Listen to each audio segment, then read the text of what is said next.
Hey guys. Here is part 2 of what if Naruto and Sasuke became friends before the academy? Hit like and subscribe if you like this one, and also please check the author in the description. Let's start.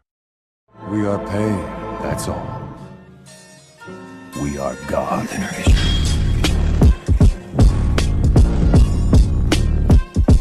Chapter 10.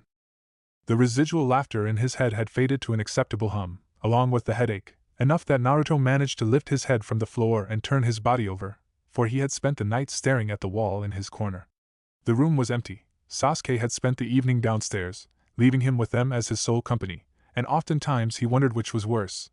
He hated it when Sasuke laughed, hated it the way he hated everything else, because when the dark-haired boy showed such delight, it meant that he had things planned for him, things he knew he didn't want to be a part of but had no choice. He sat up, his whole body burning, like his very veins were on fire, and he groaned as he slowly got to his feet, pulling on a sweater.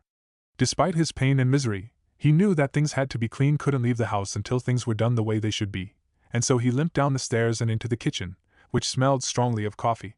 Sasuke was sitting at the table, pale face staring at the newspapered window in silent contemplation, a mug sitting comfortably in his left hand. The right side of his face sported bruising from cheek to chin, and there were cuts along his hands, but beyond that, he seemed fine.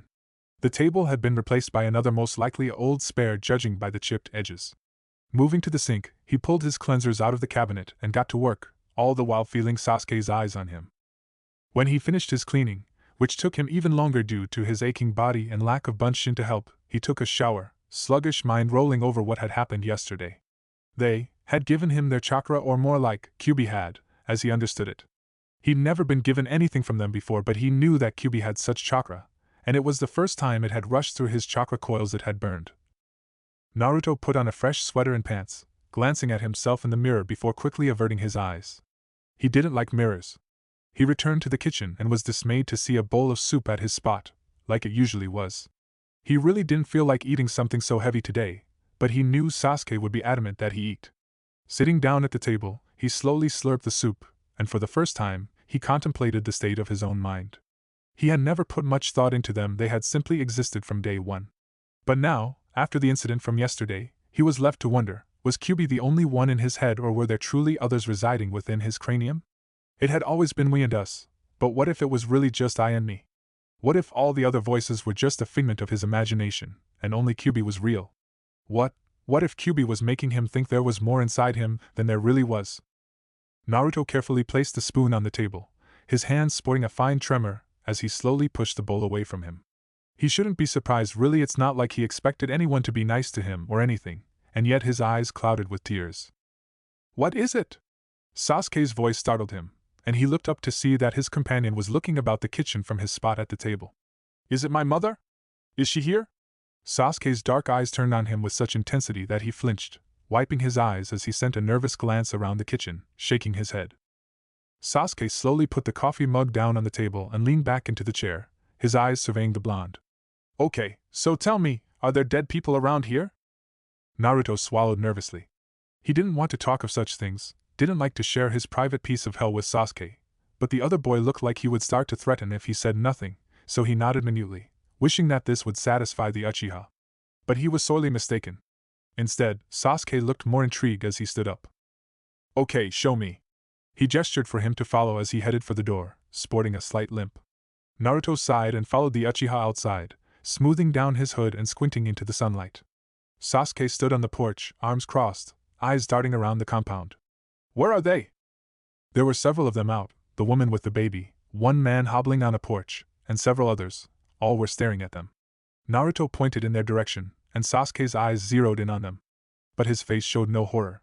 He turned his head and looked at him, and Naruto blinked back. What do they look like? Naruto sighed. Clearly Sasuke wasn't going to let this go, and he mourned his weakness in screaming about Sasuke's mother. The man on the porch is missing a leg and arm, he is there all the time. The woman is holding her baby. He pointed to the hedge where she sat. She is crying. Sasuke stared at the hedge, eyes empty of emotion, then looked back at him. My mother? She say anything to me? Naruto blanched and took a step away from him. She roars and weeps. Sasuke took a step forward, eyes burning. And my father? Naruto shook his head rapidly and averted his eyes, but Sasuke knew him too well. You've seen him? He grabbed Naruto's arm. Where is he? Which part of the Hodash? Sasuke's eyes darkened until they nearly looked black, and he marched into the house, dragging Naruto along with him, heading towards that room, the room he never entered. Terror grew in him. He did not want to see that man again, and he latched his arm onto a doorway, jerking Sasuke and his arm to a stop. Sasuke turned to him, eyes seeming on fire, and he bodily yanked Naruto from the doorway and pushed him toward the room. No, Sasuke! He cried, trying to dart away from the Uchiha, but Sasuke threw him back toward the door. When were you going to tell me that you see my family, huh?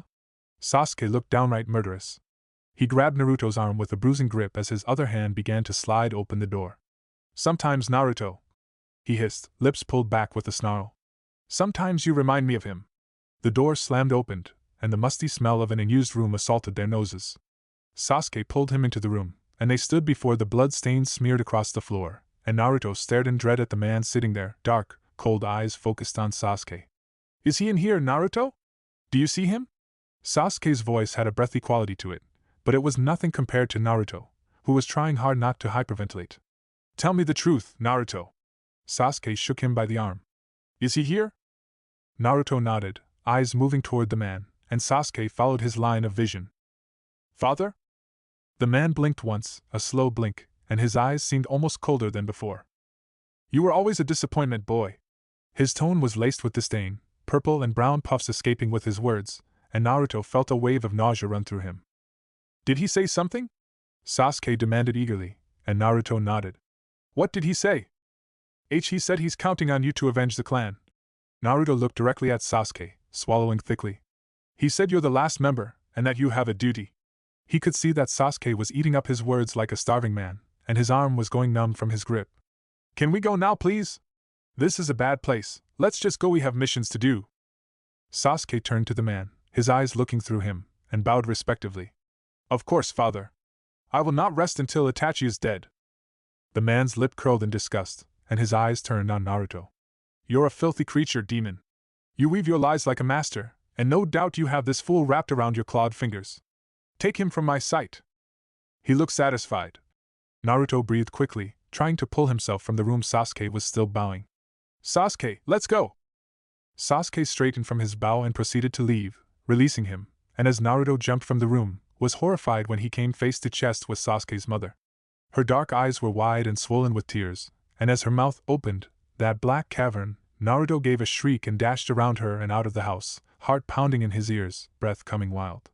He stood on the road, breathing hard as the Uchiha that milled about turned and stared at him. And for quite some time, he hated Sasuke. Kakashi leaned against the railing of the bridge, book open as he surveyed the area. It had been a while since Sasuke and Naruto had been late, and he wondered what could be keeping them. He glanced at Sakura, who was combing her fingers through her hair, but staring down at the cobbled ground with a pensive look on her face.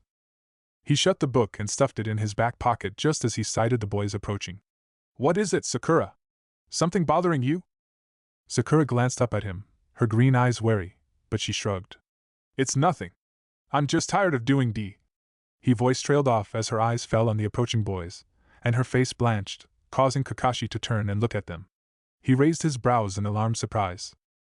Sasuke was sporting a slightly swollen bruise on the right side of his face, his eyes were shadowed as if he hadn't slept, and he was walking with a clear limp. But it was Naruto that was most alarming. The boy's skin was almost ghostly white, which made the deep, angry bruising coloring his mouth and cheeks to look extra ugly. The closer he got, the nastier it looked, until he was close enough that Kakashi realized that it wasn't just regular bruising, but there was actually bleeding beneath his skin, coloring his lips, part of his chin, and most of his cheeks, red and purple. He too was limping, in a frail, almost weak way, and the expression on his face he looked like he was about to be ill. Both boys stopped before them, and Naruto's hand lifted and smoothed down his hood, and he caught a glimpse of Naruto's fingers and they too sported the bruising. What happened? Sakura sounded aghast, her eyes darting between both boys like they had grown extra heads. Naruto only sniffed in reply, and Sasuke looked embarrassed. Training went a little too far. He shrugged, and looked over into the river, purposely avoiding their gazes. Kakashi looked at Naruto, who was staring sickly at the ground. He looked back at Sasuke suspiciously. He didn't know what kind of training they were doing, but if this was the result, apparently they needed supervision. But he didn't believe that these were training wounds, this was something else, and it was clear that whatever had gone on between the two of them, Naruto had come out the worst of it. You guys are going to have to be more careful, or you won't be in any condition to do missions, he admonished, but he knew he would be keeping a closer eye on the two from now on. They headed to the tower, and both boys garnered alarmed looks from people passing by, and he noticed that Sakura walked closer to him than the boys, shooting them wary, contemplative looks. Ninja stared as they headed to receive a mission from the Hokage, and both he and Yumino-san looked rather stunned by the boy's appearance. For a moment there was an awkward silence, and then Yumino-san sputtered. "And Naruto? What happened to your face?" Naruto, who had been staring at the floor, darted his eyes up at the man, then down at the floor. "Training," he muttered, and his voice was barely a rasp, broken and barely completing the word, and Kakashi knew voices that sounded like that. Victims of torture, people who had screamed until their vocal cords gave out and their throats bled. His eyes narrowed, along with Yumino-san's and the Hokage's. Their eyes darted to Sasuke, who scowled. "He screwed up with the Kagebunshin is all," he snapped, and at this Naruto nodded. Sandaime raised his brows in surprise. "Who taught him that?" He looked at Kakashi as he waved his hand lazily, then scratched his ear. "It's really been useful to him," he said, but frowned at the boys. "Though I don't know what he could have done to harm himself that bad." His frown let Sasuke know that he didn't entirely believe his words. From his side, Sakura watched them all with wide green eyes, taking everyone's reaction in. "I see." And the Hokage seemed to understand his meaning. He sifted through the stacks of paper, pulling out a mission. "We're tired of doing demissions," Sasuke blurted out suddenly, his eyes moving to Sakura, who nodded quickly and turned beseeching eyes on the Hokage. "Can't we get a higher mission?" Sandaime puffed on his pipe, eyes surveying the team, then glancing at Kakashi, who shrugged. "All right, I suppose I may have one for you." He sorted through the papers and pulled one out. "An escort mission to Wave Country." He handed the scroll to Kakashi, who opened it and looked it over. "You're to escort a bridge builder back home, and keep him safe from possible threats such as bandits." He leaned over and requested that Yumino-san bring the man. Moments later, an elderly man about 60-ish entered, reeking of alcohol and dirt. He scratched his scraggly goatee and stared at his team. "Are you serious?" His voice grumbled. "They're going to protect me?" He looked at the Hokage incredulously as the man nodded. "These are babies. And one of them looks like he needs to be hospitalized. They can't protect me." Both Sasuke and Sakura glared at him. Naruto was playing deaf and continued to stare at the floor. "They're a very good team," Kakashi assured the man. "And I'll also be protecting you. You have nothing to fear." The man looked at him suspiciously before sighing. "All right, but I'm leaving in 2 hours." He stalked toward the door. "Meet me at the west gate." Kakashi nodded and turned to his team as the man exited. "Go home and pack up. It's going to take us some time to get to Wave, especially at that man's pace. Bring what you will."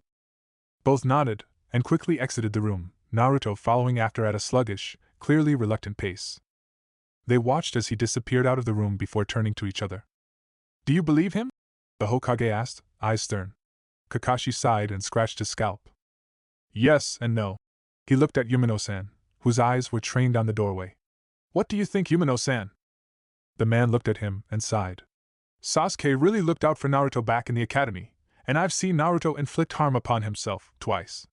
But I'm going to have to agree with you. I believe Sasuke, but only to a certain extent. I don't think it's safe for them to be alone together." "You said there was a regression in Sasuke after he had taken up with Naruto," Kakashi prompted, and the Chunin nodded. "I was worried from the get-go about Sasuke once he returned to the academy after the massacre, but being with Naruto..." Yumino frowned and shook his head. "It's strange and I can't quite explain it, but it seemed as if everyone stopped existing for the boy. Like I wrote in my assessment, they both seemed to exist in their own world." His eyes had a distant cast to them, as if he were remembering their time at the academy. "I swear, sometimes when he looked at me when I spoke to him, it was like I wasn't really there to him. There was always a delay before he would respond." He sighed. "And Naruto never spoke or looked at me at all." He shrugged and looked at the Hokage, who had leaned back in his chair, smoking his pipe and looking very thoughtful. Yumino looked back at him. "How was their interaction with Yashina?" Kakashi sighed. "They tolerated her. They weren't rude, and they didn't exclude her, but then, you stuck 3 very antisocial kids together. Not much happened." "And Sakura?" "Sakura's very social, and it's clear she's getting on their nerves some, but it's working out better than I thought. This mission may do some good, or it may not." The Hokage sighed. "Have I made a mistake? Or perhaps this is the lesser of 2 bad outcomes."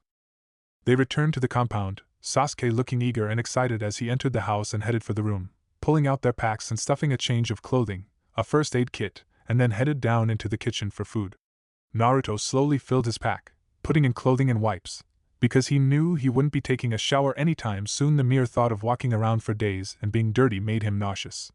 When he went downstairs, Sasuke had the kunai and shuriken laid out across the table, and he gestured for Naruto to take some. They geared up, and he was relieved to see that Sasuke had packed his candy bars for him. The idea of eating anything else was making him break into a sweat. As they were strapping the katana to their backs, Sasuke's head suddenly snapped up, and his eyes took on that intense look again. "Who taught you how to use the katana?" Naruto rubbed his eyes as a headache bloomed. "Nabeshin." Sasuke's eyes deepened as he seemed to try to remember who Nabeshin was, but apparently failing to, judging by the look of frustration on his face. "Show me where he is." They finished up, locked the house, and Sasuke followed him as he went to the building Nabeshin tended to wander about. The ghost was not there, however, and he simply stood there, staring emptily at the building. Sasuke frowned. "Is he here?" Naruto shook his head. Sasuke stared at the building for a moment, then spoke. "This used to be the infirmary, for when we got sick or injured and didn't want to go to the village hospital." A look of weariness passed over his face. "I never liked this place." Naruto made no reply, settling for staring at the building and wondering when they would be leaving. Of course, that was when the gravity of what they were about to embark on hit him. They were leaving the village. His face paled. He had never imagined leaving these walls, never dreamt of a place outside of his apartment, and never cared to for that matter, so the very thought, the idea, that they would be going out into a world without walls, suddenly terrified him. "I'm sorry." Sasuke's hushed voice jolted him from his fears, and he looked at the dark-haired boy, who was staring at the building, his hands stuffed in his pockets. The Uchiha darted a glance at him from the corner of his eyes, then quickly looked away. "I'm sorry about shoving you and stuff." His face flushed slightly in embarrassment. "I was just mad." He looked at him then, and Naruto stared back at him, his face empty of his thoughts. Sasuke shrugged and moved away from the building. "Come on, let's go." Naruto followed him through the village, breaking out into a sweat, eyes moving to all the people that passed them by, the walls looming closer and closer. He really didn't want to leave, and yet they began to stir. He could feel their excitement, like acid running through his veins. They were eager to leave, to be free of Konoha. They arrived at the gates, where a trickle of people wandered in and out, showing passes and goods before entering or exiting. Sakura was standing next to the old man, a slight grimace on her face, a pack on her back and several kunai strapped to her legs. She smiled at them when they approached, but the smile didn't have that vapid infatuation he was used to seeing when it was directed Sasuke's way. It was more reserved now, definitely more wary. The man, Tazuna, scowled at him. "What happened to your face?" "None of your business," Sasuke snapped, and the man turned a glare on him.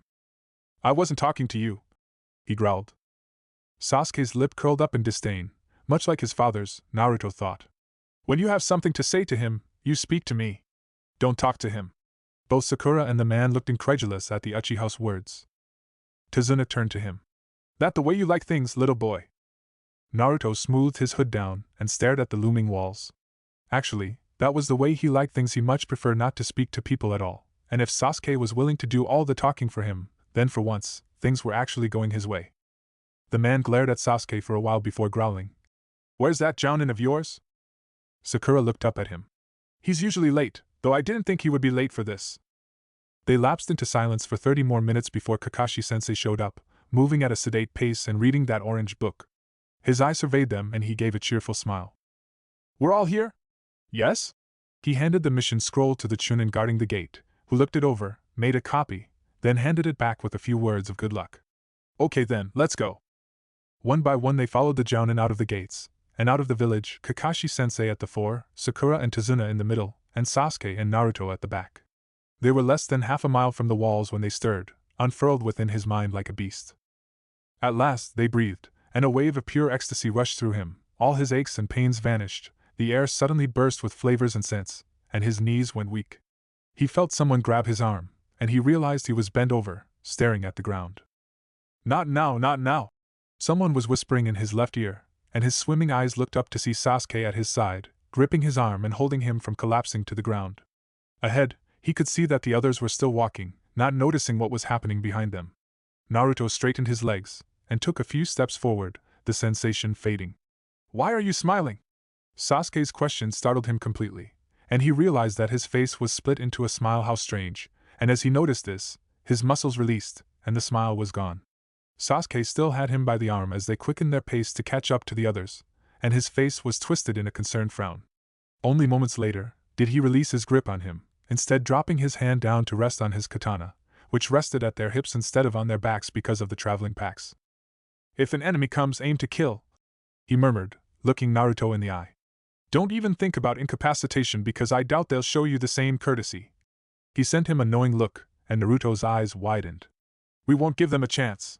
Right?" Naruto's eyes fluttered as they murmured their agreement, and he smoothed down his hood while nodding. Right. Chapter 11. He had bumped into Sasuke again, for the fourth time, something he couldn't help, being that it was his first time outside of the village, and he was as twitchy as a squirrel. Both his and Sasuke's hands were resting on their katana, ever alert for some kind of attack that was sure to come, while Sakura tried to conduct a conversation with the outsider man, Tazuna. Every once in a while she would glance back at them, and he wasn't sure if it was to reassure herself that they were still there, or her way of keeping an eye on them.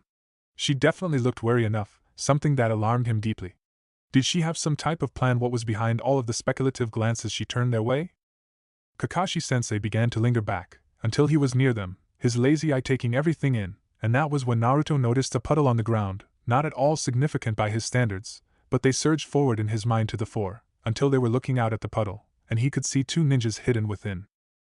Naruto blinked rapidly, his eyes feeling like they were about to pop from the force of them, opened his mouth to speak, but the two hidden ninja exploded into action. Chains flew from the puddle, wrapping around their startled sensei as the two ninja emerged from the puddle. "One down!" One of the half-masked men hissed as both pulled on the chains in opposite directions, ripping Kakashi-sensei to shreds. They cackled in his mind as the two ninja leaped down behind him. "Two dash!" The ninja swung their chains, but Naruto ducked, pulling out his katana and swinging it toward one's legs. The ninja jumped over the blade and aimed a kick for his head, forcing Naruto to roll away quickly to avoid his foot. At the same time Sasuke tossed the kunai, catching one of the nin's chains against a tree, then leaped forward as the other abandoned Naruto and raced toward the horrified Sakura and Tazuna, who seemed frozen the moment Kakashi-sensei had been torn apart. Such a sensation was rushing through Naruto's veins, something he had never felt before, and likely would never understand. Everything seemed so vivid, clear, minute little details were somehow apparent, such as the small scratches and chips along the enemy nin's mask, or how the light glinted off of his katana as he swung it at the man's head.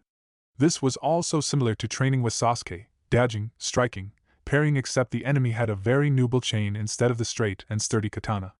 The nin managed to wrap the chain around his katana and yanked it from his hands, flinging it far from the battle. Naruto leaped back as the man swung the clawed chain, felt the pain as it pierced his hand, but he felt no fear. Had they taken it all away? Even now, he could feel them watching him, a low din of noise in the back of his mind. Out of the corner of his eye he could see that Kakashi-sensei had reappeared, knocking down the other nin that Sasuke had been fighting, and his roommate turned to him and tossed the kunai. The enemy nin dodged the kunai, swinging his chain at Naruto's head, but he twisted about, snatching the kunai out of the air as it passed and swinging it at the nin's throat as he finished the spin. He felt the kunai cut into the man's throat, passing through the fabric that covered his neck, and slicing into the flesh. The man gave a choking gurgle, eyes wide in surprise as blood squirted from his jugular all over Naruto's face. The ninja dropped to the ground, grabbing his throat, twitching several times before becoming still, but Naruto's focus was on something else, or more like nothing at all, as ecstasy ran through him, and once again all the colors seemed to blur together. He could feel the muscle loosen in his body, his headache vanished, and they murmured gently through his head, their pleasure his, and for once, they did not laugh at him, or hurt him. They were completely satisfied. "Son of a bitch!" The enemy ninja tried to surge to his feet as the other fell to the ground, his blood spurting all over the dirt, but Kakashi-sensei punched the man in the stomach roughly, and he slumped to the ground, momentarily unconscious. Behind him, he could hear Sakura's ragged breaths, and he briefly wondered what she was getting all worked up about. It wasn't like she had contributed to the fight. No, Sasuke had to abandon Naruto to go to her rescue because he truly doubted she knew anything beyond kunai tossing, and the very basics of taijutsu hair pulling didn't count. And there was a moment of his own to be ashamed of, for when the enemy nins had first attacked, he hadn't been able to move, he had been frozen by the sight of Kakashi-sensei's body being torn apart.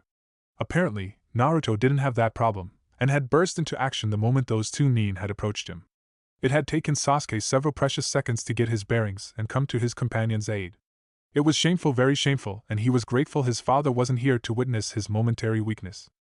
Sasuke rushed over to Naruto, who was standing near the body, and he was sure his roommate was probably in shock, having killed someone for the first time, and he almost felt envious of him, having passed that hurdle. He stopped at his side, eyeing the dead ninja. His eyes were still open, looked over at Naruto, and felt an instant chill run through him. There was blood on his companion's face, which wasn't anything new beyond the fact that for once it wasn't his own, but it was his expression that chilled him. Naruto was staring off into the trees, eyes lazy, looking quite sated, and his lips were turned up in a happy smile. It was the second time in 2 hours he had seen that smile, and it disturbed him, especially at this moment, for though it was a pleasant smile, the look in Naruto's lazy eyes was not particularly friendly, as it was bloodthirsty, murderous, or maliciously delighted. Hey! He nudged Naruto's shoulder as Kakashi-sensei approached, and Sasuke knew he didn't want the man to see Naruto like this. Hey! Snap out of it! He hissed in his ear, and pinched his arm, which caused the look of happiness to fade immediately, and Naruto to turn accusing eyes on him. That was more like it. Kakashi-sensei knelt down by the dead ninja and turned his body so that he could see the killing wound, and the Hittite strapped to his shoulder. Shinobi from the mist. He muttered, eye serious, as he glanced up at Naruto, who was staring edgily at Tazuna, who had approached along with Sakura and was much too close to him. Naruto promptly moved to his other side, so that Sasuke was between him and Tazuna. Kakashi-sensei turned his eye from Naruto and frowned at the old man as he straightened up. I was under the impression that this was a simple escort mission, with the possibility of bandits or gangs. But 2 missing nin from Hidden Mist? We have to have a talk, Tazuna-san. This C-rank mission just moved up to at least B-rank. As the old man averted his eyes guiltily, Sakura sputtered. B-rank? We can't do that. We're not qualified. We dash. Sasuke turned a cold gaze on her, effectively shutting her up, and Kakashi-sensei turned to Naruto. Naruto, you've got a cut on your hand that we're going to have to take care of.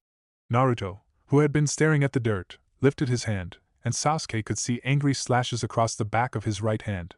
Sakura gave a slight hiss at the sight of it, but Naruto seemed to lose interest after it was brought to his attention, and his hand flopped back down, a trickle of blood falling from it, and into the dirt. Kakashi-sensei shook his head. It may look like nothing, but the claws of these 2 men are poisonous. We have to induce bleeding to drain out the poison. Sasuke looked at Naruto in alarm as the Kakashi-sensei approached, which did not seem to please the blonde, who backed away, smoothing his hood down. With the bruising and the blood, he looked even worse now than before. Naruto moved away from them, pulling out a kunai and digging it into the wound, making them all grimace, though his facial expression was set on resigned. Kakashi-sensei sighed and handed Sasuke bandages from his first aid kit, and Sasuke headed over to the blonde, grabbing his wrist and examining the wound, which looked even worse now than before. He wrapped it up, glancing up at Naruto's face every once in a while, gauging his expression, which still seemed stuck on resigned and miserable. Good job, he muttered lowly, so that the others would not hear him, and Naruto's eyes fluttered in response.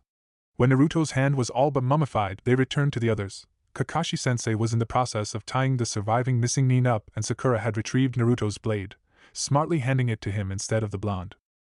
Thanks for coming to our rescue. Sakura blushed as he handed the blade over to Naruto.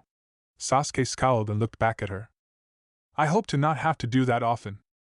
Sakura's eyes filled with tears as she looked down at the dirt, much like Naruto was doing at the moment, and he noticed that Tazuna was frowning at him, but not with the usual force that he had earlier.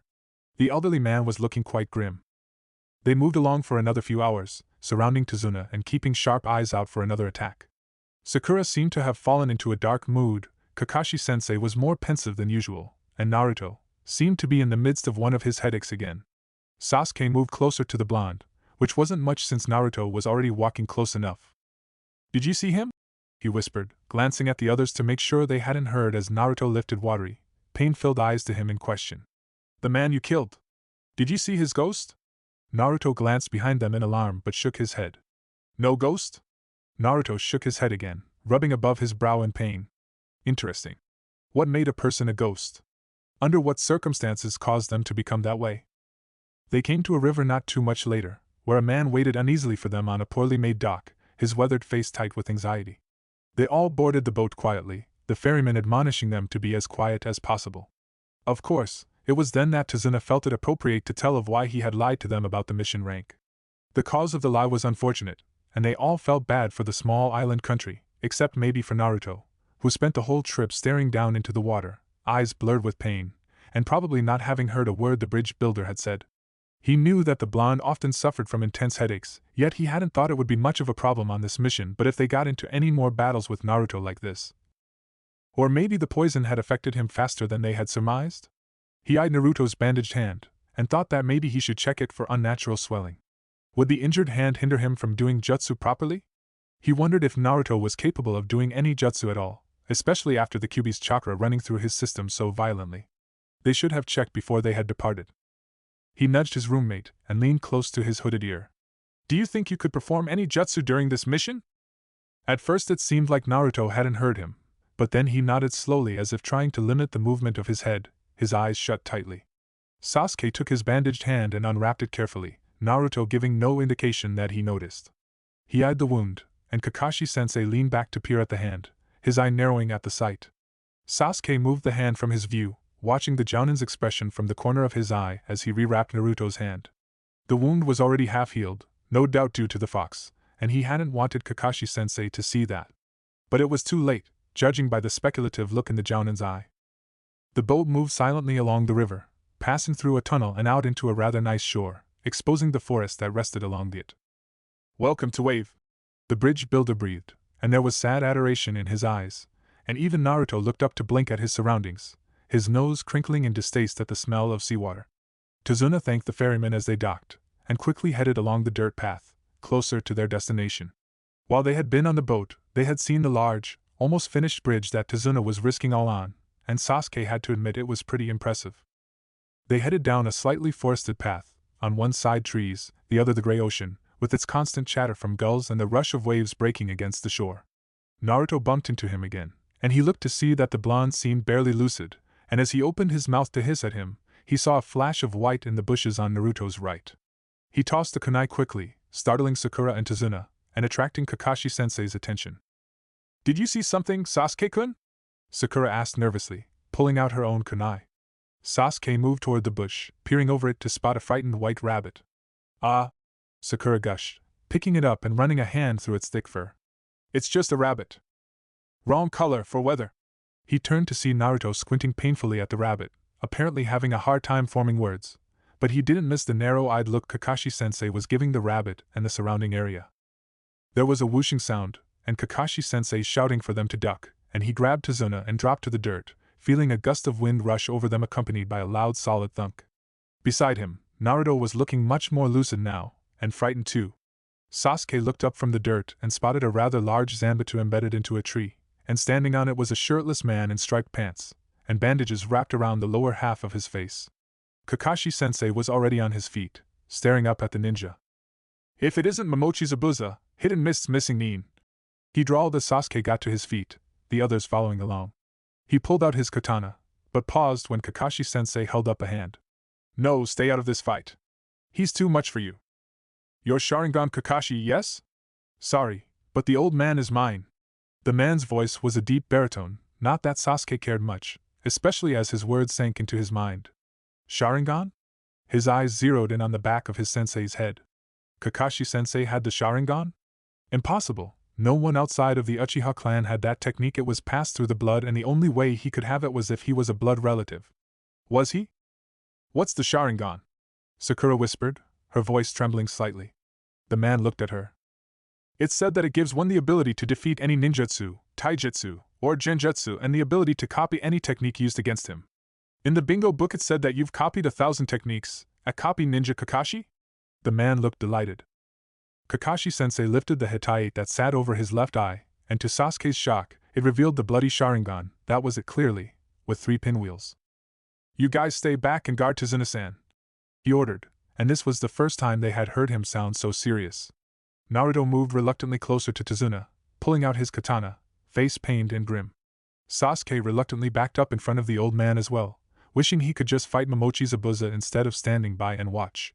He also wanted to ask how the Jounin had come about possessing the Sharingan. The missing nin darted from the tree, pulling the Zanbatsu with him, and dropped down into the water, reappearing to stand on top of it. "Ninpu Mizu no Jutsu!" And immediately a mist rolled over them, engulfing the missing nin completely and converging upon them. "He's gone!" Sakura gasped. "Calm down," was Kakashi-sensei's assuring reply. "He'll come after me first. But even as he said this, a wave of pure killing intent rushed through them, like none Sasuke ever felt before, and he was sure in the next few moments he would be dead. He was no match for this ninja, not he, not Naruto, and he managed to glance at his blonde companion, whose face was twisted in fear and resignation as the Mist Nin began to list ways to kill them. "Don't worry, Sasuke," Kakashi-sensei's voice cut through the terror. "I'll protect you guys even if it kills me." And the Jounin sent him a cheerful look. Even as he spoke, Zabuza's presence appeared behind them. Immediately Naruto jumped forward, out of the way, but it was Kakashi-sensei that saved the rest of them, shoving them forward while stabbing the missing Nin in the stomach with a kunai. For a second the man froze, then burst into water, at the same time appearing behind the Jounin, swinging his Zanbatsu and cutting the Jounin in half. But he too burst into water, and Sasuke knew that Kakashi-sensei had copied the Mizu Bunshin technique that quickly. Kakashi appeared behind him, kunai to his neck. "You copied my Bunshin, using it to distract me with those pathetic words while you hid out in my mist, watching me." The missing Nin chuckled. "Impressive." Suddenly a second Zabuza appeared behind Kakashi. "But I'm not that easy. We have to help him." Sakura gasped, green eyes wide with fear, looking over at them. Sasuke agreed they should help, but he knew they would only get in the way. Rage passed through him. He was still so weak. "Kage Bunshin no Jutsu." Naruto rasped beside him, and he turned to see a Bunshin pop up next to Naruto. The blonde and the Bunshin stared at one another for a moment, then the clone nodded and headed for the shore, slipping into the water quietly under the ring of metal against metal. He sent the blonde a questioning look. "He's a Mist Nin," Naruto rasped. "He'll stay near the water." Sasuke nodded. Every so often, he forgot that Naruto was actually smart. Just as he finished thinking this, Kakashi-sensei was knocked into the water, and as he tried to surface, the Mist Nin popped up behind him, chuckling in delight. "Seiru no Jutsu." At his words a bubble of water formed around Kakashi-sensei, lifting him into the air a foot above the water. Kakashi-sensei tried hitting the watery bubble, but to no avail, and judging by the missing Nin's cackle, it was useless. "You shouldn't have fallen into the water, Kakashi. You'll never escape this prison, and while I have you, I think I'll finish off your little troop playing ninja." Fear came over their sensei's face as he shouted for them to leave. "Get out of here! None of you are a match for him. Escape!" As he shouted, a Bunshin formed itself from the water, stepping onto land. "Get out of here!" Kakashi shouted. "He has to stay with me to keep me imprisoned, and his Bunshin can't go very far from him. So leave!" Sweat appeared above Sasuke's brow as he looked at the Bunshin, to Zabuza, to Kakashi, to his teammates. Sakura was trembling, Tazuna's face was twisted in a grimace, and Naruto's weary eyes were on him, waiting for him to tell them what to do. Like hell he was going to run like a dog with his tail between his legs. He gripped his katana, and that seemed to affirm to Naruto that they indeed intended to stay and fight, whether it killed them or not. "Guard Tazuna," he ordered to Sakura, who nodded sharply and stood in front of the man just as the Bunshin darted forward, kicking Naruto in the chest. The blonde managed to bring up the flat of his blade to take the blunt of the force, knocking him back a few feet, and Sasuke swung his blade at the Bunshin's head. The Bunshin dropped down, avoiding the swipe and coming up with a punch to his abdomen. Sasuke grunted, glared at the water Bunshin as Naruto approached with two other clones, and that's when he remembered the one that had disappeared into the water. "Hey!" He gestured his head toward the water, and Naruto turned his head and gazed momentarily at the ocean before he and his clones attacked the Bunshin. All were knocked away, though the Mizu Bunshin had to actually do some work, and as Naruto was pushed back, Sasuke gathered his chakra. "Katon, Gokake no Jutsu!" As the fire engulfed the startled Bunshin, the Kage Bunshin that hid in the water chose that moment to leap out at Zabuza, kunai taking a swipe at the man's arm. The Mist Nin's eyes widened as he was forced to jerk out of the way. His arm that was buried in the bubble was pulled out, and with a splash, Kakashi-sensei was released. "Damn brats!" Zabuza snarled, turning to Kakashi-sensei, and immediately their hands began to form identical signs, and shouting, "Suiton, Suryuden no Jutsu!" Sasuke watched in awe as twin dragons made of water rose behind the two ninja and violently crashed into one another with a loud crack. Sasuke's awe turned into alarm as a torrent of water rushed toward them, knocking him back. He rolled with the water, allowing himself to be moved until he grabbed onto a tree and pulled himself up. From where he was, he could not hear what they were saying, but every time the missing Nin made a move, Kakashi-sensei copied it, until the Jounin appeared behind the missed Nin and blasted him with a huge torrent of water, knocking them all back again. Sasuke grabbed onto the tree tightly, muscles straining against the angrier flow of water, until it settled, and he could look up again. The scene that greeted him was even more startling. Kakashi-sensei had Zabuza up against a tree, ready to land a killing blow, he imagined, when two Senbon needles pierced through the missing nin's neck, killing him. The man dropped limply to the ground as Sasuke approached, and a young muffled voice called his attention to the tree, where a masked kid kneeled. "You are right, he is dead." The kid dropped down next to the dead missing nin, looking over the body. "I must thank you," the youthful voice said. "I've been waiting for a chance to kill this man." "You a hunter nin from Hidden Mist?" Kakashi-sensei asked, and the kid nodded. "Yes. Finally, my village can clean up this mess." He tossed the man over his small shoulders. "Thank you." He and the body disappeared in swirl of mist. "What just happened?" Sakura's voice broke the momentary silence, and Sasuke looked around to see the soaked Kunoichi approach with the bridge builder. That's when he remembered his blonde companion, and his eyes darted around for him, finally landing on him quite a distance away, simply standing there, hair plastered to his bruised face, looking waterlogged and miserable. He had two katana in his hands, and Sasuke realized he must have dropped his own when the first blast of water hit them. He gestured for his companion to approach. Really, he didn't know why Naruto was standing all the way over there in the first place, and the blonde reluctantly limped over to where they were. "Wasn't that kid our age? How could he kill that man so easily?" Sakura sputtered incredulously. Kakashi-sensei looked down at her. "In this world, there are kids younger than you that are stronger than me." Sakura gasped, and Sasuke's eyes narrowed. Yes, that was true. Itachi had made Anbu captain by 13, and he knew he would not be able to say the same for himself. Sasuke's fists clenched in silent fury, missing the empty look Naruto sent his way. "We should be getting Tazuna-san home now," Kakashi-sensei suggested as he pulled his Hitaite down over the eye that carried the Sharingan. "Yes." Tazuna dropped his sun hat over his wet gray hair. "You can all come to my place and rel dash." They all watched as Kakashi-sensei dropped down flat into the mud. "Kakashi-sensei!" Sakura screeched, making Naruto jump and look at her in alarm as she rushed to her sensei's side, turning the groaning man over. "Are you hurt badly?" she asked, voice heavy with concern. Sasuke moved to kneel down and examine him, but there were no serious wounds on the jounin beyond a simple cut on his arm. He gestured for Naruto to come over and have a look. Though he wasn't sure why, it wasn't like Naruto was a medic nin or anything, but Naruto knew a lot of seemingly random important facts. The blonde pulled his soaked hood over his wet locks, shaking from the cold, and blinked miserably down at their sensei's body. Then he spoke. "Does the Sharingan take chakra to work?" Sasuke's brows rose, and he nodded. "Must have used too much chakra then." His arms wrapped around his body, and he turned and moved away slowly. "He'll recover, in a week or so." His voice drifted back to them as he moved along their intended path. "Is he kidding?" Sakura stared incredulously after the blonde, and Sasuke sighed. "Let's get him up." He gripped his sensei by the armpits and Sakura took his legs. "Your place better not be far." Sasuke sent Tazuna a glare, and the man simply grinned in reply. The home in which belonged to Tazuna was over water, on stilts, and the mere sight of it made Naruto pale in horror. Or perhaps it was the armless man pacing mournfully about the house, his stubs tracking blood along the wooden dock. He had tan skin and dark hair, with dark eyes swollen with tears. He turned as they approached, and his eyes zeroed in on him, and Naruto looked down at the wooden dock. The first thing they did was get Kakashi-sensei into the house and down on a futon, where he muttered that he would be fine with a few days' rest. Tsunami, Tazuna's ill-named daughter, at least he thought so, especially living in a village that stretched along the coast, immediately sat them down to eat, which Sakura, Sasuke, and Tazuna seemed eager to do. He, on the other hand, felt like crawling out of his skin. There was sand in his sandals, salt settling along his flesh, and he was in someone's poorly cleaned house. The very table they sat before had salt stuck within the nooks of it. He needed cleanser badly. "Are you all right?" the dark-haired woman asked, and he did not bother looking up at her. "Is he all right?" Her question was directed toward the others. "He's fine," he heard Sasuke reply, and then she made an inquiry as to why he wasn't eating.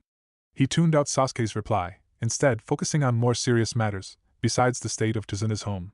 Naruto never wanted to be a ninja, never even had much interest in it in general, but Sasuke and the Hokage had forced him along that path, and he mostly blamed Sasuke for this. They had never shown interest in the world of shinobi until Sasuke had shown up, and since then, they had pushed him almost as much as Sasuke had. And it became increasingly clear that the longer he stayed on this path, the shorter his life was going to be, not that he expected it to be a long one anyway. Deep down, he was a little bit startled that he was still alive. The demon brothers were the first real ninja they had come across, and if it weren't for the intervention of them, He knew he would be dead already. He wasn't stupid, he could tell what they were doing. They wanted him to want to kill people, to fall into their bloodlust. All during the trip they kept coming and going from his eyes, making them hurt and hard to see. They wanted to control him as they have for all of his life, and they had chosen Sasuke as their tool. Perhaps Sasuke's father was right, perhaps Sasuke was wrapped around his finger, just not his finger. Sasuke nudged him, and he looked up to see that the table had been cleared, and the others were getting ready to rest for the night. Tsunami had apparently laid out 3 futons next to Kakashi-sensei's, and Sakura was already laying down next to the Jonin. Naruto slowly got to his feet and followed Sasuke towards the futons, but he paused when his eyes fell on the window, where the armless man stood looking in, eyes swollen with tears. They weren't safe. His eyes darted to all the windows, which were wide open, a clear ocean breeze running through, unhindered. Naruto's eyes widened, and his heart began to thunder in his ears. He shouldn't be here, this wasn't his place. This wasn't where he belonged. His place had covered windows, not opened ones. His place had protection, his place was clean, not contaminated. The man continued to stare at him, his mouth opening and a trickle of blood ran down his chin. Puffs of rust came from his mouth, someone was touching him, and Naruto's eyes darted wildly and connected with Sasuke's dark ones. Sasuke's face had that forced calm he adopted when he was dealing with him, and he gently pulled Naruto to the futon. The filthy futon. Naruto shook his head wildly and fled to a corner, the one farthest from the windows, and buried his face in his hands, pulling at his bangs, feeling a headache bloom. Hours later someone nudged him, and he moved his hands from his face to see Sasuke crouching before him in the darkness. Behind him, Sakura and Kakashi-sensei slumbered, clearly unaware of the danger they were all in. His eyes darted to the open windows, and he bit his tongue sharply as to not make noise. "Here," Sasuke whispered, and something poked his hand. He looked down to see that it was one of his candy bars, completely normal, and with Sasuke's body shielding him from view, he quickly ate the bar, relieved that no one would see him eat it. When that was done, Sasuke brought over his pack and he pulled out the disinfectant wipes he had stashed at the bottom and wiped as much of himself as he could, and Sasuke did the same. "Is there someone out there?" he asked suddenly, and Naruto's eyes darted to the man at the window. He was still there, still watching him. Naruto shuddered and nodded. Sasuke turned and looked at the window before getting up and closing the shutters, then pulled the curtains together. He cautiously closed and curtained all the windows so that the moonlight was shut out, and finally, Naruto felt a little ease run through him. Sasuke returned and sat down in front of him, brows pinched together as he frowned down at his pants. "Kakashi-sensei's last name is Hatake, right?" Naruto nodded. "So how come he has the Sharingan?" Anger was laced in his question, along with confusion and jealousy. "Only the Uchiha possess this bloodline." Naruto scratched his scalp then cringed when he felt salt under his fingers. He felt disgusting.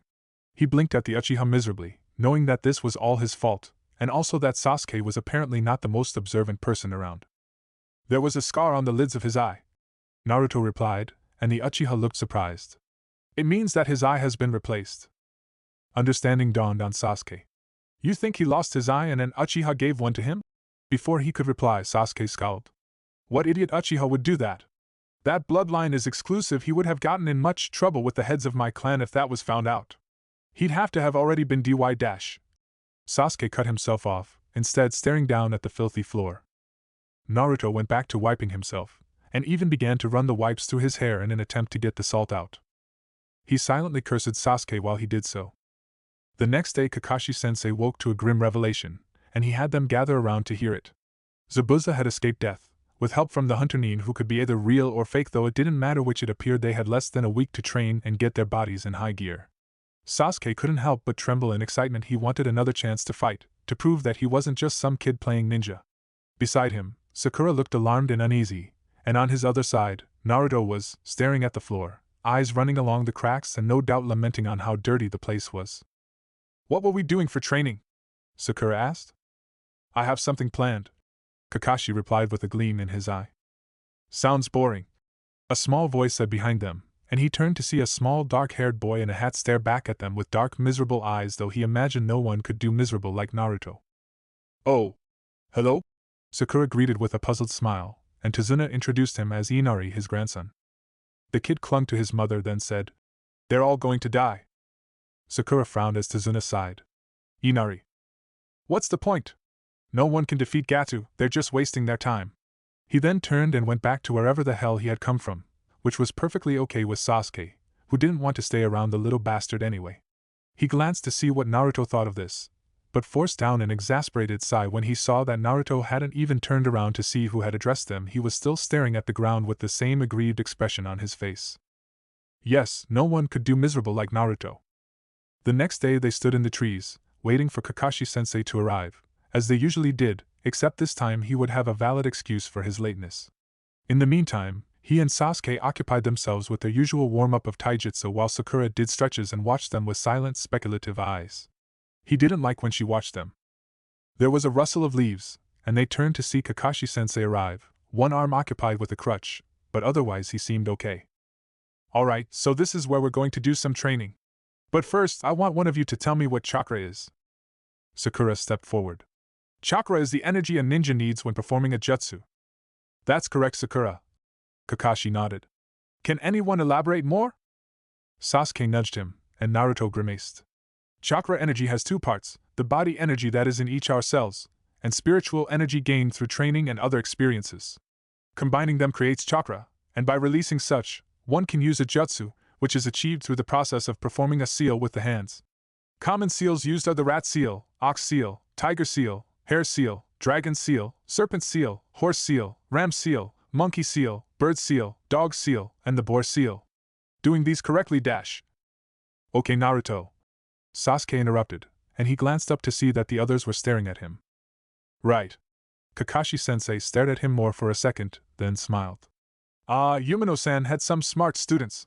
Now, the most important thing about chakra is that, no matter how much you have, if you don't have proper control over it, any jutsu you create will be weak, or not work at all.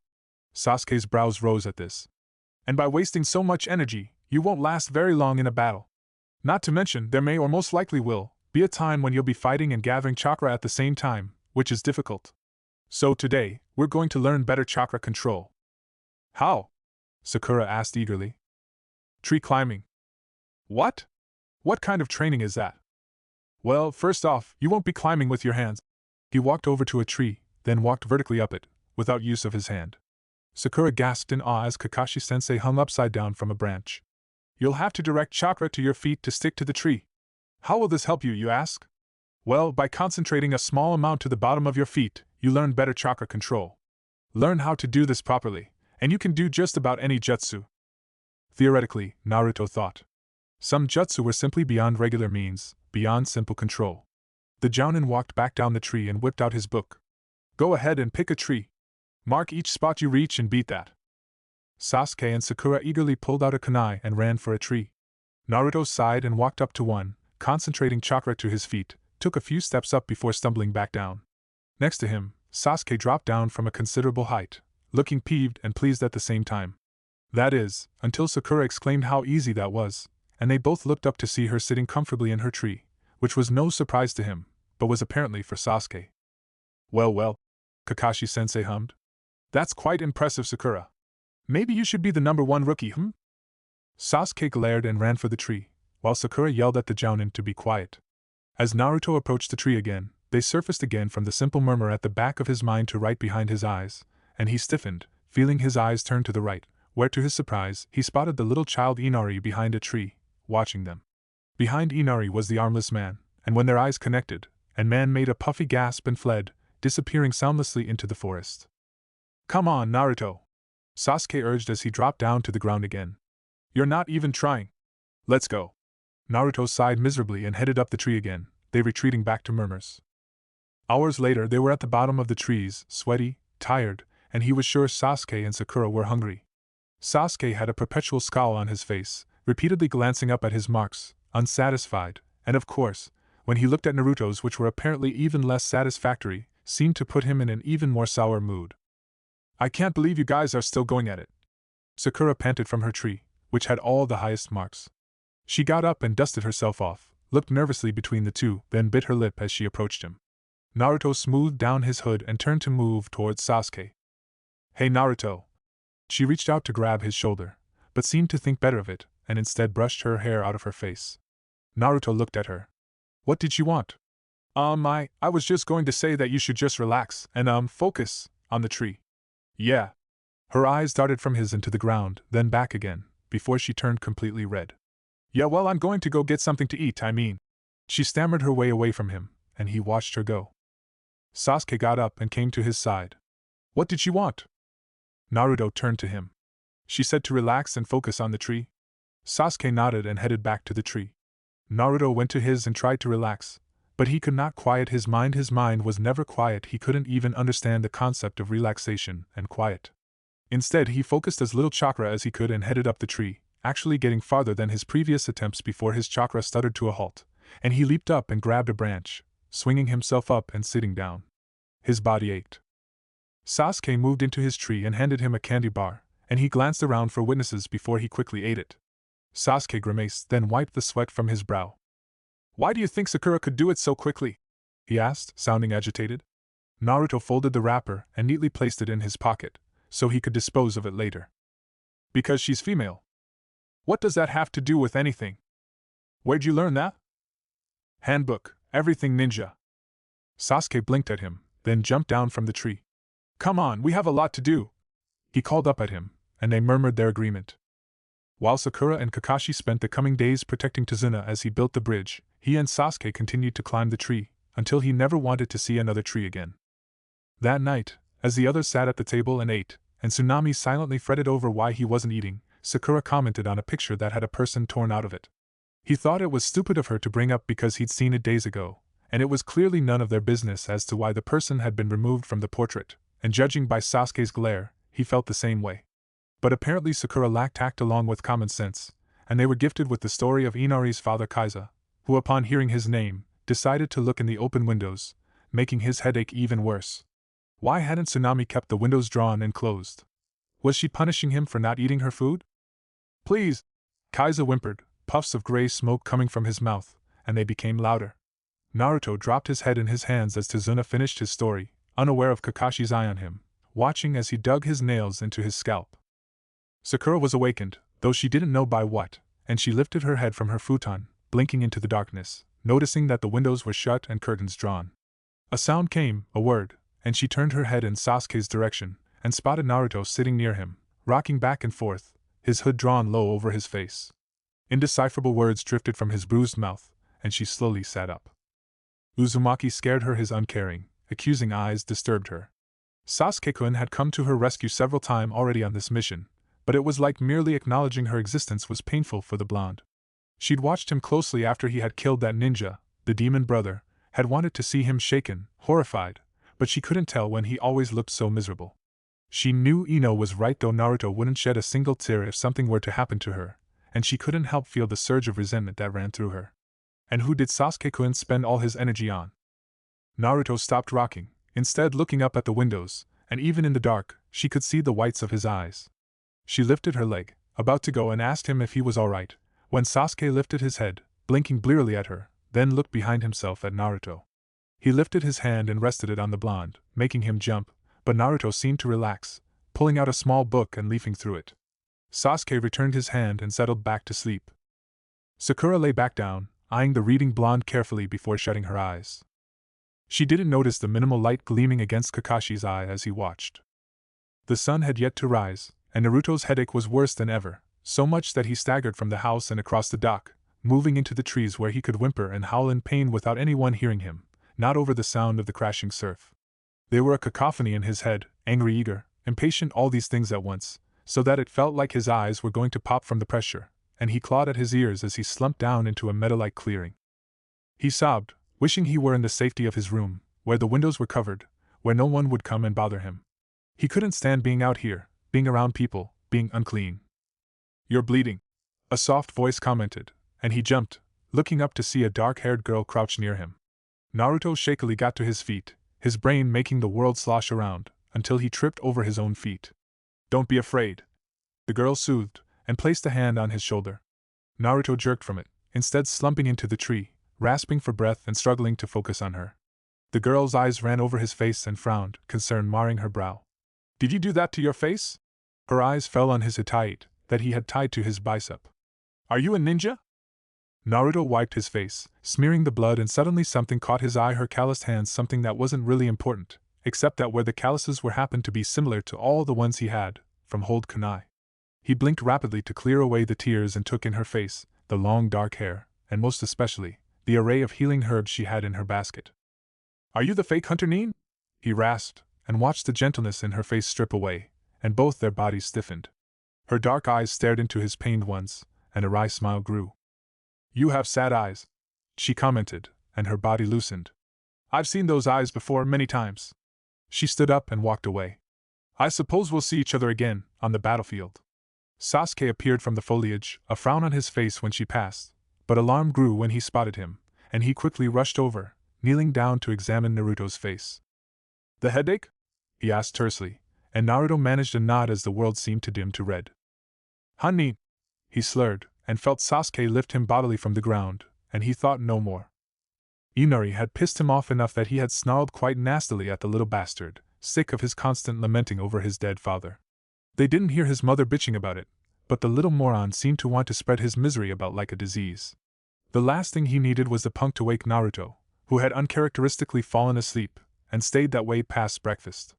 This was unusual, because he knew Naruto slept very little, and also because it was a day in which Kakashi-sensei felt they might encounter Zabuza. They left Naruto behind and followed Tazuna to the bridge, and though they expected something to happen, they were still stunned when they were greeted by the bloody bodies of the employees. "What the hell?" Tazuna cried, rushing over to one of the guys, who was rasping for air. "What happened?" "A monster," the man gasped. Immediately a mist rolled in, and they quickly surrounded Tazuna. Sasuke felt a thrill of anticipation rush through him, much more exciting than when he and Naruto managed to successfully stick to the tree. "Ah, he's shaking." Zabuza's voice drifted mockingly from the mist just as they were surrounded by 10 to 15 Zabuza Bunshin.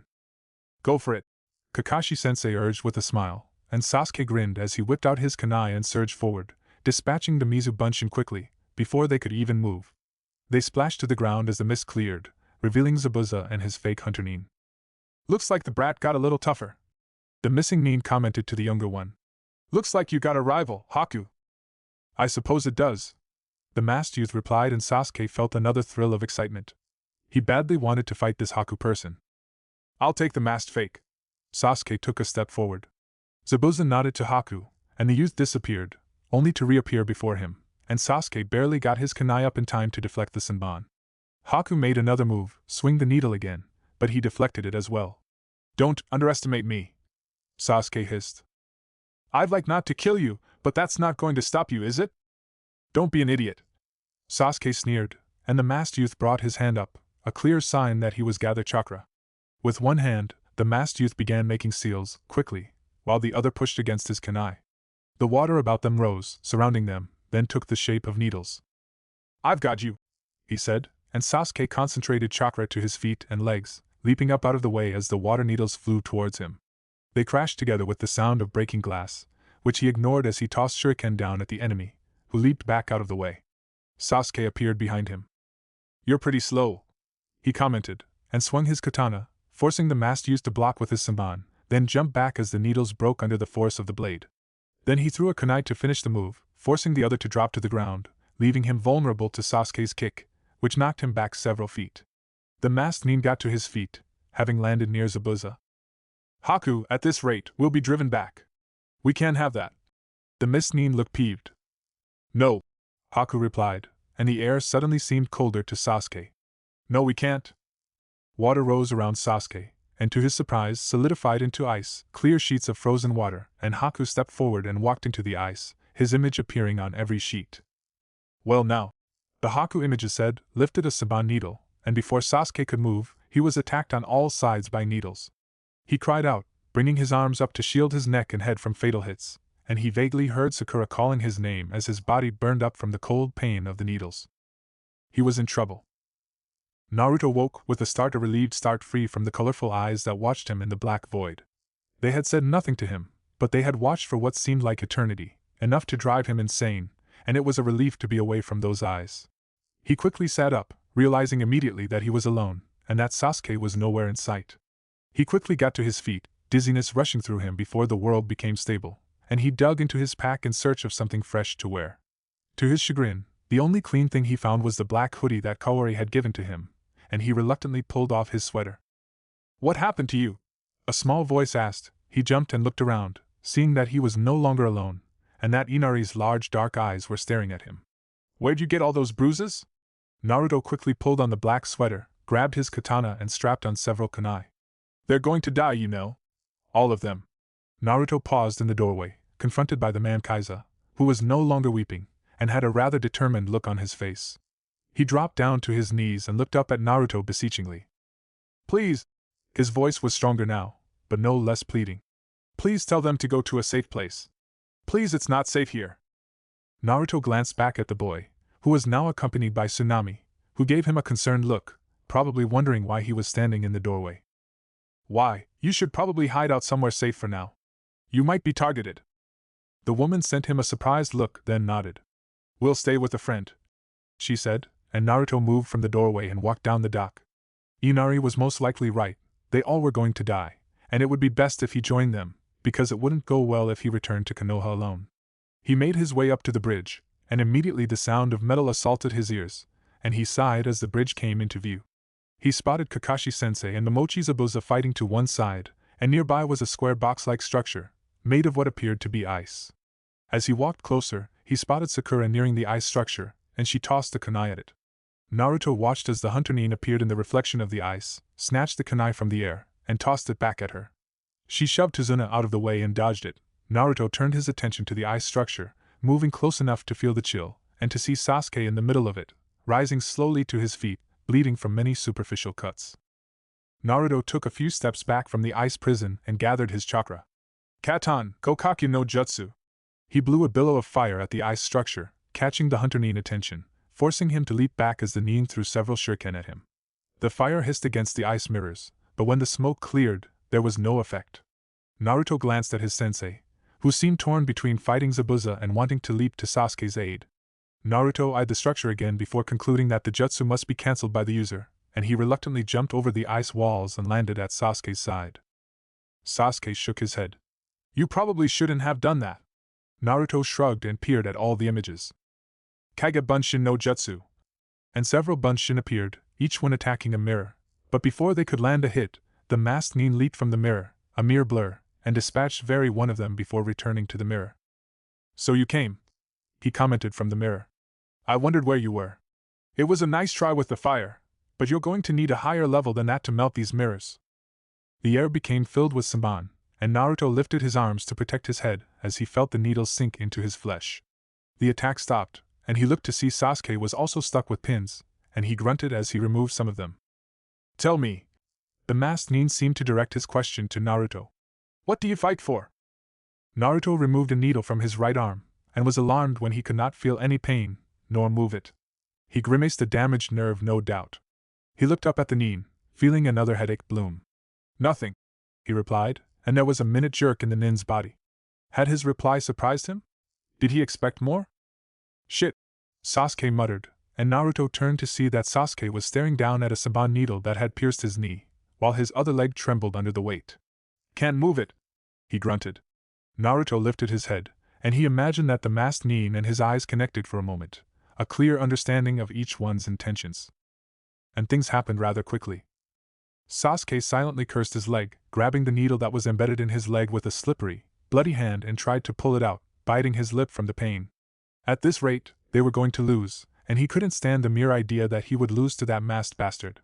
There was a familiar gust of wind in front of him, smelling of detergent and bleach, and his head jerked up in surprise, immediately spotting Haku lying on the ground. Struggling to return to his feet, and he pulled out a kunai quickly to toss it at the Nin, but then he noticed Naruto, who was still standing in front of him, and his eyes traveled up his body, falling on several of the needles, before settling on the ones embedded in his neck. He dropped the kunai, his hands going numb. Naruto made a gurgling sound, and his legs crumbled under him. Sasuke managed to catch him, grunting at the weight but lowering him gently to the ground, eyes wide, mind going blank. Naruto's eyes were wide, blood trickling from his nose and mouth, whole body racked with small spasms. His wide, frightened blue eyes landed on him, his mouth opening and choked words drifted out. Mad. They mad, so mad. The capillaries in his right eye popped, the eye swimming in blood. What did you do? Sasuke wheezed, his whole body feeling numb. Just moved, couldn't help. And suddenly the trembling stopped, and the pain seemed to fade from Naruto's face, leaving him looking momentarily surprised. So quiet. His voice was more clear now, and his gaze moved to the sky, blood leaking from one eye like tears. So quiet. And to Sasuke's silent horror, he stopped moving, stopped breathing, body going limp, empty eyes trained on the sky. Sasuke blinked several times, his mind having a hard time understanding what had happened. Naruto was dead? He landed a blow on me, and didn't even flinch. Haku's voice intruded upon his numbness. Was he precious to you? Naruto was dead. Naruto had jumped in front of him. Naruto had protected him. He had never asked Naruto to do that for him. Is this the first time a friend has died? Shut up, Sasuke hissed, feeling the rage break through the numbness. Shut the fuck up! He stood up, no longer feeling the pain in his body, could only feel hatred toward the one standing across from him. I'm going to kill you! He raced toward the masked Nin, all his rage focused on crushing him, and when he moved, Sasuke could see it, almost predict it, and he dodged out of the way, grabbed the Nin and smashed his fist into the masked face with enough force to crack through the mask. The Nin staggered back, raised his hands to do a jutsu, but Sasuke was faster, and with a brutal chakra-induced kick, knocked the masked Nin through the mirrors, oblivious to it shattering around him as he leaped upon the Nin, raising his kunai to drive it into the girly face that looked calmly back at him. Did he live for you? He asked, and for a second Sasuke hesitated. Living was painful for him, he wanted to die. I did him a favor, and he let himself go. Sasuke's lip curled up in hate. Fuck you! He spat as he brought the kunai down, burying it into the boy's eye, uncaring that he hadn't tried to stop him. There was a great surge of chakra behind him, but he only turned and staggered back to where Naruto lay, staring up at the sky. He'd seen that same empty look on his mother's face when he had walked in on them, had seen it on several of his family members. His whole family, gone, Naruto gone, Kaori gone, everyone he knew, dying around him. Someone was saying his name, but he didn't care. It wasn't important. He felt drained, hollowed out. How long would Naruto have lived if Sasuke had never met him? He'd be back in his apartment, with his books and candy bars, and his pillow, cleaning every day without fail. Someone was shaking him, and a muffle of words seemed to make it to his brain. Alive, Sasuke. He's alive. What? He looked up to see a very concerned sensei kneeling over Naruto, one arm on Sasuke's shoulder. Sasuke looked at Naruto, and the bloody blonde was shaking, trembling, face pained. Sakura was standing next to them, along with Tazuna, both their faces pale. What happened? Sasuke asked, looking around, and Sakura gave a weak smile. You defeated Haku. She glanced nervously back at the dead Nin's body. Your eyes were red. Naruto moaned, lifting an arm to touch his neck, his face the epitome of misery, and Sasuke felt pure relief run through him. Naruto was alive. Then he scowled. Idiot! He muttered. Kakashi sat in Tazuna's home, staring down at the pale body displayed before him. Sasuke and Sakura were with Tazuna as he joyfully finished building the bridge, with many eager villagers helping him. Halfway through his fight with Zabuza, Gato and several of his lackeys had showed up, severing the contract he had made with the missing Nin, and completely diverting his attention from the fight. Zabuza had instead attacked the Mogul, killing several of his men and removing Gato's head from his body, dying shortly after from blood loss. He then rushed to his student's side, expecting to finish off the youth, but found him with a kunai in the eye and Sakura trying to get Sasuke to speak. Said boy had been sitting in front of Naruto, eyes hollowed out and haunted, and when he had seen the state Naruto was in, he hadn't blamed him, and was all too glad to tell him that Naruto wasn't dead. He'd gotten them all back to Tazuna's place only to find that it had been ransacked by 2 samurai, Tsunami reported, having watched it happen from a neighbor's window where she and Inari had been hiding, via the suggestion from Naruto. After that, he had stripped the blonde so he could remove the needles from his neck and body, and now had time to mull over the overall condition of Naruto's body. As he had imagined, the bruising on his face wasn't exclusive to that area, in fact covering all of Naruto's body, though it was much faded and most likely looked worse days before.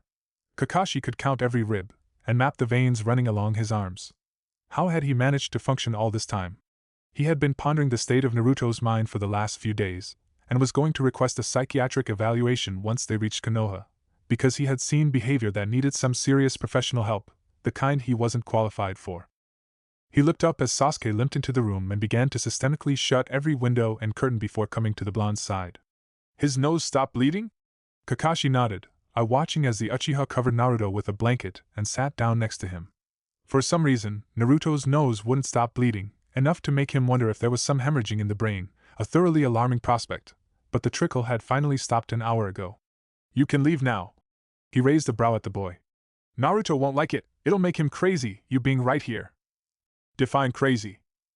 Sasuke scowled at him and rested his elbows against his crossed knees, intertwining his hands together and placing his chin on the back of his hands, dark eyes staring down at the blonde. Kakashi got to his feet and headed for the door, pausing to look back at the boys. He'll be up and about in a week. And as he turned to go, Sasuke's soft reply gave him serious pause, because he knew Sasuke wasn't talking to him. Most likely sooner. You'll make it sooner, won't you? Chapter 12. Sasuke spent the next 2 days watching over Naruto, removing the gauze over the holes in his flesh, wiping him down, and getting him to eat. Naruto seemed content to stare at the ceiling and ignore the world around him, seeming more depressed than Sasuke was used to seeing him. Around them, Tsunami cleaned up, Tazuna practically skipped to work, having gotten most of the men and waved to happily return to building the bridge.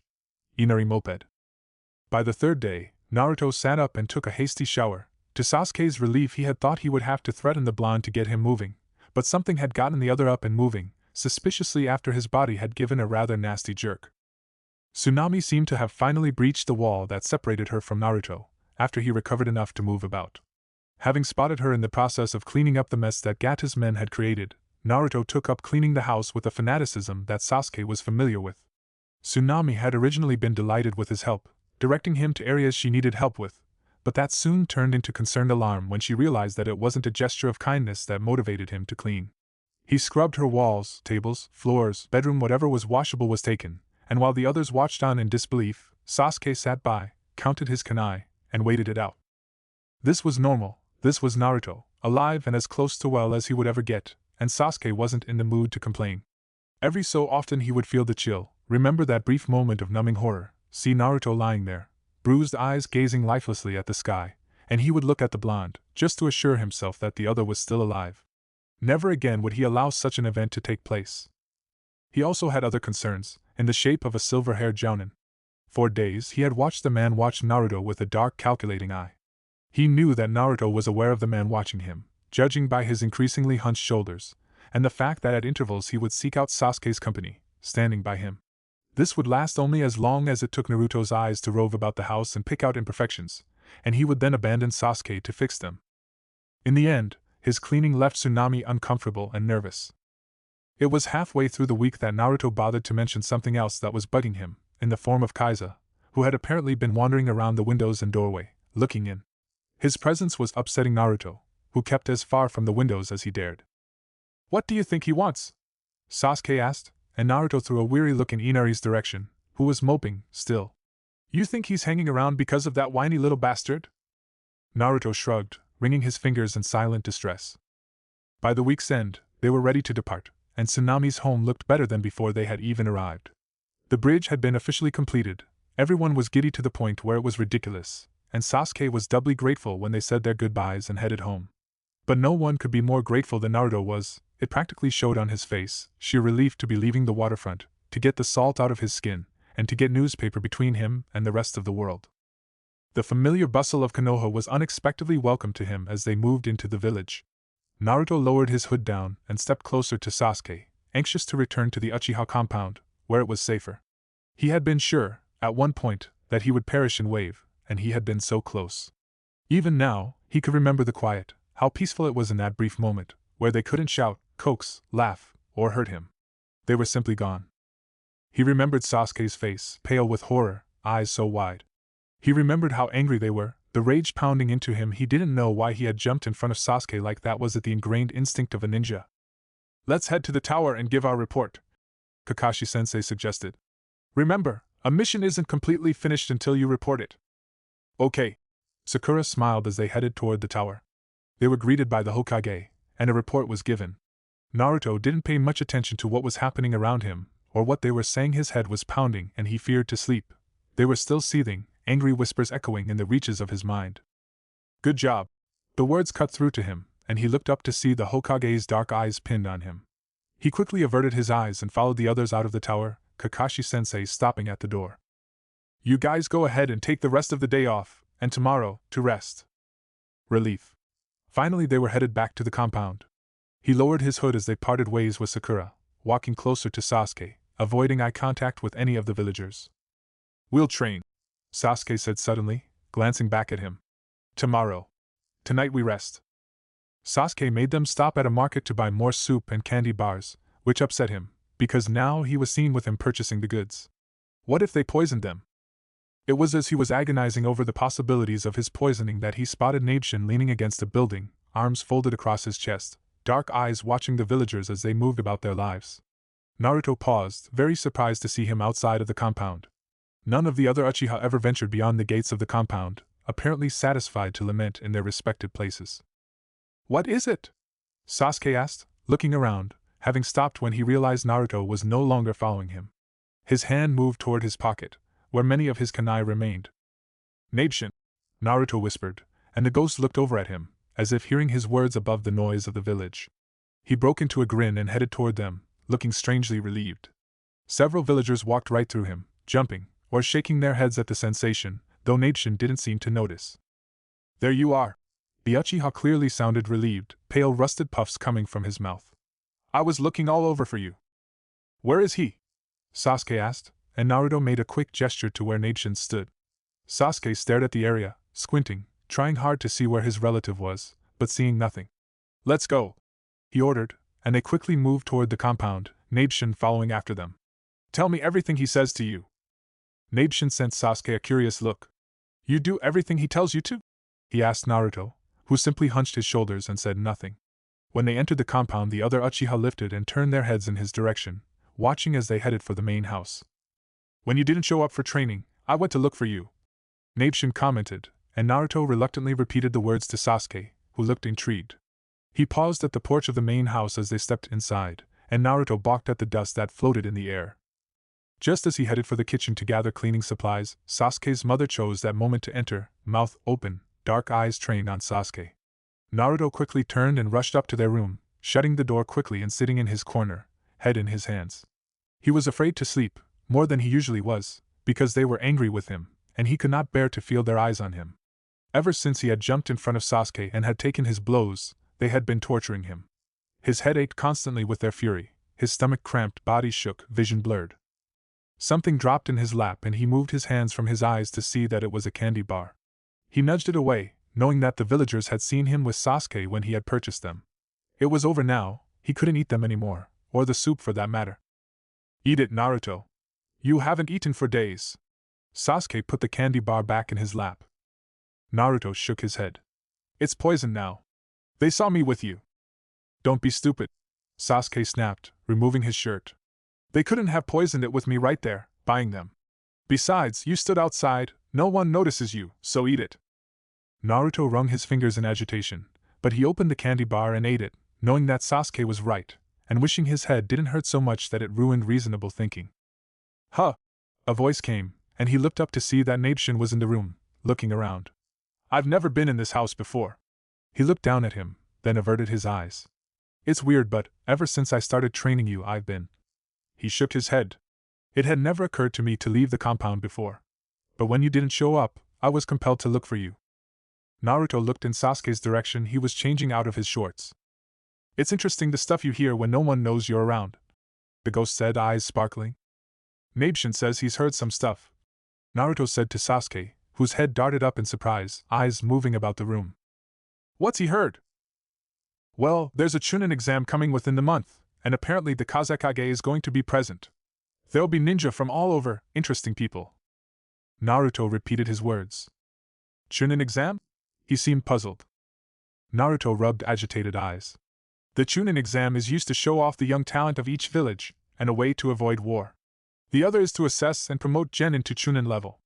A Jounin can enter his team after they've completed 8 to 10 successful missions.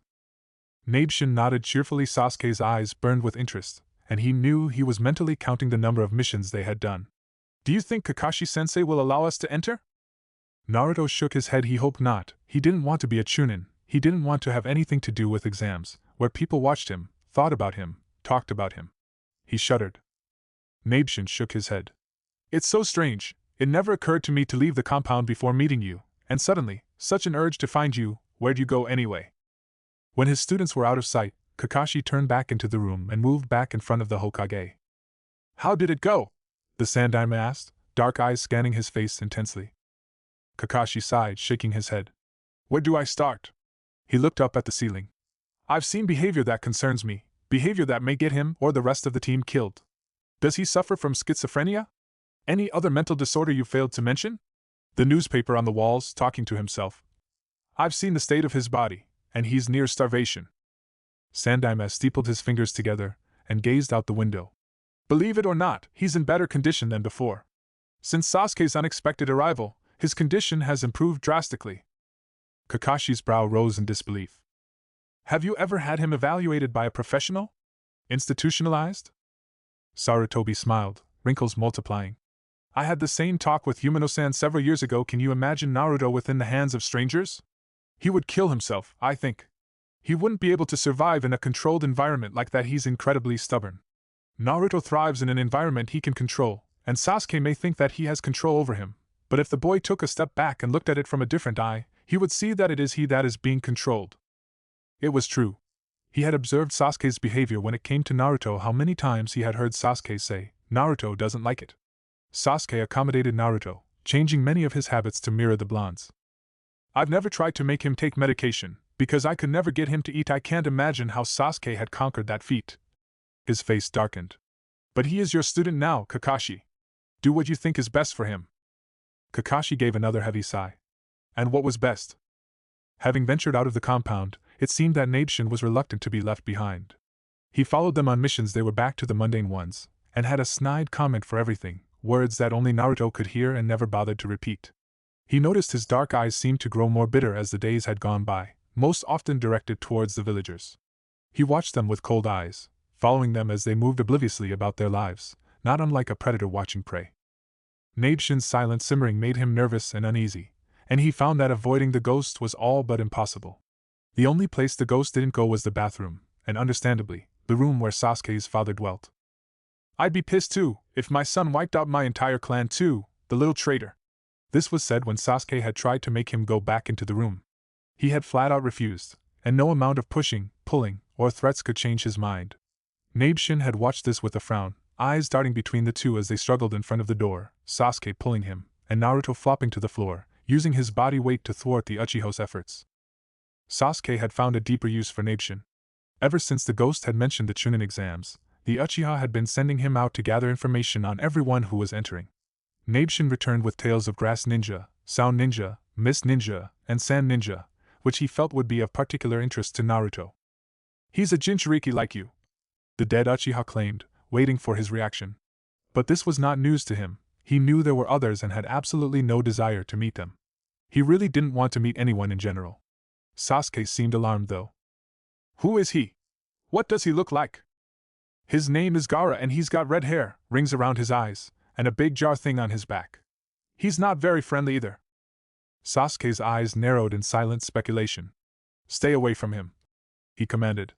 Lately most of what he said was a command.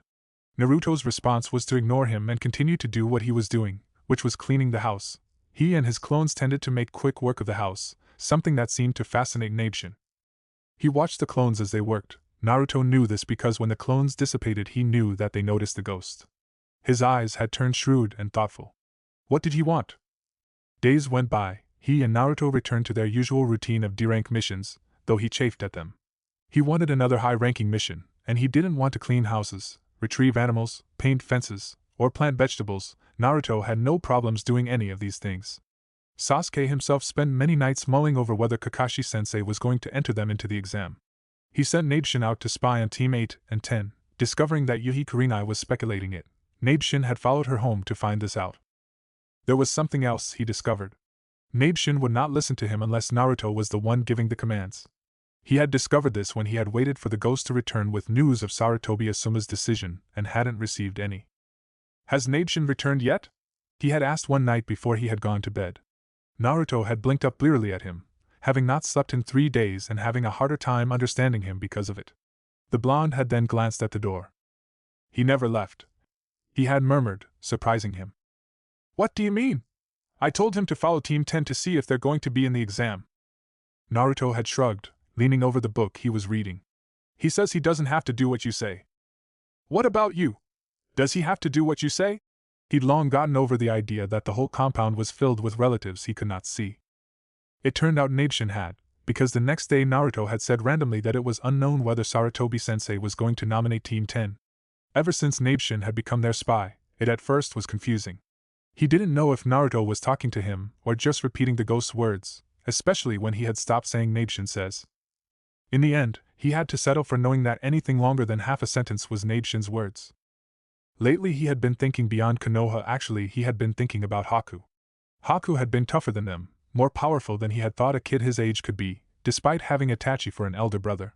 It made him think that there was much more to learn outside of Konoha than there was inside of it. Training was moving too slow here, for him and Naruto, and he wanted to learn more than Kakashi-sensei was teaching them. Sakura glanced ahead at her teammates glumly, feeling another wave of depression fall over her. Ever since they had returned from Wave, each day had been more miserable than the day before. It appeared that Sasuke and Naruto had forgotten her. They rarely talked to her, interacting only enough to get the missions done, and Naruto didn't interact at all.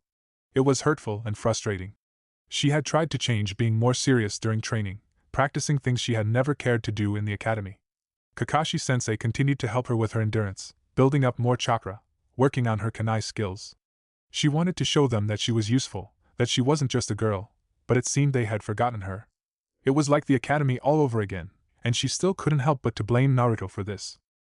Naruto came to a stop quite suddenly, but this time she halted before bumping into him. His hooded head was always bowed, his gaze, from what she could tell, was usually focused on the ground, and she often wondered how he managed to not walk into Sasuke, especially since he walked so closely to him.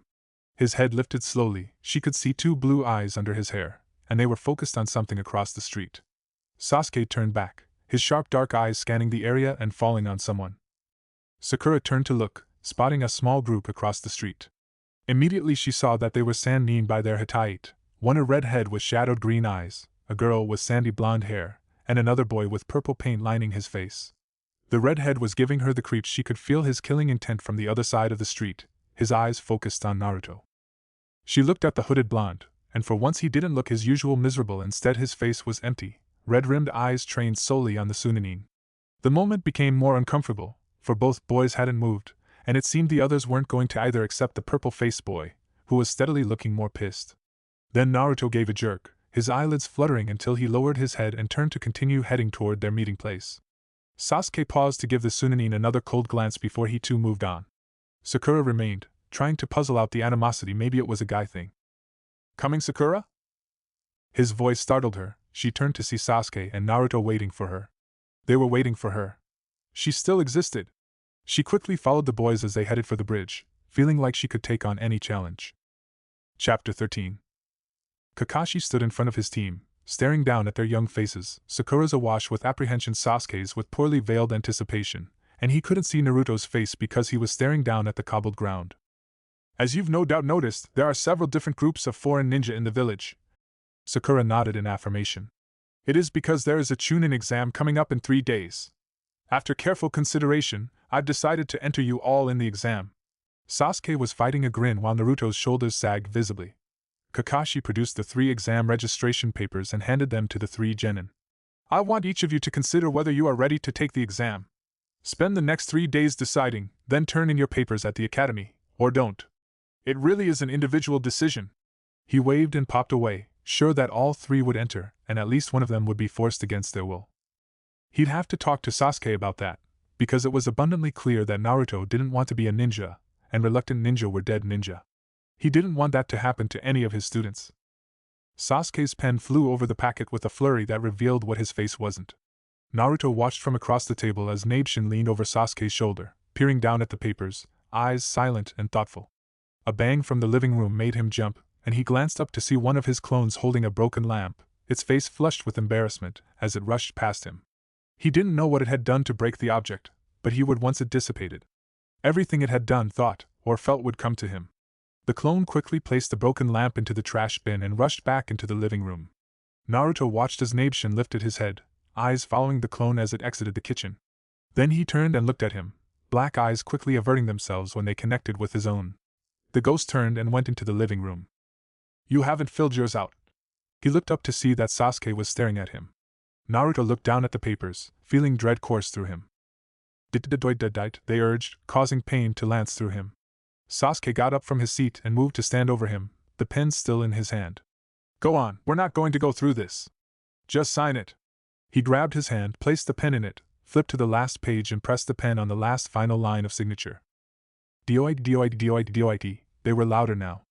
Naruto blinked rapidly as he began to sign the paper.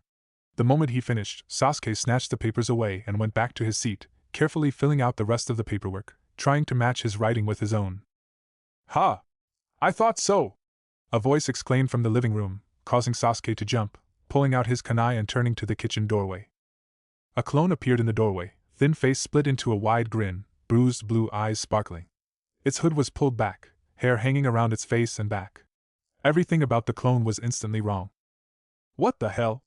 Sasuke murmured, and the clone turned to him, grinning. It worked! It exclaimed, and a red puff of smoke came from its mouth.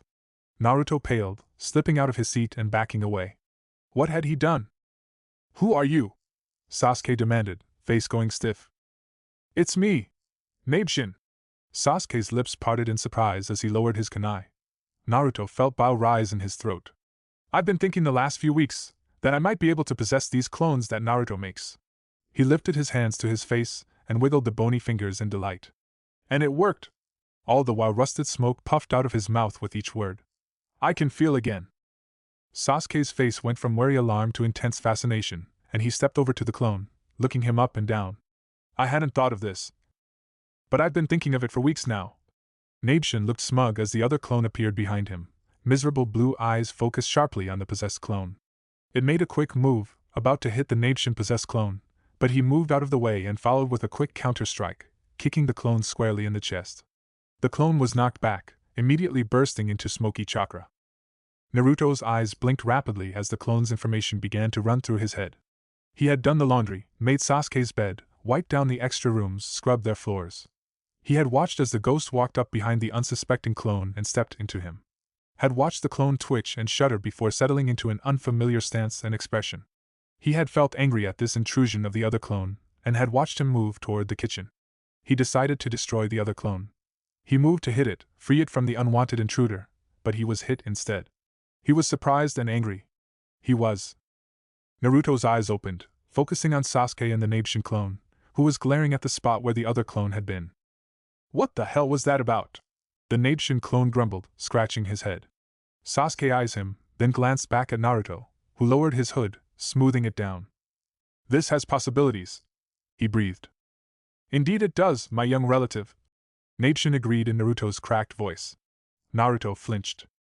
I wonder if you can possess people like the Yamanakas. Sasuke wondered aloud, and the clone shook his head. Nope. Tried it when you guys were gone, didn't work. How do you feel? Sasuke inquired curiously. The Naruto clone stared at his hands, then grinned up at Sasuke.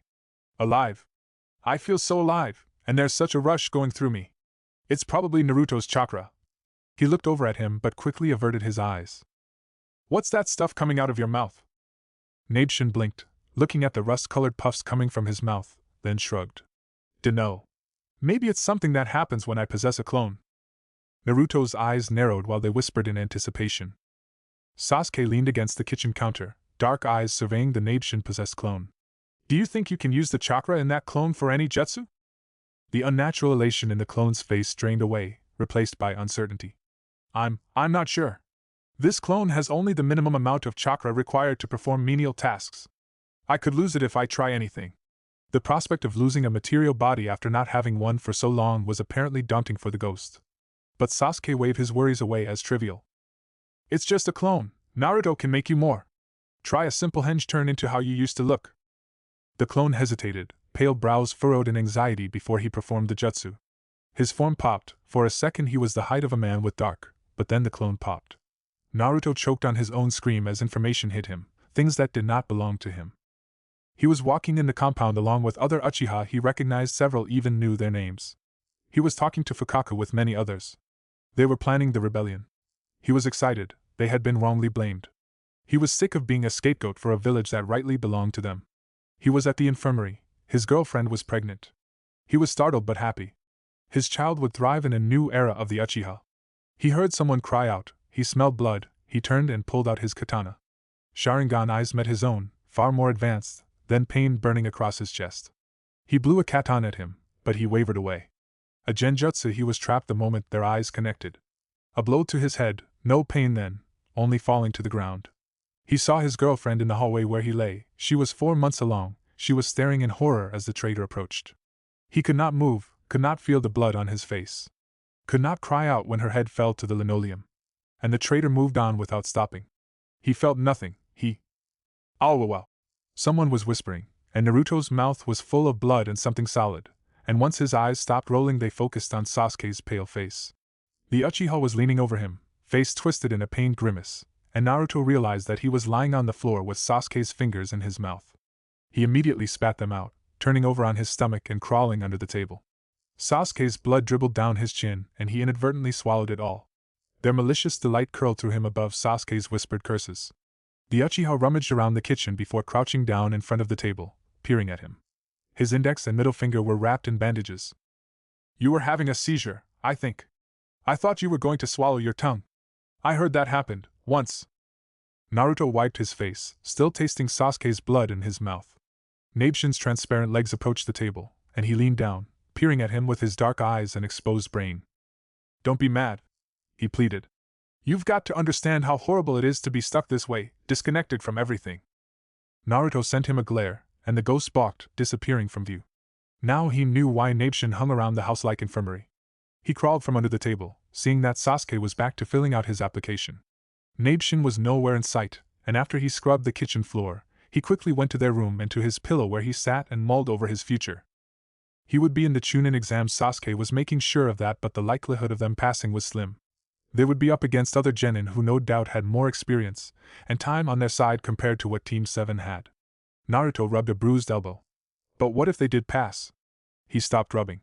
If they passed, they would be sent on separate missions. Sasuke wouldn't be able to force him out.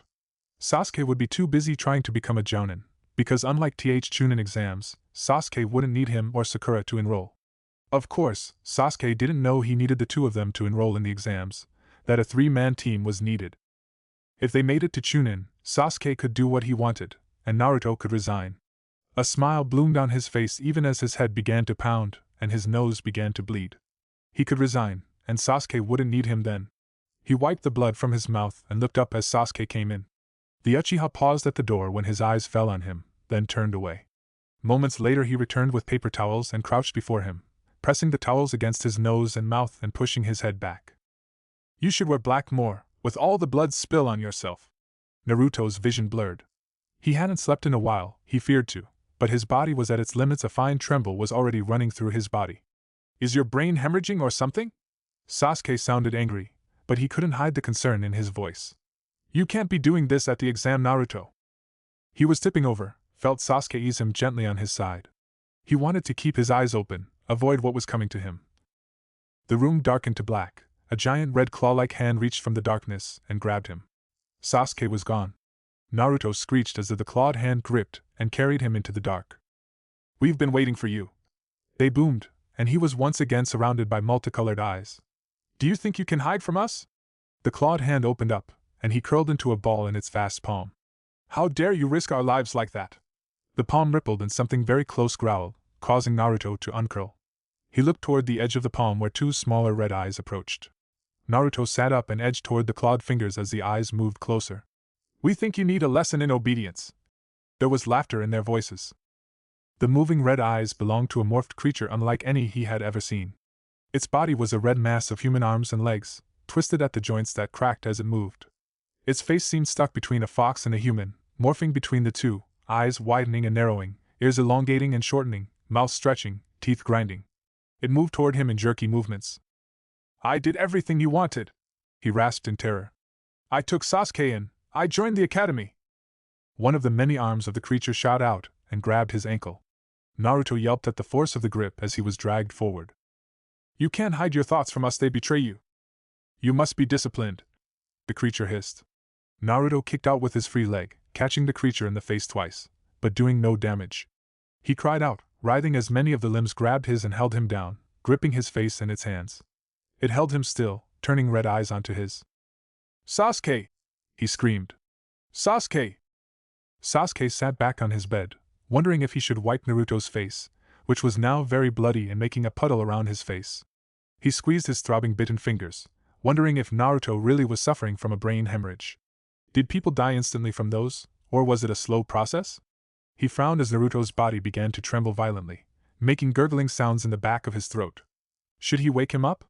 He was reluctant to. Naruto hadn't slept in days, probably weeks, and he needed to get all the rest he could for the Chunin exams. Sasuke! Naruto gasped wetly, his bloody face crumbling, eyes rolling under his lids. Sasuke stood up. Naruto? Was he already awake? Sasuke! The blonde choked, and he moved over to him and grasped a thin shoulder. Hey! He shook his shoulders and the blonde's eyes shot open. Naruto was up and trying to crawl his way into the corner. I'm sorry, he whispered desperately from behind his arms. Sasuke sat back on his bed and waited.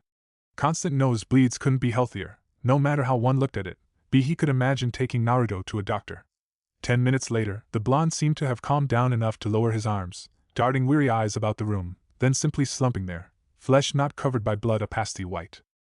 Sasuke sighed and went to get a bucket and towel to soak up the puddle of blood.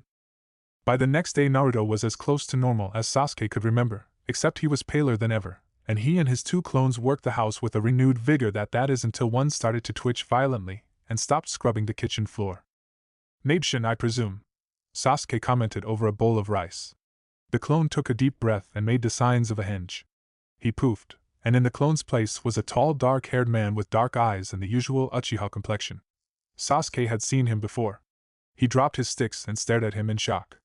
It was a relative of his, an Uchiha, alive, looking at him. Nabeshin grimaced, running a hand through his now black hair as he pulled out Naruto's chair and sat in it. Out of the two clones, this one had a little more juice in it, but I won't be able to do much else. Sasuke couldn't do much but stare. Listen, Sasuke, there's something important that I need to tell you, something no one else will, not even Naruto. What? Sasuke straightened in his seat, the shock lifting. Nabeshin glanced at the newspaper windows darkly and rubbed his face. I suppose you were too young to be aware of the trouble we Uchihas were in. What trouble? He was breaking out into a sweat. Nabeshin leaned back in the seat, tapping a finger against the kitchen table. I won't get too deep into it, don't want to overwhelm you with too much information. But let me say that the Uchiha were being blamed for many unfortunate things happening in Konoha, especially the Kyuubi attack. What? I thought that the Kyuubi was considered a natural occurrence caused by human war, death, and violence. Nabeshin shrugged. That was never proven to be a complete fact. Whether it was true or not, we were blamed, gathered up, and sent here, to the Uchiha compound, which you have come so dearly to love. It was a cold sweat now, and he couldn't bother to wipe his brow. It became increasingly clear that this village we helped establish was plotting our annihilation. So your father and many of the other Uchiha elders began to devise a rebellion. Sasuke felt the blood drain from his face. Nabeshin apparently saw it too. We were not going to lay down and die, Sasuke. And apparently none of us had to. Your brother no doubt did this village's dirty work. He had no true loyalty to the Uchihas, a shame really. But he said it was to test his limits. That's what Itachi had told him, when he had begged for a reason. Nabeshin raised a brow. Did he? It's curious that the only one he left alive was you. But what matters, Sasuke, is that this village had betrayed everyone you love, taken your whole life from you, and pretended to have nothing to do with it. Nabeshin's face seemed distorted around the reddish smoke. If he said anything more, Sasuke heard nothing beyond the pounding in his ears. Sweat beaded down his temples and he felt both hot and cold. The whole village was against him then? How many of the other clans knew this? How many of his classmates had known this? Was the whole village in on it? Kakashi-sensei? Iruka-sensei? Naruto? He turned to see the blonde at his side, face pale, eyes flitting nervously about, seeming unable to focus on anything in particular. Just standing there, too close. His heart steadied. Naruto wouldn't know anything about that kind of stuff. He had been holed up in his apartment for years. He rubbed his shaking hands and stared at Nabeshin, who was staring back. I suppose that's what my father meant, by avenging the clan. He missed Naruto's flinch. But that makes this whole village my enemy, doesn't it? Yes, what is that? He felt calmer now, less ready to burst, and it wasn't because of Nabeshin's words, but because Naruto was clearly standing by him in an attempt to comfort him, or else he would be in their room. His world may be crashing down around him, but Naruto was a constant. I'll show you everything later, but learning the Manjiki will take much time. Right now, you've got a Chunin exam to worry about. The Chunin exam. He had nearly forgotten that. Suddenly Nabeshin's clone popped. Beside him Naruto staggered and crashed into the kitchen counter, gripping the edges to keep himself upright. Strangely enough, he saw Naruto's blue eyes flash red several times like a beacon light before he seemed to get a grip on himself. He looked at him, miserable blue eyes waiting. "What now, Sasuke?" they seemed to say. "Come on, we need to make some traps for the exam." Late that evening, Sasuke left Naruto briefly to gather some sedatives he knew had been left behind at the infirmary, chilled by the brown stains that smeared the dirty halls and rooms. The people of Konoha may have removed the bodies, but the stains remained. He found a broken cabinet full of sleeping pills and took them. It was obvious Naruto was plagued by nightmares and was getting little sleep. His hands constantly shook, a sign of exhaustion. Clearly what he needed was a full day of uninterrupted sleep. "Take these," he told the blonde, who was finishing up a pile of exploding tags. Naruto stared at the 3 pills, face turning gray at the sight of them. "It's not poison," Sasuke assured, rolling his eyes. "You need to get some real sleep. This'll put you out for hours and won't dream or have nightmares. I'm sure of it." Naruto wrung his fingers nervously before taking the pills and downing them with a glass of water. Satisfied, Sasuke began to gather the exploding tags and sort them. Tomorrow he would take their katanas to the nearest blacksmith and get them sharpened, along with all their kunai. He glanced back at Naruto 10 minutes later to see the blonde out cold, bent over with his face in the carpet, unmoving. "Finally," he muttered, turning the blonde on his side and covering his with an extra blanket. He too then went to bed, staring at the newspapered window, picking out random words and alternately dwelling on what his relative had told him. Soon he too fell asleep.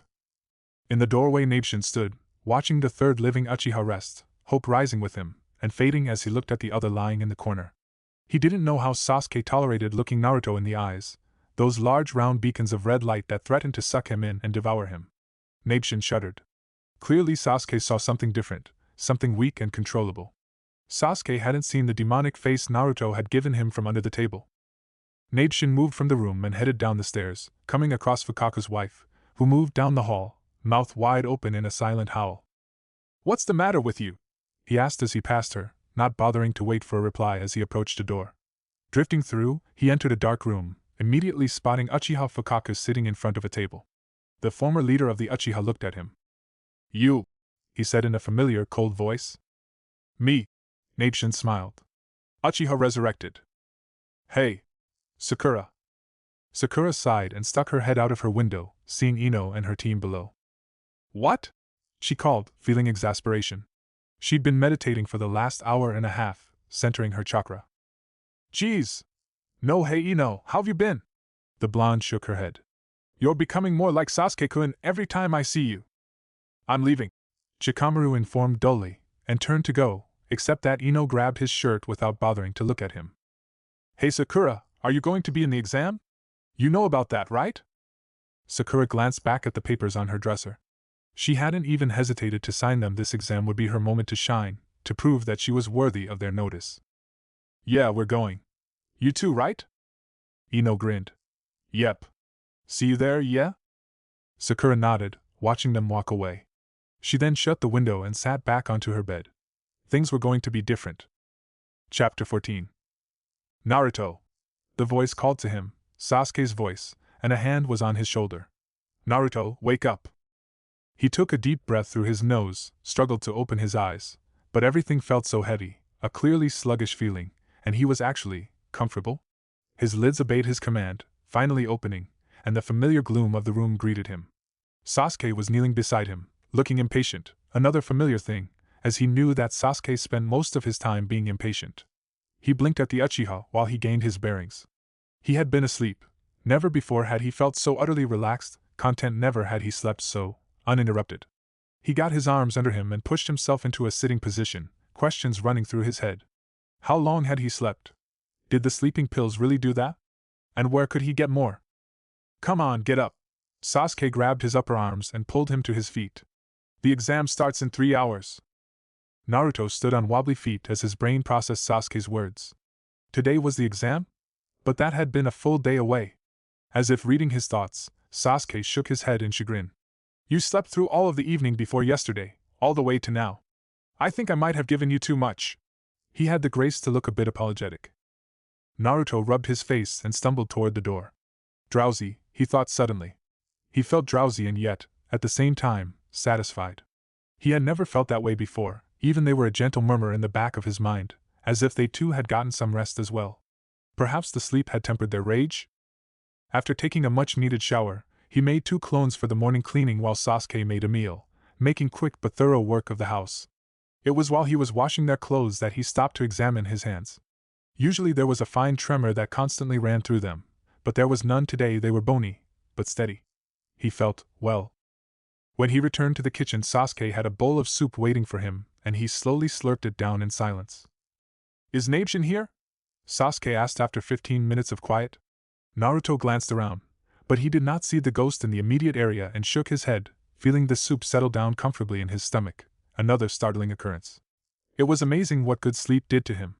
Soon after they were stashing bombs, strapping kunai in their holsters, and tightening the straps on their katana. Sasuke moved with barely pent-up energy, jerky and eager. "I have to talk to my father before we leave," Sasuke said when they were all finished, causing Naruto to freeze. He looked at the Uchiha and shook his head. Sasuke stiffened. "Why? Are you frightened of a ghost?" He moved toward the blonde. "What can he do to you?" Naruto pursed his lips. "I don't like him," he stated flatly, moving toward the bedroom door as Sasuke sneered. "You don't like anyone, Naruto. What makes my father any different?" Naruto opened the door and headed down the stairs. "He sees me," he muttered. "I want to talk to him, Naruto," Sasuke called with more force, all but demanding his obedience. He hated that tone meant pain, but he paused and looked back up at him, standing at the top of the stairs, lips pursed and dark eyes glowing. "He's dead, Sasuke," he replied, and instantly regretted his words. Sasuke was in his face before he could see him move. "Don't tell me what I already know," he hissed, backing Naruto up against the door, pointing a finger in his face. "You know, suddenly I get the feeling that you're keeping something from me." His black eyes became wild, unknown emotions flashing about them. "You are, aren't you?" He grabbed the front of Naruto's sweater as the blonde tried to shy away from him, soup now rumbling in his stomach. He shook his head, pressing against the door, heart pounding in his ears, waiting for Sasuke's other fist to descend upon him at any moment. Sasuke remained there, imposing, threatening, but the crazed look in his eyes faded a bit. "I hope you aren't," he said in the heavy quiet of the house. "It's just you and me, Naruto. No one else means us any good." He released his sweater after a moment. Naruto wrung his fingers and smoothed down his hood. Perspective. The word popped into his head, not his, not theirs, but there nonetheless, like a flashing neon billboard. Perspective. He had grown up with the knowledge of the cruelty aimed at him, that others wanted to hurt him, kill him. The world was not his friend, the world was not safe. Sasuke hadn't known this. Sasuke had been living in an illusion, one so strong that the dead had to come and reveal it to him.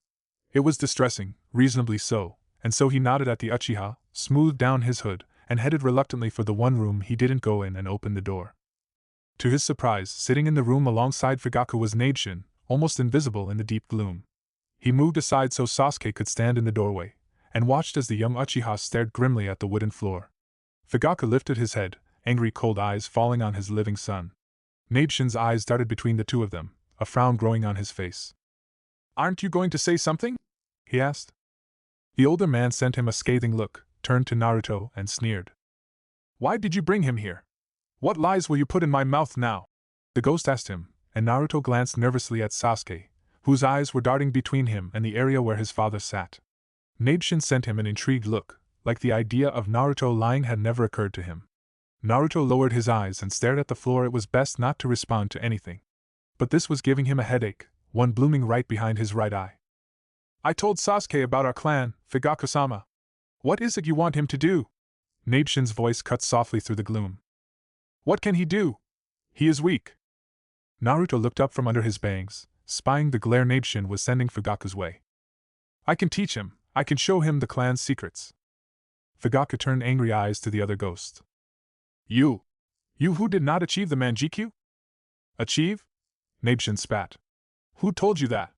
I chose not to achieve it, because I loved more. Unlike you, and many others I can name." "What's going on?" Sasuke murmured in question. "Has he said anything? How dare you speak to me this way?" Fugaku was snarling, getting to his feet. Naruto shrank back a bit. "I can speak however I want," Nabeshin shouted, standing up as well. "What are you going to do about it? Kill me? You've already done that." Fugaku was looking downright murderous. "Itachi dash." Nabeshin cut him off, pointing a finger in his face. If you had kept a more fatherly eye on your son, none of this would have happened. You've killed us all. The angry ghost charged toward the wall, paused and glared back at the man. I'll make Sasuke more powerful than Itachi could ever imagine. I know the ways, and I know where and who to get help from. As he began to disappear into the wall, Fugaku's last words stopped him. I doubt you'll get very far. I know you've been getting power from this demon. Don't forget they devour souls. Nabeshin glared at him, but he looked at Naruto for a second, expression unreadable, before disappearing completely into the wall. Naruto! Sasuke's hand gripped his arm, making the blonde jump. He turned and looked at his questioning eyes. Nabeshin was fighting with your father, he whispered, easing back from the doorway, but not getting far with Sasuke's grip on his arm. Nabeshin was in there? Why? What were they fighting about? Naruto hesitated. Should he lie? Which would cause him less pain? He didn't think it would matter much, he already couldn't feel his arm. But no answer would lead to more questions, as things seemed to go with Sasuke, so there wasn't much of a choice. Life is pain. Nabeshin wants to train you in this Manjiki Sharingan, and your father feels he is unqualified. Sasuke released his arm abruptly. Naruto took that moment's reprieve to twiddle his fingers as circulation returned. Sasuke stared into the gloom of the room, eyes silent and concerned. He can try, but I doubt he'll succeed. Fugaku's voice broke the silence, and Naruto looked up at the resignation in his voice. The ghost was staring at Sasuke, and his words came out in browns and grays. The glory of the Uchiha is dead. Dead floated into the air, mottled brown and purple, drifting toward them. Naruto blanched and backed up so fast that he collided with the hallway wall. Words. He was seeing words, something that only happened the week of his birthday. They murmured to life, having been gentle whispers in the back of his mind since he had awakened. But now, the words floated toward Sasuke's face as he gazed obliviously into the room, unaware of his terror, unaware of the words drifting toward his face. Would they hurt him? Naruto leaped forward, grabbing the Uchiha and yanking him backwards. Sasuke was so startled that he tripped over his foot, crashing into Naruto and making them both tumble into the hall. The hell? Sasuke exclaimed, but Naruto was already crawling through the living room and toward the stairs. A shadow shifted in his peripherals, and Naruto shied away from it, stumbling up the stairs and into their room. He grabbed their packs and pulled on his sweater, the black one that Kaori had given him, pulling the hood down over most of his face. What the hell was that? Sasuke's voice boomed into his ears. Their murmuring became louder. Naruto covered his ears. Naruto! Hands grabbed his face and turned it. He opened his eyes to Sasuke's face. What is the matter? Words, he gasped. Bad words. He pulled his head from Sasuke's hands and pulled the pack onto his back. Words hurt, he whispered, standing in the room, staring at Sasuke's bare feet. Words hurt. He moved down the stairs and toward the door. Sasuke followed him out. Sakura waited patiently at the bridge, leaning silently against the railing, watching villagers go by. Sasuke and Naruto were late, which was to no surprise. Her pink hair was pulled back in a tight ponytail, her legs strapped with kunai, hands wrapped in fingerless leather gloves, her hitaite strapped across her forehead. She rubbed the back of her neck, kneading her muscles and twisting her head from side to side. Though her demeanor was calm outwardly, inside she was quaking with excitement and apprehension. For the last month she had been training her sorry ass off, tired of being the weak, shallow spectator in her team, tired of feeling like she didn't belong. She'd had nice long talks with Kakashi-sensei over the state of her position in the team, and he had been very supportive of bettering her as a kunoichi, though he had often cautioned her not to lose herself in her quest for acceptance. The scuff of sandals on the cobbled pavement caused her to turn her head, spying both boys approaching. Naruto's head was down, only blonde strands visible beyond his dark hood, and he was walking so close to Sasuke that their shoulders were almost touching. Sasuke's face was worrisome. He was pale, lips drawn in a flat white line. He didn't look as happy or eager as Sakura had imagined he would today. Something must have happened between them. She was aware that both boys existed in a world of their own creation, a world she wanted to be a part of. The Uchiha's dark eyes fell on her, and paused, surprise passing over his pale features. You look different, he commented, and she resisted the urge to blush. No more of that, those actions tended to alienate her from them. She nodded. Hey! She greeted shortly and stepped away from the rail. Sasuke was still staring at her, and for once he didn't look annoyed. This was good. You got your paperwork? Sasuke lifted a hand, holding both boys' registration papers. She glanced at the blonde. He hadn't moved or looked up. Not surprising. Cool, she replied, looking back at the Uchiha. We should head to the academy, that's where we're supposed to meet. She turned and headed for the building, feeling Sasuke's eyes on her. She smirked. Check and mate. Hey Naruto? Naruto turned his head, staring down at Nabe's feet, not bothering to look up at the ghost as they stopped in front of the academy. He dared not look up right now. They were moving about his mind like an agitated hive, random words and expressions coming and going too quickly for him to process. It was like the never-ending shattering of glass, always falling but never landing, never settling. He didn't know what had set them off. Perhaps it was the words, or Fugaku's anger or Nabe's. I just thought you and Sasuke would like to know about the exams. Can you give me a body so I can speak to you both? Naruto looked up at the ghost quickly, taking in his unhappy face. Why couldn't he borrow a clone from Sasuke? Sasuke knew how to do the Kage Bunshin too. He looked over at the Uchiha, who was taking in the few other ninja heading into the building. He nudged him with his elbow, causing the boy to look at him. Nabeshin wants to talk privately. Sasuke nodded and they both moved from the area and walked around the corner, away from general view. Making a bunshin, he glared sullenly as the clone shuddered and twitched as Nabeshin stepped into it. This time he had made sure to gather more chakra than usual for this clone, so it could stick around longer. He watched as its face broke into a small smile as it turned to them. I've been checking out the exam, and I thought you both should know what they have in store for you. He glanced around then knelt in the dirt. Sasuke followed suit, but Naruto chose to remain standing. He had a feeling someone was watching him. His eyes darted around, expecting to find the prying, hateful eyes of a villager. It wouldn't be long now. Soon they would be announcing his name. Villagers would be after him more. The first part of the exam will be a written test, and from what I saw, the questions are a bitch.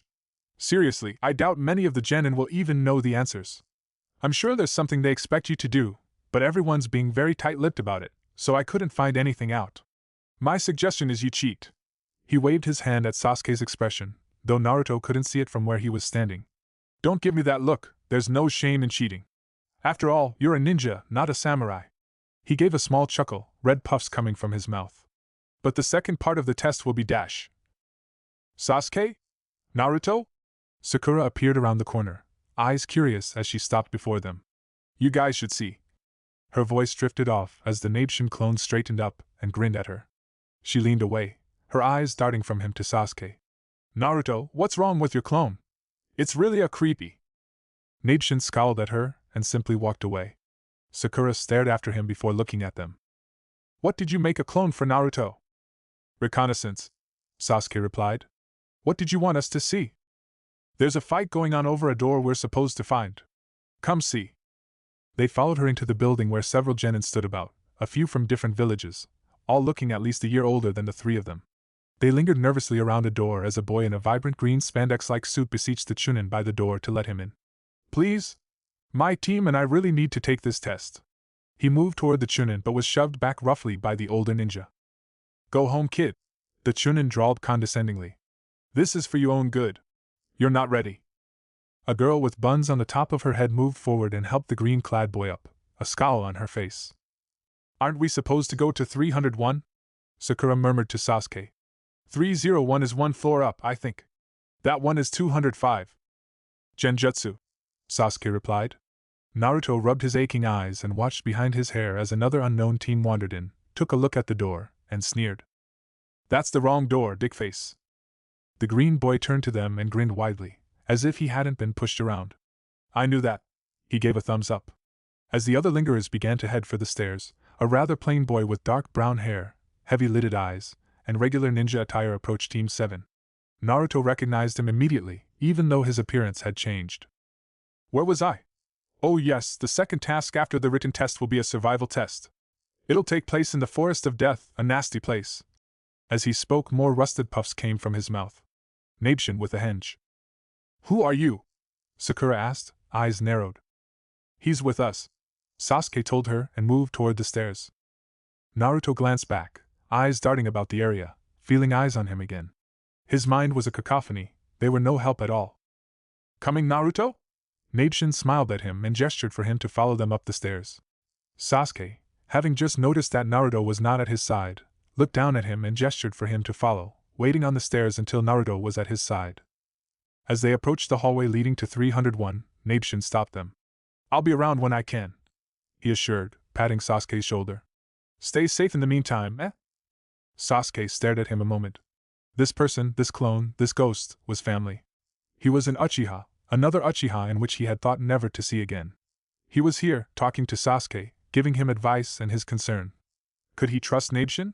He had told Naruto that it was just them two of them, but what about the ghost? Where did he fit into the scheme of things? Could he be trusted? Sasuke nodded, glancing at Naruto, who seemed to be staring at the ground, but Sasuke could see the pale blue gleam of an eye focused on the ghost. He was relieved to see that the crazy had left his eyes, but there was another emotion that had taken its place, what looked like muted anger towards the ghost. It made him wonder, made him worry. Okay, Sasuke assured, nodding at Nabeshin and gesturing for the others to follow. Naruto moved immediately, but Sakura hesitated, frowning back at Nabeshin as he left the stairs and rounded the corner, disappearing from view. Hey Sasuke! She called after him, and he resisted the urge to scowl. Sakura had been less annoying since they had returned from Wave Country, less talkative, which had been good. He didn't care for her to be observant now. Before she could say more, they spotted Kakashi-sensei, standing beside the door of 301, looking pleased. You're all here. I trust you all thought carefully about this. 'Cause I focused on Sasuke and Naruto. Sasuke nodded, gaze moving toward the door. Sakura? 'Cause I moved to the kunoichi. Sasuke saw a look of pride in his eye, and saw her smile back at the jounin confidently. Yes, something was distinctly different about her. Kakashi-sensei moved from the doorway, opening it for them. As he and Naruto passed through, Kakashi-sensei dropped a hand on the blonde's shoulder, making the hooded boy jump and flinch, looking up at the man as he tried to shy away, but the jounin's grip was too strong. Watch over them, will you, Naruto? Sasuke fought to keep the surprise off of his face. Naruto, watch over them. He was barely sane 90% of the time. But Naruto nodded, if only to get the jounin to release him. Kakashi-sensei removed his hand, and they entered the room, pausing briefly as they took in all the genin that crowded the room. Grass nin, sand nin, ninja from stone, mist, lightning, and several others they couldn't identify on the spot. Sasuke's eyes zeroed in on the sand nin with the red hair, who was standing beside his teammates. The redhead turned toward them from where he stood, green eyes zeroing on Naruto, who was staring at the ground. Sakura! Sasuke turned to see Team 10 approaching, Yamanaka Ino at the head. She came over to Sakura and gave her a once-over, a slight frown on her face. You look different. Hiding your forehead again? She asked, and the pink girl gave a shrug and said nothing, which caused a few eyebrows to raise.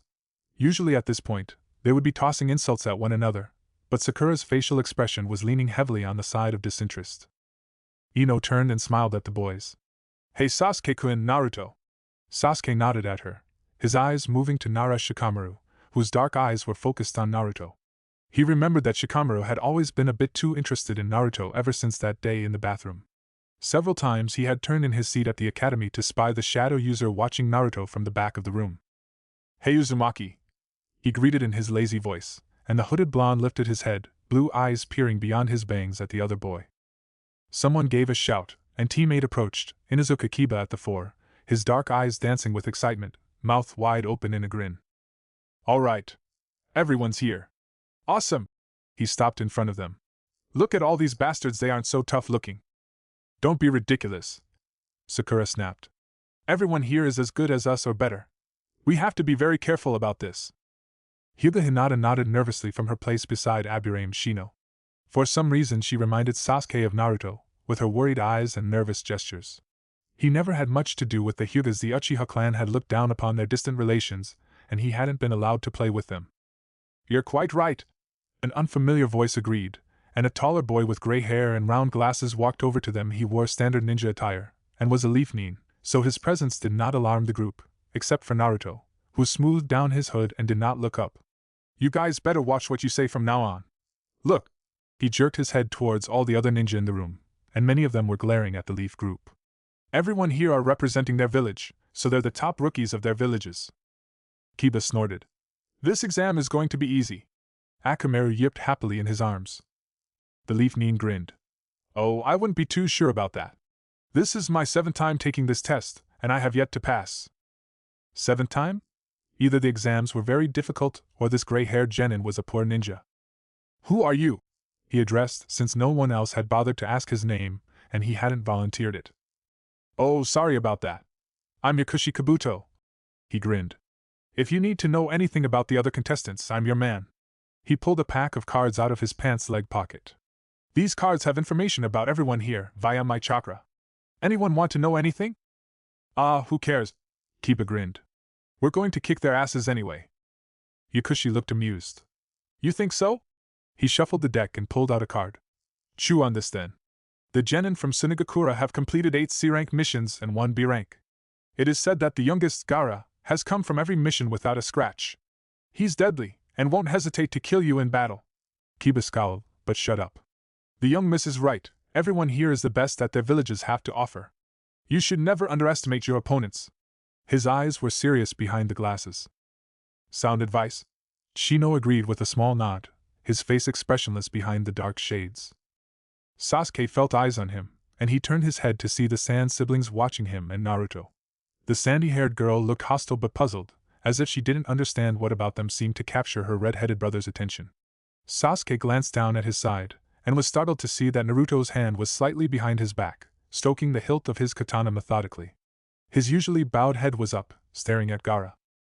Sasuke nudged him with his elbow, and for a moment there was no reaction, then Naruto's head turned toward him. His pale blue eyes were wide, but not with fear, but with an awareness Sasuke clearly remembered. That day on the bedroom floor. The pupils in his eyes were small and thin, and he felt that more than just Naruto was looking at him. His lips turned up, and a smile appeared, hollow yet cruel. That smile turned back to the Sandines, and Gaara unfolded his arms, straightening, his shadowed eyes narrowing. Besides the Sandines, what of the other villages?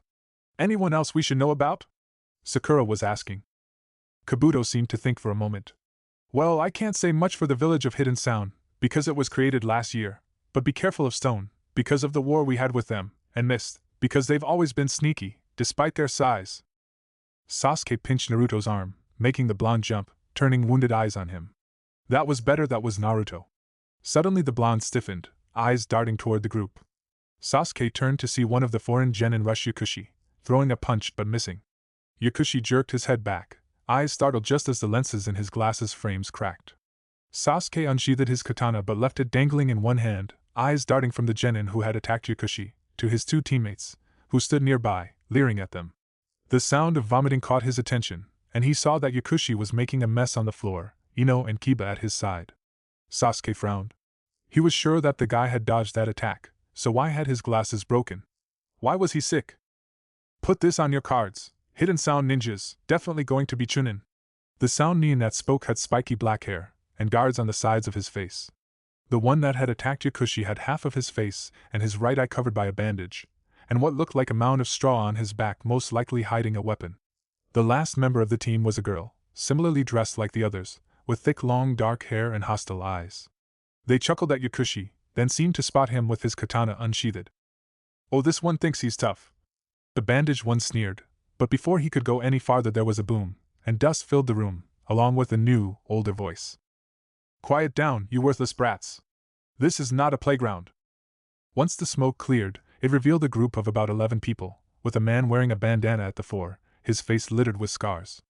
Anyone caught fighting will be disqualified, he informed, intense eyes roaming about the room and falling on them.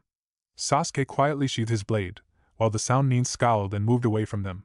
All right, everyone follow me, shut up, and listen to me closely because I do not like to repeat myself. The large group of genin followed the man and his cohorts into a classroom. At the front stood 2 Chunin, one merely standing there, eyes surveying the group, another holding a white box. Everyone go up and pick a number, then sit in the seat with that number. No trading or you're out of here, the scarred man ordered. Get to it. There was brief jostling to get to the box first, but order restored itself quite quickly in a line. Sasuke glanced back and saw that the front of the desks were numbered, his mouth turning down as he glanced back at Naruto, whose face was turning slightly gray, which was to no surprise. Naruto tended to figure things out long before he did. Don't freak out, he cautioned, not wanting a replay of what had happened at the academy earlier that year. This is only temporary, and we'll still be in the same room. This test isn't a big deal unless you make it, understand? Sakura, who was standing next to the hunched blonde, turned curious eyes on him, a slight frown as she turned her eyes to the back of Naruto's head. Naruto smoothed down his hood with shaking fingers, nodding, and Sasuke suppressed a sigh of relief. No breakdowns today. He pulled out a slip with the number 17 on it, while Naruto picked one with a number 8, Sakura a number 10. It put him 2 rows behind Naruto, and Sakura in the row between them to his right. Sitting next to Naruto was Hyuga Hinata, who looked almost as nervous as Naruto, so both of them had their heads bowed. It would have been so funny if it wasn't so pathetic. A Chunin passed a pile of papers at the end of the row, and the genin moved them down the line. Sasuke took a paper and passed it on, glancing at Naruto, who seemed even more hunched than before. The man introduced himself as Marino Ibiki, head of the torture and interrogation squad. He actually saw Naruto drop his head in his hands at this, and began to recite the rules of the exam, which turned out pretty grim. Listen carefully, as I don't like to repeat myself. There are 10 questions, 1 point is taken away for each one you get incorrect. This is a team event, so your scores will be combined. Those who are caught cheating will lose 2 points for each offense. Lose all your points, and your whole team fails. His dark eyes roamed over their faces in malicious delight. Alright, you have an hour, get to it. Sasuke turned the sheet of paper over and stared down at the questions. The first one was a complicated cryptogram, something that Sasuke was barely familiar with, while the others were advanced scenarios of battle plans and techniques he was having a hard time wrapping his mind around. He glanced up to survey the genin around them, and saw many faces staring down in consternation at the paper. Nabeshin had been right, some of these questions were all but impossible for a mere genin to know. Sakura was frowning deeply, but her pencil began to move on the page slowly, with a lot of thoughtful pauses. He looked at Naruto, who had finally stopped fidgeting, and was now staring down at the paper, motionless. Was he stumped too? Then he lifted his pencil, and his hand began to move about the paper quickly. Naruto knew the answers. Glancing at the Chunin on the sidelines watching, Sasuke made a quick decision, activating his Sharingan and focusing on Naruto's hand, his own moving about the page as quickly as the hooded blondes. Around him he could hear the proctors calling out numbers 102, 23, 27, 43, and the movement of bodies exiting the room. Naruto's pencil stopped flowing about the paper after some time. Sasuke deactivated the Sharingan and blinked down at his paper. The cryptogram had been ciphered, as a few of the other more precise questions, but he noticed that the rest of the questions on the battle tactics and scenarios had been answered by hypotheses and theories. It made sense that Naruto would answer this way. One couldn't really know how a battle would go unless they had been in one, and of course, assuming that it would go exactly as that. They hadn't been in many of these situations that were written, so how would Naruto really know? How would many of the genin? Time's up, Ibiki informed, and Sasuke looked around to see many empty spaces where genin had sat, but Team 10 and 8 remained, along with Yakushi's team, the Sand team, and many others he didn't know. As I hope you have noticed, the 10th question is blank with instructions to wait for my instructions. First, you must all decide whether to take the question or not. What happens if we don't? Kiba asked in the stiff silence. Many of the genin were on edge. If you decline, you'll lose all your points and fail the test, and so will your teammates along with you. Now, if you choose to take it and answer it wrong, then you'll never be able to take this exam again. There were several swift intakes of breath. Sasuke was sure one of them was his own, and calmed himself as Inuzuka shouted that many other ninja have taken the test many times over, most likely thinking of Yakushi Kabuto. Well, you guys just got unlucky to have me this year. But look, I'm giving you a way out. Those who choose not to take it are free to try again next year. Sasuke leaned back his seat and mulled the options over. Both of them were bad. Accept and get it wrong and one will stay a genin forever. Not take it, and your team is liable to kick your ass. Not that he had that to worry about, he was going to take the question. As with Naruto, he glanced up to see that the hooded blonde was staring down at his paper still. No, Naruto was unlikely to ever forfeit, mainly because he wouldn't want to take the test next year. Sasuke's eyes narrowed. But would he purposefully get the answer wrong? Now for the 10th question. Those who don't want to take it, say so now. There was a moment of silence, then tension rising, then a leaf genin raised his hand, apologizing to his teammates, as they were forced to leave. Many others began to raise their hands, and Sasuke watched in disgust as they left the room. He glanced over at Sakura, who was also watching them go, her face pale and grim, but her eyes connected with him, and she sent a confident smile his way. He nodded back reassuringly.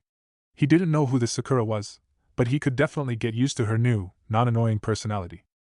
Inuzuka jumped up suddenly, eyes bright with defiance, face twisted in a daring grin. Come on, let's do this! I'm not scared, even if I get it wrong. A ninja's gotta take risks. Several other genin grinned back at him. Ibiki looked both surprised and amused at the same. He glanced over at the Chunin sitting near him, both nodded, then he looked back at the room. Alright, good decisions. The 78's still in this room, pass. The hell? The girl from Sand exclaimed. What about the 10th question? There wasn't one. He grinned toothily at them. Or more like, that was the 10th question. The first 9 were to test your information gathering skills.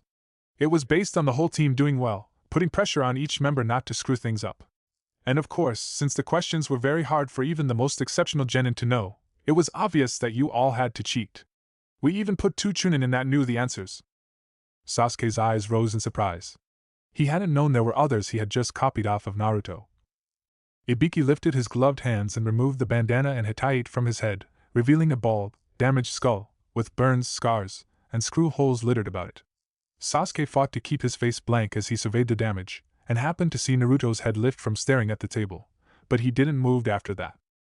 Because, Ibiki was saying, sometimes the information is more important than life, and people will risk their lives to get it. And yours as well. He put the bandana and hetaite back on, his dark expression clearing to the friendly one again. Now as for the 10th question, the main reason for this test. There will come a time, and it will come, that you will receive a mission where your opponent is a complete unknown. There is no way to avoid it. The ability to be courageous and survive any hardship is what it takes to be a chunin. Those who make cowardly choices are nothing but trash, and don't deserve to advance to chunin. Those who have chosen to take the question will go far. You will be able to survive any troubles you face in the future. Kiba was looking downright pleased with himself. You all have passed the first exam. I wish you all luck. Yeah! Kiba shouted, lifting a fist in the air. Sasuke rolled his eyes. A body burst through a window, making him and about every genin jump. Naruto actually crouched down behind his table with his hand on his katana as the body flipped in front of Ibiki, and revealed itself to be a dark-haired woman in fishnet and a trench coat. I'm the examiner for the second test, Mitarashi Anko. She all but shouted. Let's go! They all stared at her in stunned silence, while Naruto slid back into his seat. Follow me, everyone. That wasn't necessary. Ibiki muttered behind her, and she turned to him with a scowl. 78? Are you getting soft? 26 teams. This test was way too easy. Ibiki shrugged. We got a lot of good potentials this year. Whatever, Mitarashi said with a shrug. I'll cut them down by half. Her lips turned up in a cruel grin, eyes filling with bloodlust. All right, children, follow me. She turned and went through a door, and they got up quickly to follow her. Naruto was back at his side, but his eyes were on the head of the torture and interrogation squad as they passed, and the man turned and looked down at him. Sasuke didn't have to nudge the blonde along. He never stopped moving, but his head was turning so he could continue to stare at the man as they exited the room. It was only when they were out of view that he looked forward, and his haunted eyes were full of too many unknown emotions, flickering between something or another, too fast for Sasuke to compute, and the blonde shook his head and smoothed down his hood, eyelids fluttering rapidly, and Sasuke knew that his mind was in one of those messes again, and it was unlikely that he would get much out of him until it passes. Which he hoped was real soon. As the Chunin hopefuls exited the room, one in particular caught Marino Ibiki's eye, a small hooded kid walking next to who he believed was the last Uchiha. The child had a pale, hollow expression, and even fragile demeanor, as if he would break, but the red-rimmed blue eyes held a startling array of emotions, all of them flashing within a second of each other, completely chaotic, and all focused on his head or the skin under it. Pain, fear, understanding, anticipation, expectation, apprehension, and several others coming and going within the moment it took the boy to reach the door. And it seemed that the Uchiha herded him out, almost like an agreeable mental patient, not having to touch him, but letting him know that if he didn't move there would be assistance. And then he was out the door, and Ibiki was left collecting papers and wondering who that kid was. He couldn't see much beyond the hood, beyond pale skin, a few strands of blonde hair, and pale blue eyes. He picked up a paper and noticed that there wasn't a name on it. He rolled his eyes at the stupid forgetfulness of adolescence, but paused when he noticed that every one of the questions had been neatly answered, so neatly in fact, that it was as if someone had typed out the answers, not handwritten them. The answers, for the most part, were correct, detailed, and precise, even if most of it was speculation. He picked up several papers and examined them, noticing that many of them said the exact same thing, but chopped up here and there. As a matter of fact, Uchiha Sasuke's paper mimicked this one down to the penmanship, though it wasn't as perfect. It seemed that many of the genin had copied off of this one person, who had deliberately left his or her name out. Who? He looked up as someone approached, Hatake Kakashi, and gave a nod. Which team was yours? Hataki's eye crinkled. Team 7. Uchiha Sasuke, Haruno Sakura, and Uzumaki Naruto. His eye drifted to the papers in his hands. Ah, I see you have Sasuke and Naruto's papers. They pass? The name Uzumaki Naruto had been ringing around his head the moment it had left Hitachi's mouth, a ring of utter familiarity, but he couldn't quite put his finger on it. Which child was Naruto? He asked as Hitaki leaned against the table lazily, eye roving over the broken window Anko had created. The hooded one. There were several children with hoods on, but somehow Ibiki knew exactly which one Hitaki was referring to. Ibiki's eyes narrowed as he looked down at the boy's paper. He forgot to put his name down. No, Hitaki replied. He didn't. He never puts his name down. Chapter 15. Sasuke frowned up at the sight that came to him once he and Naruto entered the area that the others had gone. In his mind, Sasuke had always imagined that Konoha village was a small one. Somewhere in his head he had thought that he had seen all of it. And then places like this showed up and he was left to wonder how much he really knew about the village he was born in. He had never seen Arena 44, with its humongous trees and ominous feel. Most of the area beyond the fence was shrouded in shadows, and a wild scent drifted through the air, a mixture of rotting vegetation and other plant life. Sasuke glanced over at Sakura and Naruto. The girl was gazing up at the trees apprehensively while Naruto gazed emptily at the dirt, eyes glazed over. This place is weird, Kiba commented, sniffing the air. The woman named Anko grinned at him. Yeah, and you're about to find out why it's called the Forest of Death. Kiba snorted. Wow, real scary. The sarcasm in his voice was thick. The woman grinned at him, her eyes twinkling maliciously, just before she tossed the kunai at the genin. Sasuke barely caught the movement, or when she appeared behind Inuzuka, licking the cut she had made on his face. Oh, she breathed. You sound like one of the ones who'd die first. Sasuke watched warily as a long-haired man appeared behind her, wearing a yellow sun hat and a robe-like shirt that came to his elbows and reached his knees, splitting on the sides. Under that he wore a long-sleeved purple shirt and pants. Tied around his waist was a thick purple rope wrapped like a bow at his back. Long black hair framed a pallid effeminate face with dark wide lips. Mitarashi spun a kunai at the grass knee just as a thick tongue slid from his mouth. Hold her kunai. Your kunai, the man said around the tongue, and Sasuke thought it was strange that he could speak so clearly around it. Thanks, Anko replied, looking back at him, seeming only slightly amused. But don't sneak up behind me unless you're looking to die. She took the kunai from him, and Sasuke watched in slight disgust as the unnatural tongue slid back into the grass nin's mouth. The grass nin smiled. Sorry, I just get excited by the sight and scent of blood. And besides, you cut my hair. He turned and walked calmly back to his teammates, who were dressed similar to him, but both were bald. Sasuke glanced at Naruto again and was relieved to see that his teammate was watching the grass nin go. Good, the crazy seemed to have left him for a while, which meant he would be mostly functional. Naruto did good when he was mostly functional. Alright people, I'm going to pass out these agreement forms to every one of you, but first let me explain the rules of this part of the exam so that you know what you're getting into. After you've signed these, you'll head on over to that booth behind me and turn in your papers. She gestured over her shoulder at a booth where two chunin sat. This is practice area 44. In the middle of it is a tower and river that runs throughout the forested area. There are 44 locked gates surrounding this area, and from the gates to the tower is about 10 kilometers. She then proceeded to tell them the rules. 78 people, 26 teams, each trying to get to the tower within a 5-day period. They had to use every survival tactic that they had learned thus far, and also assault other teams that had either the Heaven Scroll or the Earth Scroll. Sasuke had to hold back his excitement, as she warned them of the dangers of man-eating beasts and poisonous insects. He glanced at his team, to see Sakura looking grimly at the agreement sheet that was handed to her after Mitarashi had spoken of the disqualifications. The girl's face was apprehensive, a look he was becoming familiar with, and as if she felt his eyes on her, she looked up from the sheet and gave a very confident smile. Sasuke nodded to her, then turned his attention to his blonde companion, and was completely surprised to see that he was in the process of signing the paper. There was no fuss, no hesitation, just him promptly doing what Sasuke desired. Sakura handed her signed paper over to him, and he took Naruto's as well, sighing inwardly when he saw what he had put on the dotted line. If the characters there were supposed to be Naruto's name, then it said the blonde had the writing ability of a slug, which he knew he didn't. Naruto had excellent penmanship, but seeing this reminded the Uchiha why he always signed official forms for Naruto. Naruto simply wouldn't put his name down otherwise. It was apparent that somewhere in his messed up head he was trying to not leave a paper trail, or anything with his name on it. But Sasuke had made sure all their papers needed for missions and such had been signed by him, though all their academy work he had allowed Naruto to leave blank when it came to names. Iruka-sensei knew what belonged to the blonde. Sasuke quickly signed Naruto's name over the little mess he had put there, glancing at the blonde wryly and noticed that his head was up, and he was staring over at the Sandines. The redhead was staring back. Sasuke stepped on Naruto's foot, making the hooded blonde jump and turn accusing eyes on him. "Stop looking over at him," Sasuke ordered. "You start to act funny whenever you do, and we don't need that right now." Naruto replied by simply staring at the ground, which was fine with him, as long as he wasn't about to get in a fight with the Suna ninja. Sasuke glanced over at the booth, noticing that there was now a black tarp hanging off the side, concealing the genin that entered with their agreement forms.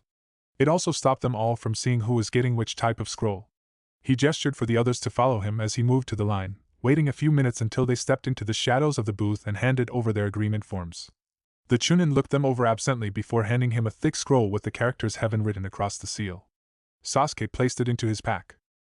"Go ahead and wait at gate 12, the Chunin said, eyes drifting past them to the other genin behind them. "It'll be about 30 minutes before the start of the second exam. Make yourselves ready. Good luck." They moved around the fence until they found a gate with their number on it, passing the creepy Grassnines standing by gate 15. The long-tongued one lifted his head, black eyes peering at him from a pallid face. The wide mouth turned up in a smirk. Sasuke glared back until they were out of sight, his eyes falling on Naruto, who was giving him a rather flat look, very uncharacteristic of him. "What?" he asked while they stopped at their gate. Sakura turned curious green eyes on them. She had been doing that lately. Watching them interact it made him feel like she was studying them for some reason. Naruto said nothing, instead staring at the dirt. They waited. Finally, after what he imagined was 30 minutes, a Chunin wandered over with a hand full of keys and lazily opened the gate, whistling all the while. "Good luck," he said between a whistle as he shut the gate behind them. Sasuke watched the Chunin as he left before turning to his teammates. "All right. Let's go." Immediately they leaped into the trees, heading for the tower. As they moved, he spoke. "First, let's cover as much distance as possible. I want to cut our time in half and get to the tower as soon as possible." "What about the scrolls? Which one do we even have?" Sakura asked on his left. "We have the Heaven Scroll. Don't worry about getting a scroll, everyone is going the same direction as we are. It would be near impossible not to run into any of them. We can set traps while we wait and gather food and water in the meantime." He glanced over at Naruto, who was moving along on his right, face unreadable in its misery. Just because his face looked that way, didn't mean that was how he felt. Naruto could very well be enraged at this moment. "Make several of those clones to find out where all the others are positioned." Naruto glanced at him, then made the seals for the Kagebunshin. "Give them a good amount of chakra," Sasuke added quickly. He didn't want them disappearing for stupid things, like tripping over a root and smacking into a tree. Naruto frowned, and Sasuke felt a surge of chakra before 3 clones appeared, 2 by the blonde's side, and 1 behind him. They immediately took off in different directions, the one behind him going back the way they had come, one on his left taking off that way, while the one on his right disappeared into the gloom of the forest on his right. This was done without them missing a beat, without them stopping, and they continued on for some time. It was near impossible to tell how much time had passed, for they couldn't see the sky at all under such a thick canopy. He wondered what Nabeshin was doing, and if he had decided to enter the forest. The ghost had claimed to know someone who would help him learn the deeper workings of the Sharingan, especially the Manjiki Sharingan, and he couldn't wait. He glanced over to Naruto, seeing that he had a pinched look about him, and he decided to stop them for an hour and maybe boost the blonde's sugar levels a bit. "Let's rest here for a bit," he suggested, and they stopped on a branch, dropping to the earth.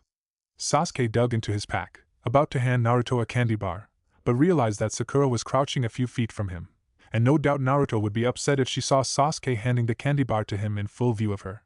Sasuke resisted the urge to roll his eyes as he positioned his body so that his back was to Naruto, and shielding him from view of Sakura, who was digging in her own pack. Sasuke covertly fished out a candy bar and snuck it behind him, his eyes on the pink-haired girl. The bar left his hand and he heard Naruto trying to open it quietly, but he was being unsuccessful about it, so with a sigh Sasuke spoke up. "We should make a password with one another in case we get separated. A henge is so basic that it's often overlooked, and if we get separated, we don't want the enemy taking our place." Sakura nodded, looking up from her canteen of water. "That's a good idea. What do you suggest?" Sasuke frowned. Where were the days when she would gush and coo, telling him how smart he was? Not that he missed those days, but Sakura's 180 was starting to make him suspicious. "How about, the question is, who are my friends, and the answer will be Sasuke and Naruto, or Sakura and Naruto, or any of the combinations according to whomever is receiving the question." Sakura frowned, giving him a funny look. Isn't that a little simple? Sasuke smirked. There's no point in doing something long-winded. Bayside dash. Sasuke was cut off when a sudden explosion shook the area, lifting him off of the ground and sending him crashing into the foliage and rolling to a crouch. Dirt and dust blew about the area, causing him to shield his eyes even as he slipped his katana from his back. His eyes darted about in the haze, senses fully alert as he heard someone coughing, and out of the smoke Sakura staggered, coughing into her hand, eyes watering from the dust and grit in the air. SAS dash. She choked out, but he leveled his blade at her. Password, he snapped. For a second she looked startled, and then she nodded. Sasuke and Naruto. Sasuke lowered the blade, eyes darting toward Naruto, who came staggering into view, face scrunched up in misery. Password, Sasuke demanded. Sasuke and Sakura, Naruto muttered, and Sasuke felt instant rage fly through him as he tossed the kunai at the hooded blonde's head. The Naruto imposter dodged, backing away a step before grinning at them, a creepy look for Naruto's bony face. What gave me away? He asked. I was sure I got the image and password right. You may have gotten his image right, but you got his voice wrong, Sakura replied warily, holding up her kunai. But that isn't much of a surprise since Naruto isn't much of a talker. The imposter gave a rather healthy laugh, a wild look appearing in those pale blue eyes. But what if I had gotten the voice correct? What then? Sasuke didn't care to be quizzed. He didn't even want to answer this bastard's question. The only thing on his mind at the moment was if this was the imposter, which he or she was, where the hell was Naruto? You got the answer wrong, Sasuke snapped, missing Sakura's puzzled frown. You see, if asked, Naruto would most likely just say that I was his friend. He would say nothing about Sakura. The color drained from the kunoichi's face, her lips thinning. Where's Naruto? He demanded. The imposter grinned again and poofed. Once the smoke cleared, he revealed himself to be the long-haired grass Nin. Shit! Naruto shook his head rapidly, blinking back the lights that danced around his eyes as he sat up. He got to his feet and clutched his stomach as the chocolate bar tried to make its way back up his throat. He should have known better than to scarf something down like that so quickly. But he hadn't wanted the girl to see him eating it, and had been forced to make quick work of it as Sasuke distracted her. The food settled just as a shadow appeared above him, and he looked up to see a rather large purple snake coiling above him, approximately 15 to 20 feet tall. He stared at it blankly, thinking briefly that snakes didn't normally come at this size, and that it must have been summoned by someone with a contract, when it snapped forward at a shocking speed. Naruto dodged out of the way, the snake crashing face first into the dirt, but it curled toward him, so that he had to dodge forward, toward it, and under one of its massive coils. He had seen two fangs, which meant that despite its size, it was poisonous. One bite would be his death, either by poison alone or the simple size of the fangs. He raked his katana against its scaled flesh, unsurprised that the blade only glided against the scales. He simply didn't have the physical strength to cut into such a creature. A coil tried to smash him as he moved around a tree and back into the coils of the snake, using its mass to his advantage. The snake kept curling about, trying to reveal him under its length, but he kept moving with its every move, until it finally caught the glint of his katana and struck quickly. Naruto jerked himself against one of its coils, its head managing to crush him against it while he rammed his katana into its bright yellow eye. The snake made a blast of hissing, yanking its head and his katana away, shaking it, body writhing about the forest, crashing into trees and crushing brush. Naruto was forced to momentarily curl up into a ball, making himself as small as possible as the snake's long body flapped and curled around and over him. He quickly got to his feet as the snake seemed to gather its bearings, fixing its undamaged left eye on him. Naruto pulled out a shuriken and spun it at the snake's eye, dropping down from the tree before the shuriken could arrive, moving to his clones as the snake jerked away from the shuriken. It hit the reptile below its eye, but just close enough that it obviously hurt, and the snake was shaking its head in rage. Another clone leaped haphazardly onto its head, grabbing onto the katana still lodged in its right eye and pulling. The snake rolled over, crushing the clone, but his katana was now free, and a remaining clone dashed forward as the snake was righting itself and snatched the blade, tossing it to him. Naruto snatched the katana out of the air and rushed at the creature. The snake saw him and dashed forward, mouth opening wide, showing the soft pink inside.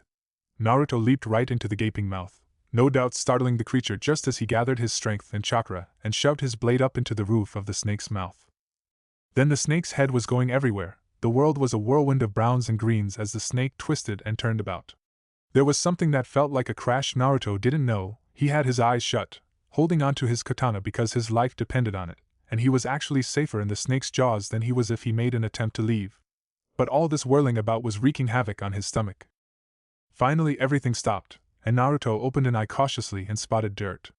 The snake's head was lying on the ground, and he gratefully stepped off of its pink tongue and yanked the bloody blade from its mouth, staggering from its jaws in disgust as he realized his sweater was covered in thick red blood and saliva. His stomach heaved, and he emptied its chocolatey contents out onto the dirt. He leaned against a tree, his back to the reptile as he willed his stomach to settle, trying to ignore the stench coming off of himself. He wanted to crawl out of his own skin, and resisted the urge to vomit again. They hummed in the back of his head, pleased but not satisfied. He knew that they thought a snake summon was a dull kill. They wanted human blood, they wanted human screams. More, they sang. Naruto swallowed sourly and moved away from the tree, glancing at the dead snake and pondering its presence. He was surprised that there was genin in here somewhere that had a contract with a summon, but then, some of the genin had looked almost to be adults. Which genin had this reptile come from? Naruto wiped his blade and sheathed it, averting his eyes from his arms and legs, which were coated in blood and slime. If he didn't look, he wouldn't feel sickened by it, wouldn't look for the nearest running water and bathe. If he breathed out of his mouth, he wouldn't smell it. He moved through the forest, leaving the giant reptile behind as he moved in the direction he imagined Sasuke and Sakura were. He wondered why they hadn't shown up to help him fight, and his only conclusion was that they were fighting as well. He quickened his pace, but paused when he found his pack lying in some shrubs.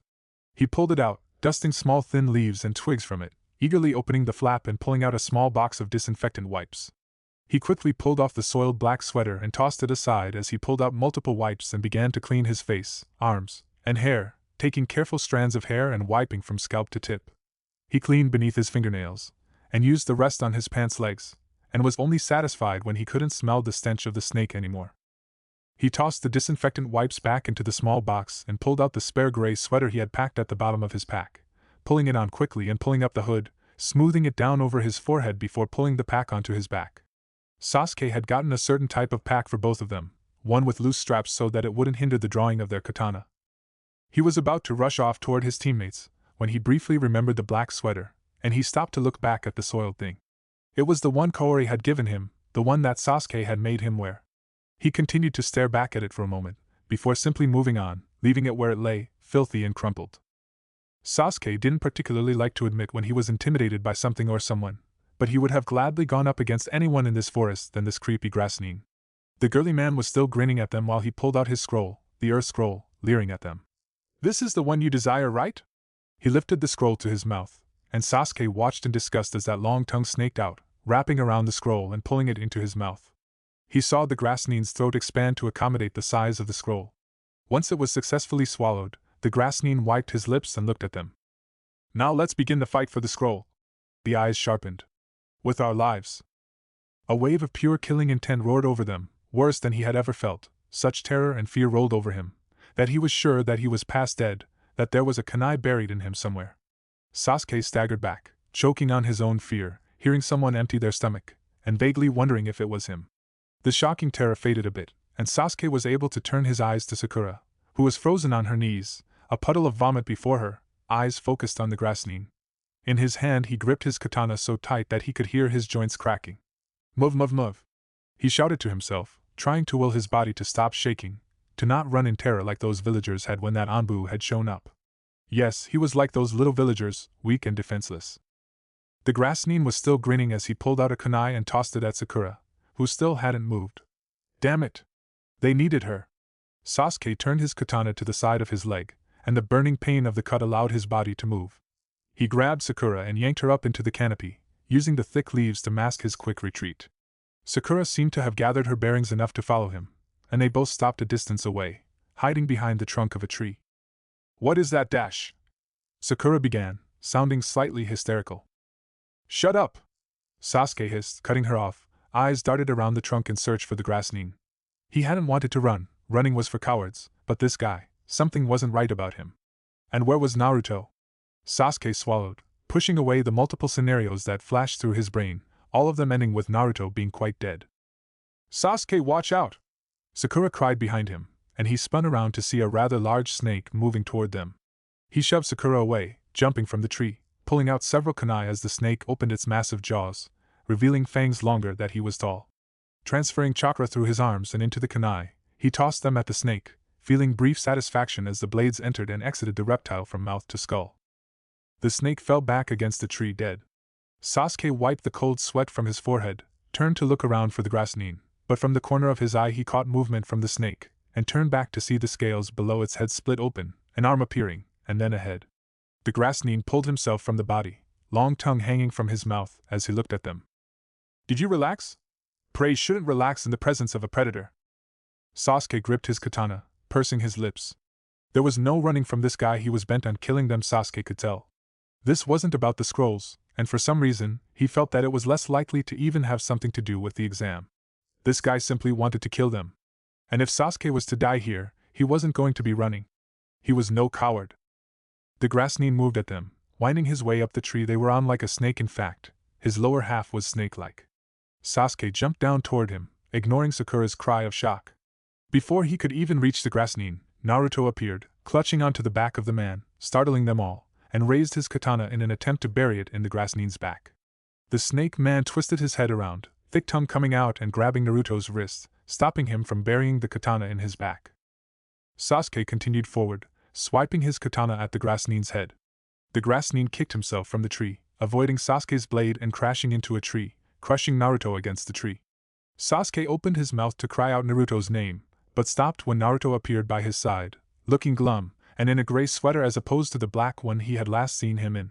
The other had been a clone. "I see you survived my giant snake, little boy," the grassnine cooed, cold eyes dancing. "Aren't you going to ask him the password?" Sakura asked, staring suspiciously at the hooded blonde. Sasuke ignored her. He didn't have to ask. A simple glance at his blonde companion, and he could see that he had that focused look about him, the one he had seen back in Wave, and when he was staring down the Sannin. "You distract," Sasuke murmured. "Try and get me a good shot. I doubt this guy wants our scroll, so don't even worry about it. He's too powerful and we need to get away from him." Naruto never took his eyes away from the grassnine, didn't bother nodding as the grassnine pulled up his purple sleeve, revealing a tattoo marking. He bit his thumb and ran it along the tattoo, and instantly there was a poof, a rush of wind that made them momentarily shut their eyes. When they opened them again, the grassnine stood on the head of an even bigger snake than the one he had just killed. "Oh!" he heard Sakura breath in shock. Naruto's face was morphing into that expressionless gaze he often got as he made the seals for a Kage Bunshin. This time, however, he felt the hooded blonde gather up a rather large amount of chakra. There was a delay before 3 clones appeared. These ones would be tough, they would be able to take a few hits. But he saw some of the color drain from Naruto's already pallid face. Was he already reaching his limit? The grassnine had mentioned that Naruto had defeated another snake had the fight been too tough. "Go for the eyes," Naruto muttered as he and the 3 clones leaped at the snake. There had been no fear in his eyes, none of the usual dramatics that he dealt with at home and on a daily basis. Sasuke grinned. This was how it was supposed to be. "What do you want me to do?" Sakura asked, grabbing onto him as he was about to leap forward. Sasuke glared back at her, shrugging her hand off of his shoulder. "Do what you want, just don't get in our way." He leaped at Grassnine, swinging the blade quickly at his chest, but was blown back by a gust of wind that the ninja blew from his mouth, sending him a distance away and clutching onto a tree. Below he caught a glimpse of Sakura, placing exploding tags on parts of the snake while the Naruto clones kept both Grassnine and Snake preoccupied, unaware of her. Sasuke leaped back into the fray, his blade shining briefly in the occasional pockets of sun. The Grassnine held them all back with only 2 kunai. Indeed, he was like that on Buu. The Grassnine kicked a clone away, how he knew was by the fact that it dissipated, taking 1 too many hits from the deadly ninja, leaving them with only 2 clones and Naruto. Several explosions erupted down below, flesh flew in all directions, causing the snake to reel, and Sasuke lost his balance.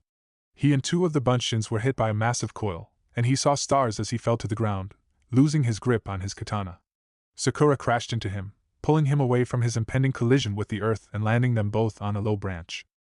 He got quickly to his feet, staggering, numb in the torso, but his eyes were on the Grassnine, who had captured Naruto by the throat. The snake was weaving weakly, and he glanced down quickly as he leaped forward to Naruto's rescue, seeing the gouged flesh of the reptile that Sakura had managed with her well-placed tags littered about the forest floor. "Gakyaku no Jutsu." He put his hands together, blowing the fireball directly into the snake's unsuspecting eye. The reptile seemed to scream silently, shaking its head, and tossed both the Grassnine and Naruto off of its head. The Grassnine had been in the process of pulling up Naruto's sweater and shirt, revealing his stomach. Whatever he had been about to do had been foiled, though he didn't release his grip on Naruto's neck as he landed on a tree. He held his teammate up in the air, black eyes focused on Sasuke's face. "Is this your friend, Sasuke-kun?" the grass nin asked. Naruto kicked him in the face once, then wrapped his legs around the grass nin's arm, his fingers clawing desperately at the arm holding him aloft. "Let him go!" Sasuke shouted, rushing at the man. The grass nin stabbed a kunai into the Naruto's upper thigh, then dragged it down to his knee, Naruto making a pitiful whine and releasing the grass nin's arm. Blood poured from the gaping wound, making Sasuke pale and stop.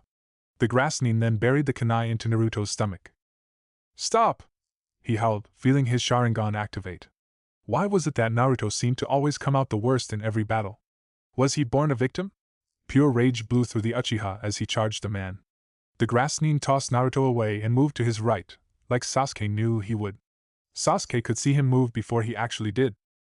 He spun a shuriken at the grass nin, watched as he dodged it, then spinning around a tree, came to the other side and tossed the kunai at the ninja, grinning as the man moved to the left, falling into his trap. Both shuriken and kunai were tied to two thin wires, and he yanked the shuriken back like a yo-yo. The grass nin spun around and grabbed the weapon that had come up behind him with his mouth, eyes widening when Sasuke began the seals, the wire in his own mouth. "Kuryoka no Jutsu!"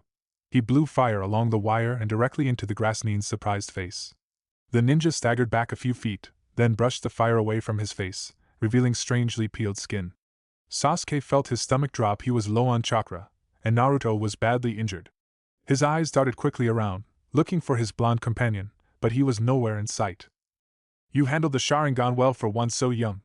You truly hold the blood of the great Uchiha clan." The grass nin lifted his hand ran it along his hitate, revealing not the 3 strands of grass, but a musical note. He was from sound? Why was a sound nin pretending to be a grass nin? "Who are you?" Sasuke demanded. "What do you want?" He tried to move, but was startled to find that his body wouldn't move. "I want you, Sasuke-kun." The man stared at them as he revealed their heaven scroll from behind his back, and it was in the process of burning. "My name is Orochimaru, and if you would like to meet again, survive this exam." "Why the hell would we want to see you again?" Sakura asked incredulously. The sound nin smiled, putting his hands together. Sasuke tensed, knowing that he was going to do a jutsu, and that they were both unable to move. To his horror, the man's neck suddenly stretched, elongating and moving toward them, his mouth open wide, 2 fangs gleaming at him while the body remained where it was. The sound nin sank his teeth into his neck, then jerked back to where his body was, all in the time it took Sakura to squeal in horror. Pain roared through Sasuke's body as he covered the area bitten with a shaking hand as he stared at the sound nin, who was in the process of sinking down into the tree. "If you want power, you'll come see me," Orochimaru said with a smile as Sasuke felt his legs buckle and Sakura grab him. It felt like there was acid running through his veins, not like he knew what that felt like, but this must be close. He gasped in pain as his vision shot to ribbons, and it felt like all the muscles in his body were in the process of seizing. He tried to grab Sakura as she lay him down on the branch. "Where's Naruto?" he gasped, his vision disappearing. "Where is he?" He thought he may have grabbed onto her hair. It sure felt like hair, and he had a good grip on it as more pain roared through him. He heard her cry out as he yanked her toward him. "Sasuke-kun! You're hurting me!" He heard her cry, and he had the urge to rip her hair out of her head. Why was she hurting? Was she even injured? Was there acid running through her veins? The useless bitch probably had a few scratches on her while Naruto was probably lying not too far, bleeding to death, because apparently he saved a pair of big hairy balls for when they had to fight someone clearly tougher than they were. "Find him," Sasuke growled, but did not hear her reply as he drifted away into unconsciousness. Sakura eased her hair out of Sasuke's grasp, wiping sweat from her face as she stared at him. He was very pale, and his breath was ragged. She had to get him out of here, away from this battle scene. It had been noisy, others may be on their way, attracted to the sounds of a big battle. She gathered Sasuke in her arms, pausing to glance around the area. Naruto was nowhere in sight. She had seen the Orochimaru person throw him, but he couldn't have thrown him far. Had he run off to nurse his wounds? Find him. She flinched, Sasuke's crazed command ringing in her head. She had to get Sasuke out of here. Naruto, despite his appearances, was tougher than she had thought. Braver than she had thought. He hadn't seemed as scared of Orochimaru as she and Sasuke had. She tightened her grip on her teammate and carefully descended down the side of a tree, making it to the earth and carefully making steps, not wanting to slip on snake guts. Sasuke was burning up, his body shaking. She glanced back around the area, hoping to catch a simple glimpse of the blonde, but the only thing her eye fell on was Sasuke's pack. She quickly set him down and put the pack on her back before coming back to him. Picking him up, she went in search for a good hiding place. They were as good as finished. Not only did they not have an Earth Scroll, but they now, thanks to Orochimaru, didn't have a Heaven Scroll either. Naruto was probably too injured somewhere to continue on with the exam, and Sasuke was now most likely dying from poison. Great. They would be lucky if they got out of this alive. She paused to glance back the way she came one last time. No Naruto. Ah, he could take care of himself. He had imagined that getting past that fence and into the forest of death would be an ordeal, that he would have to distract the Chunin somehow to sneak his way in. So it was with sheer disdain that Naruto was able to hop over the fence unhindered by anyone, since the area was completely empty of the watchful eyes of Chunin. Perhaps if it were years ago, when he was alive, he would have lamented over the security of his village, but it wasn't his village anymore. He gazed back at the fence, face twisted in annoyance. He shouldn't be mad, but he was. Naruto turned and leaped into the trees, grinning as he landed carefully on a branch, enjoying the sensation of weight and substance. Twice earlier he had walked into a wall, expecting to go through it, and being relieved that there was enough chakra in this form that he wasn't bothered by the collision. But now he was flesh and blood again or something near it. The feel of a real katana in his hand was almost orgasmic. Alive, he had spent much of his time learning the art of the sword. His desire for kenjutsu had made him a bit of an oddity in the Uchiha community. While the others spent all their time collecting jutsu or perfecting their sharingans, he had devoted most of his time learning the art of the sword, putting himself through his paces while the others harped on about chakra levels and control. Of course, he had paid much attention to the workings of the sharingan. It was a huge advantage in a battle when you were able to see your opponent's movements before he or she made them, but he had been less interested in the genjutsu of it.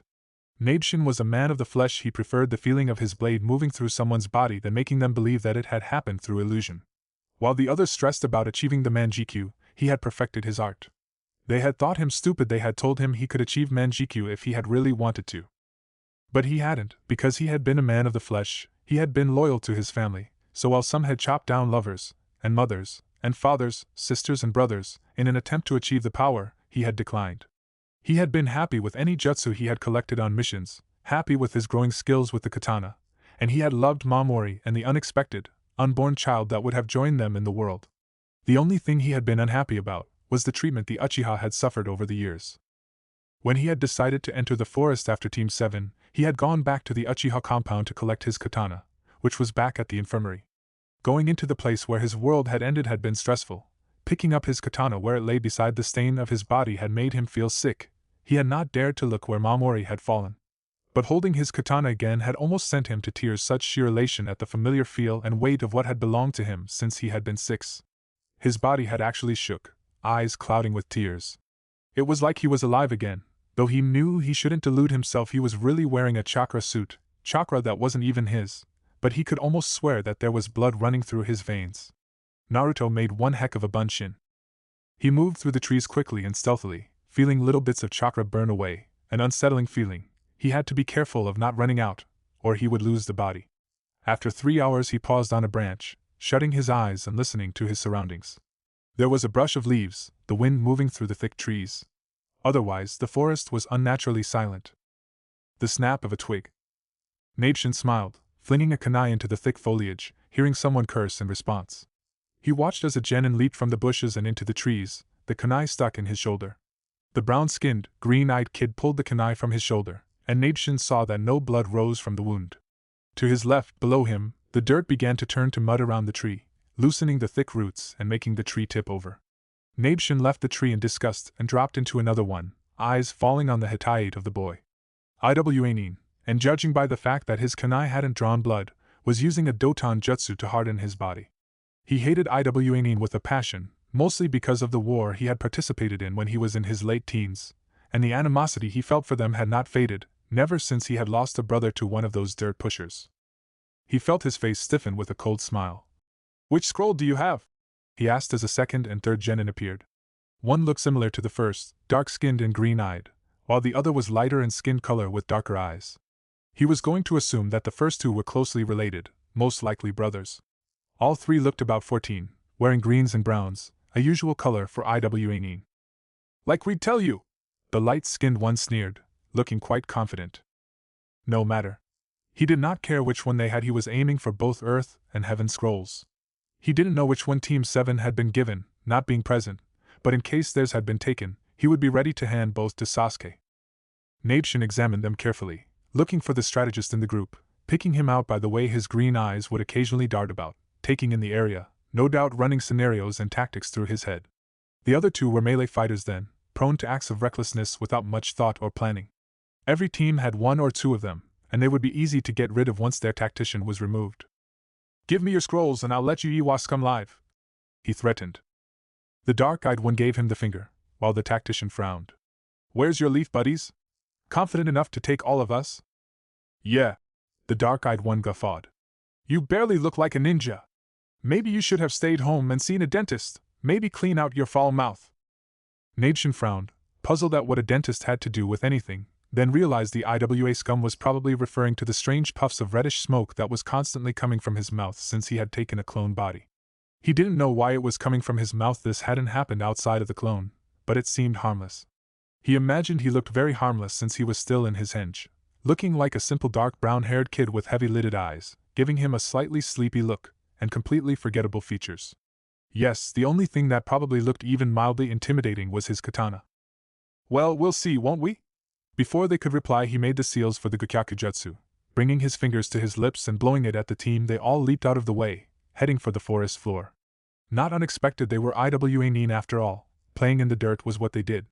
Nabeshin stopped the tactician from getting to the ground, swinging the katana at his head, enjoying the whistle of his blade cutting through the air. The kid managed to dodge it, just barely. Nabeshin sliced off a sizable portion of his hair as he swung his fist at him. Nabeshin dodged the fist, directing it past him and planting a knee in the kid's stomach, immediately feeling the hardness of the kid's flesh, and completed the move with a slice, feeling the resistance in his blade. Yep, the boy had a very good Doton defense on him. The dirt covering his body would deflect most physical attacks and also allowed the boy to hit harder. "Doton, Doriyusen no Jutsu!" Someone shouted below, and he moved out of the way as spears of stone rose from the ground and shot up at them. The tactician slammed his fist into one of the projectiles, shattering it upon impact. "Watch it!" The tactician barked at the dark-eyed boy, who grinned sheepishly in return. Nabeshin landed on a tree, feeling a bit of a drain in his body. He was still vulnerable to hits, but though he had yet to be hit, the impact of his knee against the hardened genin had made him lose some chakra. He wondered how many jutsu he would be able to do before the clone would lose form. He needed to get those scrolls. "Kage Bunshin no Jutsu," he muttered, creating 2 clones, weak ones, but he felt a large amount of chakra go. "Damn it," he muttered. He needed an even stronger clone than the one he had been given. The clones dropped down to the ground, attacking the IWA Nins on the ground while he turned his attention to the tactician. The kid no doubt thought he had a perfect defense with the dirt covering him, but the Uchiha had spent time enough fighting IWA Nin back when the 4th was alive and not yet Hokage, and he had come across plenty who had covered their bodies in dirt. A simple right gun was all he needed, and unfortunately for the tactician, he knew a simple D-rank one that shouldn't drain him completely. He attacked the boy again, aware of the skirmish down below and that he had already lost a clone to a Doria Heki, being spewed with dirt from the mouth of the tactician's sibling. He was a bit surprised that the kid used that technique. It was B-rank, but then, these were supposed to be the best genin that Iwagakure had to offer. It was a good thing he was going to kill them. The tactician managed to make it to the ground, taking advantage of his momentary distraction, and he followed after him, katana above his head in both hands as he dropped down. "Doton, Doro Geishi no Jutsu!" the tactician shouted, striking the ground with his hands and erecting a 10-foot wall of solid mud in front of him. Nabeshin cut down, using gravity and a burst of chakra to cut down the wall. The moment his feet touched the ground, he let go of his katana, freeing his hands as the tactician tried to leap back. "Right-tun Sanda Saburu!" Lightning formed in his hand, and he quickly planted it against the tactician's chest. The boy cried out, electricity running through his body, making him stagger back, stumbling into a tree. Nabeshin leapt forward, grabbing one shoulder and yanking the boy up into the trees, using more chakra to propel both him and the boy high up, feeling the added weight of the IWA Nin. The remaining clone jumped into the trees, joining him with his katana in its hand while he slipped behind the incapacitated tactician and placed the kunai against his neck. The skin split, and he was pleased to see a line of blood appear. Both genin below froze. "Give me your scroll," he commanded, "or I'll kill this one." "No W dash," the dark-eyed one began, but the other green-eyed one cut him off. "Shut up, Tetsuo, and give him the damned scroll!"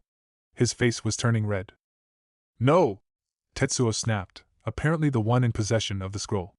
We'll fail this exam if we do. Nabeshin clucked, shaking his head. Priorities, boy.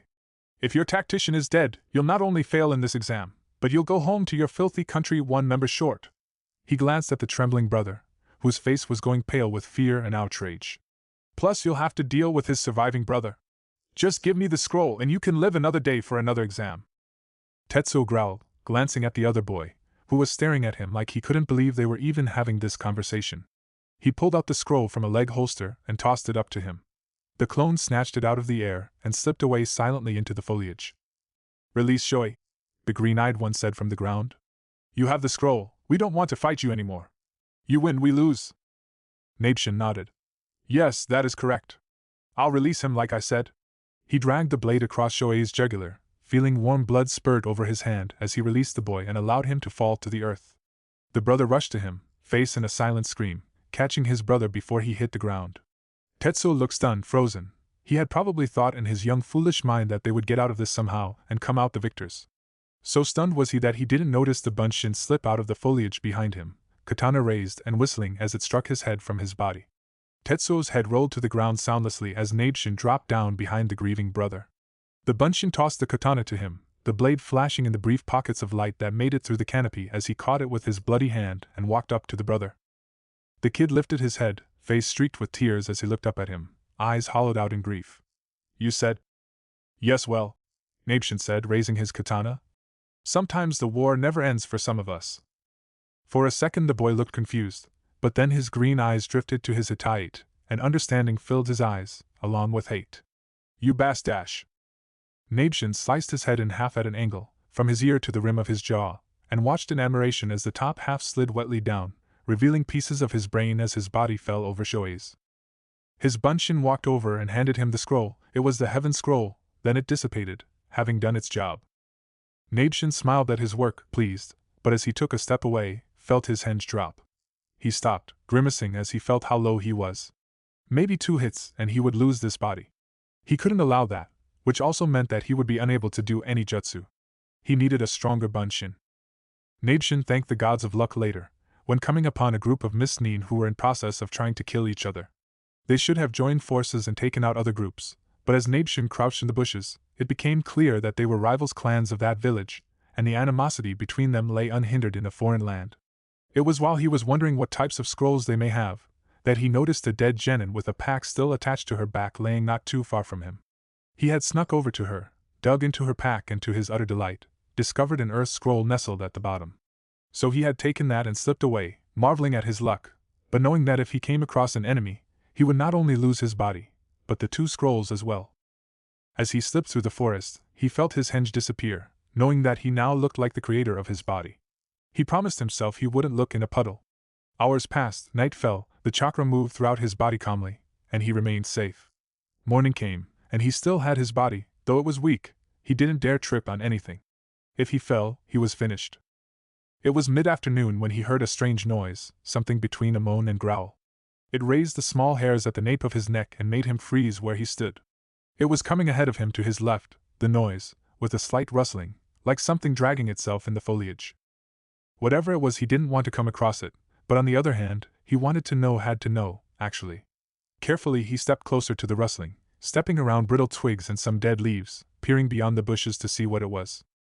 2 beacons of red light turned to him.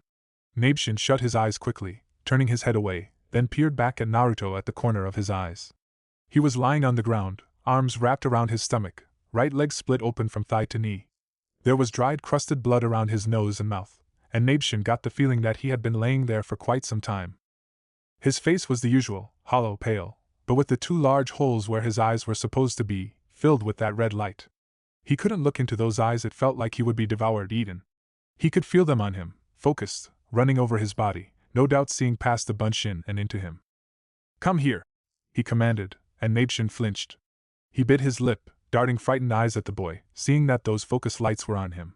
Come here, that multi-toned voice commanded, and he heard impatience thread through it. Nabeshin swallowed and stepped through the bushes, coming as close as he dared, 2 feet from the injured body. The beacon stared up at him for a moment, then the right arm unwrapped itself from his midsection and reached out for him. Nabeshin did not want to touch Naruto. He had never done it before when he had trained him, because he knew that though he was dead, Naruto was able to touch him, harm him. Though Naruto had yet to actually do so himself, he knew that if Naruto wanted, he would bring Nabeshin to true death, and he didn't want that. There were things he had to do while he still existed. But he lifted an identical hand and placed it in Naruto's bloody, outstretched one. He felt the chakra being pulled from him back into the body of the boy, sucking away, until it dissipated around him, and he was without body anymore, Naruto's beacon eyes flashing repeatedly. But Naruto had his now much larger hand still in his small grip. "Let go!" he gasped, feeling pure terror, something he hadn't felt in a long time. "Let go of me!" he cried, trying to yank his hand from the boy's grip. If he could remove that hand, he would gladly chop it off. The beacon still stared at him. "Please!" he pleaded. He was released. Nabeshin staggered back, taking in a deep, useless breath as Naruto turned on his stomach, giving a small groan. One hand moved over his belly, and he saw that the boy had recently been stabbed. Through the remaining chakra he had taken back from the bunch and had closed it up, through it was caked with blood. Naruto turned over and lifted himself slowly to his feet, favoring the torn leg, which looked like he had only managed to stop the bleeding. "What happened?" he asked. Naruto began to limp forward, ignoring his question. "Wait!" The boy turned his beacon eyes on him. Nabeshin pointed to the 2 scrolls lying on the ground. "I got these for you guys in case you failed to get some." Naruto limped slowly over to the scrolls, one hand still holding his stomach as he bent over slowly, making an unhealthy gurgle in his throat, blood seeping past his lips as he picked up the scrolls and pressed them against his belly. "You should probably take my katana too. Use it as a crutch for that leg." Naruto turned and picked that up as well, using it as a walking stick as he slowly moved through the forest, pulling his hood up over his uneven hair, a pitiful sight, limping in a gray-stained sweater, face turned down in silent misery, except for the gurgles and rasps that were coming from him. Nabeshin followed along silently, unwilling to ask for a bunshin, knowing he wouldn't get one anyway if Naruto couldn't completely heal his stomach, and hadn't even bothered on the leg, then he obviously had no chakra to spare. He was back home, standing in the hallway in front of his dad's workroom. He didn't know how he had gotten there. He didn't usually come unless Naruto was at his side, but looking to his left and right, he didn't see the hooded blonde anywhere. But when his eyes fell on the room again, he choked back a cry of horror, seeing his parents lying there, a kunai buried in his mother's chest. His father was face down on the wooden floor, the smell of their blood thick in the air. If only he had the strength to stop this from happening. Sasuke backed away from the room, mind warring with rage, terror, and despair. Why was he seeing this again? He had thought he was over the nightmares, over the horrors of the memory. But it was back, fresh, a newly reopened wound, with a new brand of knowledge, that this wasn't only the betrayal of his brother, but the whole damned village. He was living in a cesspool of betrayers. When he woke, he was filled with a feeling of utter completeness, such surety that he leaped to his feet, eyes darting around and taking in everything at once. He was not where he had remembered, standing in the hollow of a tree. About him in the clearing were several familiar faces. Sakura was half lying on the ground, her arms holding her upright. Her face was a swollen mess, hair chopped up and uneven, arms scraped and bloody. Near her lay that Leaf Genin dressed in all green with the bowl cut. His eyes were open but he looked incapable of fighting. Nara Shikamaru was holding an unconscious Ino, while Chuji stood near them. In a tree overlooking the scene was a Hyuga. Below him was the girl that he had seen with the kid in the green leotard. Besides the potential allies, there were the 3 sound nin from earlier, the ones that had attacked Kabuto before the first exam had started. He hadn't liked them on simple principle, and with all the chakra running wildly through him, they looked like perfectly acceptable targets. "Sasuke!" Sakura gasped. "Your body!" Sasuke looked down at his arms, vaguely startled to see the fiery marks riddled along them. But damn, he felt great, like he could take on any ninja that came his way. "Don't worry about it, Sakura, I feel great. He gave this power to me. This Orochimaru person. He needed more of this, so much more. But first, he was going to kill these sound nin." "Ino, we're leaving!" Shikamaru called, starting to run towards the bushes, holding said girl in his arms. "Chuji, let's go!" As Akimichi rushed after Shikamaru, the sound nin girl made the seal for releasing a jutsu and dropped to the dirt with a groan. Sasuke ignored them, his eyes trained on the sound nin. The one with the bandages took a step back as he moved forward, while the kid with the black spiky hair attacked, using a jutsu that blew dirt at him, or so it seemed, because he moved out of the way and appeared at the sound nin's side, hitting him forcefully, knocking the boy several feet away. As he steadied himself near his teammate, Sasuke gathered some of the seemingly limitless chakra rushing through him. Katan, Hosenka no Jutsu! He blew several fireballs at the sound nin, tossing kunai into them. The kid, Zaku was his name, lifted his hands, blasting them with his attack, then cried out when the kunai were revealed, lifting his arms to protect himself from the onslaught. Sasuke grinned wildly, appearing behind him and grabbing his outstretched arms, pulling them back behind him. He stepped on the kid's back and pressed down, pushing his body forward and his arms up and back. The sound of the bones snapping was like music to his ears. The sound of Zaku's pain scream was like the climax to a symphony of musical pain. He laughed, releasing the arms and turning to the one with his face wrapped. "You're next," he promised, eyes passing over everyone there. "Why don't you come over and let me play with you?" He saw the sound nin step back, but his attention was wandering, because his eyes had taken in everyone again, and he just noticed that someone wasn't there. "Stop!" Sakura cried, wrapping her arms around him from behind, but he shoved her away, his malicious joy quickly turning to fury. "Where is Naruto?" he asked her calmly, and she stared at him, tearful eyes wide. "Where the fuck is Naruto?" he screamed, grabbing her by the throat. "I told you to find him. Where is he?" "I couldn't find him," she gasped, tears running down her face. Disgust ran through him, and he tossed her away, turning away as Ino jumped from the bushes, face red with fury, Shikamaru following behind her, face resigned and wary. "What's your problem?" she shrieked. "Sakura's your teammate." Sasuke made a move toward her, but he couldn't. He was frozen, his legs unwilling to move. He looked down, and noticed that something dark was connected to his shadow, and he turned his fury on the shadow user standing just behind the blonde bitch. "You really need to calm down," Shikamaru suggested, dark eyes steady on his. "You're having a hard time differentiating friend from foe." Sasuke opened his mouth to reply, but the Hyuga boy dropped down from the tree, pale eyes staring back into the foliage curiously.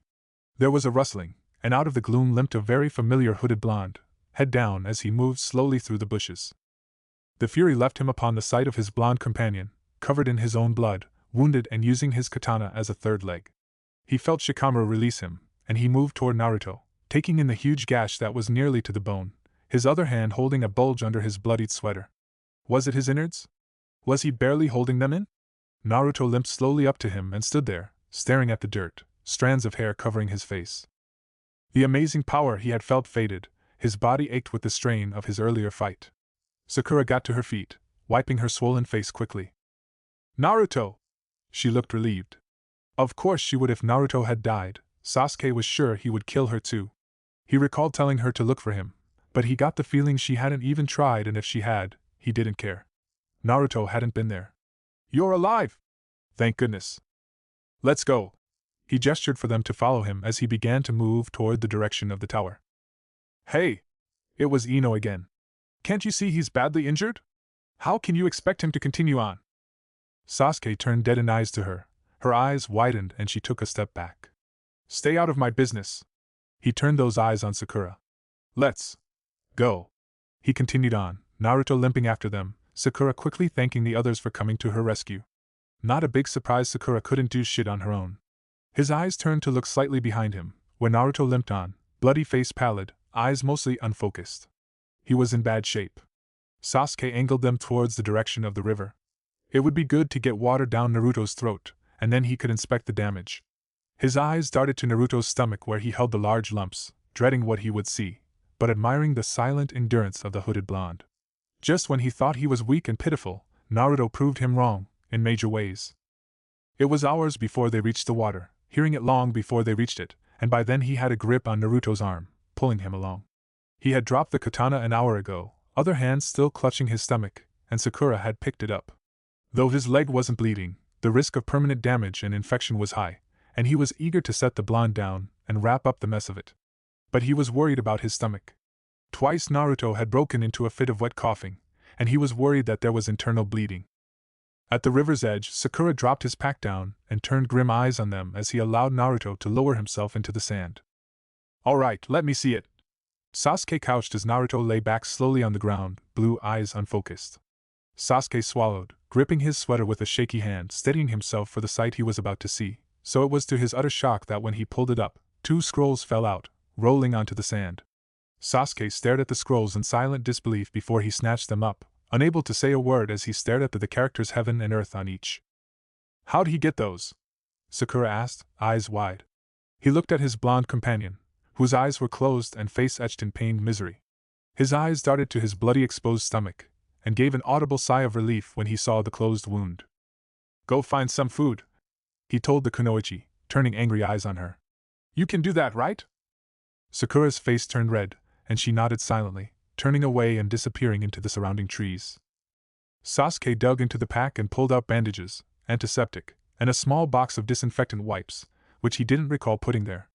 He carefully pulled the bloody sweater from the blonde, resisting the urge to simply tear it away, knowing that later, when Naruto was better, he would freak out if he was so exposed. He carefully cleaned up his teammate, carefully bandaged the leg, though Naruto made that difficult whenever he jerked his leg away from him. Sasuke had been forced to create a kage bunshin to hold the blonde's leg down while he wrapped it, ignoring the pained whimpers passing Naruto's pale lips. "Where did you get these scrolls?" Sasuke asked once he had not only cleaned Naruto up, but washed and dried his sweater and put it back on. Naruto opened an eye, a sliver of blue peering out at him behind pale eyelashes. "Nabeshin." Sasuke rocked back on his heels, looking into the river. His cousin, however distant he was becoming more useful and vital than he could have ever imagined. "We'll have to get him a stronger bunshin when your reserves are back," he said to the blonde, and Naruto made no reply to this. Sasuke dug into the pack and pulled out a very small pouch, pulling out 3 sedatives. "Take these." He pressed them against Naruto's lips. The blonde opened his eyes fully, staring at him. "It's the sedatives like last time." Naruto opened his mouth, to his surprise, and he placed them in, pouring some water from the canteen down his throat so that he could wash it down. He would have tried to make him eat, but that was wishful thinking. Naruto didn't like to eat when he wasn't hurt, so it was unlikely that he would want to do it now. By the time Sakura returned with food, Naruto had drifted away into a drug-induced sleep, the kind without dreams. "How much time do we have left?" he asked the girl. She looked up at him from the small fire she was in the process of making, so that she could cook the fish she had caught. "We've got 3 days left," she replied in a subdued manner. Sasuke glanced at Naruto. He would be out for the rest of today, and most likely tomorrow, which was fine. He would be well enough that they would be able to haul us all the way to the tower with time to spare. He settled in for a night of await. As he had thought, Naruto stayed asleep the rest of that day and most of the day after that, stirring as the sun set and sitting up, blinking weakly at them. When Sakura left camp to relieve herself, he fed Naruto one of his candy bars and checked his leg. It didn't look as well as he had hoped it would, thinking that the Kyuubi's chakra would have worked on it a bit, but it only looked clotted and swollen, the flesh still split wide open. But when they broke camp, Naruto stood up on his own, only grimacing and favoring the leg, and there was a bit of color and vitality back in his skin, even if he looked as miserable as he usually did. Sasuke bent down, picking up Naruto's katana to hand it to him, but paused, noticing that this one was longer than both his and Naruto's. "Where'd you get this one from?" he asked. Naruto glanced over at the blade in disinterest. "Nabeshin," he muttered, looking over at a spot near Sasuke's shoulder, and he turned his head to look at the spot, seeing nothing, but understanding that his cousin was standing at his side. "Thanks," he murmured, and felt all when there came a brief coldness on his shoulder. "We'll get you a new body," Sasuke promised, relishing the sensation on his shoulder, before it faded, and he assumed his cousin was no longer touching him. "Who are you talking to?" Sakura's voice ruined the moment. "Who's Nabeshin?" Sasuke ignored her, pulling on his pack, now filled with 2 scrolls. "Let's go," he said, leaping into the trees, glancing back to see if Naruto was capable of following him, pleased to see the blonde leap up into the trees, though he did it mostly with his left leg, and was much more clumsy than he usually was. Hopefully, by the 5th day, he would be healed enough to participate in the 3rd exam, whatever that was to be. By the time they reached the tower, Naruto was only limping slightly, though he was back to lamenting silently over the usual things that Sasuke was used to him being upset about, like the state of his skin. Though there was a thin layer of dirt on all of them, Naruto still managed to make it seem like he was covered in complete filth by his constant wiping of his arms and hair. Sakura had taken to silently watching him. She had been doing this for the last day and a half, watching them, being very quiet.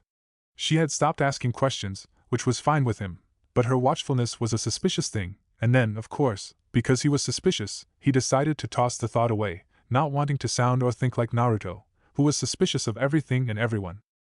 They came to a door with a tag on it, and Sasuke pushed it open, walking into an empty room. He glanced around, fingering Nabeshin's katana. Unfortunately, both he and Naruto had lost theirs, and Nabeshin's was too unfamiliar in his hand. The curve of the blade was stronger, and the handle was a bit wider than theirs. "I think we're supposed to open the scrolls now," Sakura's voice came from behind him, and he glanced back at her. She pointed at the wall, where a poster was taped to it. Not bothering to read the words, he tossed the earth scroll to her and opened the heaven one. There was a pop and whoosh, smoke filling the room, and a red-haired Chunin appeared, blinking at them, then giving a thumbs up. Okay then, you three passed the third test. Good for you. He gestured toward another door. I hope you're not too tired. His eyes fell upon the state in which Sakura and Naruto were in. Because it doesn't end here. In you go. Sasuke turned eagerly to the door, body feeling like he hadn't spent the last 4.5 days in the forest, eager to test himself out again, to feel that power rush through him. As he pushed open the door, he glanced back at Naruto, who was following more slowly, slightly from the limp, but also from the usual reluctance. Sakura moved past him as he waited for Naruto to catch up. Upon entering the room, he saw that it was filled with all the other passing ninja. He spotted the team that the green kid was on with the Hyuga, who turned pale eyes on him when he entered. He saw Team 8, and wondered how long they had been here. There were a few other teams. He saw Kabuto, who lifted a hand in cheerful greeting. The Sand siblings caught his eye, the redhead Gaara watching Naruto's every move. He glanced at Naruto, half expecting to see him staring the other down, but the blonde was too preoccupied with the floor, which was fine with him. He glared back at the Sannin, then leaned against the wall, awaiting whatever challenge that would come at him next. It was while he was silently leaning that he felt someone touch his neck, and was completely surprised to see that it was Naruto, a thin finger touching the bite he had on his neck, his blue eyes looking at him in question. It's nothing, he muttered, placing his hand over the bite. It hurt when his hand came in contact with it. Naruto looked down at the ground again, smoothing his hood down. He surprised him again by saying quite matter-of-factly, in his usual broken voice, "It's poison." What was he to say to that? The two Chunin swept the forest of death, searching for stragglers that hadn't passed the second part of the exam, shaking their heads when they came across the dead bodies of several genin, some from each village. They showed more respect for a few of their own leaf genin, but avoided identifying faces, because they didn't want to recognize any of the teenagers unfortunate enough to be killed, lest they know them or a family member of theirs. They knew that other Chunin were having luck, finding some kids that were still alive, simply injured, or a few that weren't injured at all, having had their scrolls taken, or foolish enough to open them when they weren't supposed to. For some reason, this part of the forest had been the unlucky side. Tsuyoshi shook his head when they came upon the bodies of a trio of IWA nin. These ones had died quickly, judging by the cleanness of the slices, though he grimaced at the one that had his head sliced at an angle. His partner tapped him on the shoulder, and as he turned to him, the Chunin pointed silently up, and he lifted his head to see a hooded boy sitting up high in the trees, legs dangling over the side of the branch. Tsuyoshi ran up the side of the tree and stood on a branch across from the boy. The kid's features were obscured by the black hoodie he was wearing, but Tsuyoshi could see that he was blond and on the smaller side, with a leaf hitai tied to his shoulder. He was picking absently at his pants leg, as if there was a broken thread over the knee or some type of stain there that he was attempting to get out. "Where's your team?" he asked the straggler, and the boy's head came up slowly, revealing bruised blue eyes on a hollow face, 3 line marks on each side of his sunken cheeks. The kid didn't look well, pale blue eyes looking tired and worn out. This one looked like he had lost his teammates. Tsuyoshi winced. "What's your name, kid?" he asked gently. "Naruto," the boy rasped, eyes drifting back down to his knee, and he continued to pick at it. "Where are your teammates?" his partner Kuchi asked. The boy Naruto looked up again, eyes drifting to the surrounding forest. "They moved on," he replied. Tsuyoshi grimaced. "All right, let's go back and find you sensei. What's your sensei's name?" He gestured for the boy to get up, but the kid only stared at him in disinterest. Kuchi glanced at him, shaking his head as he hopped over to the branch the kid was on and took hold of his arm, pulling him gently to his feet.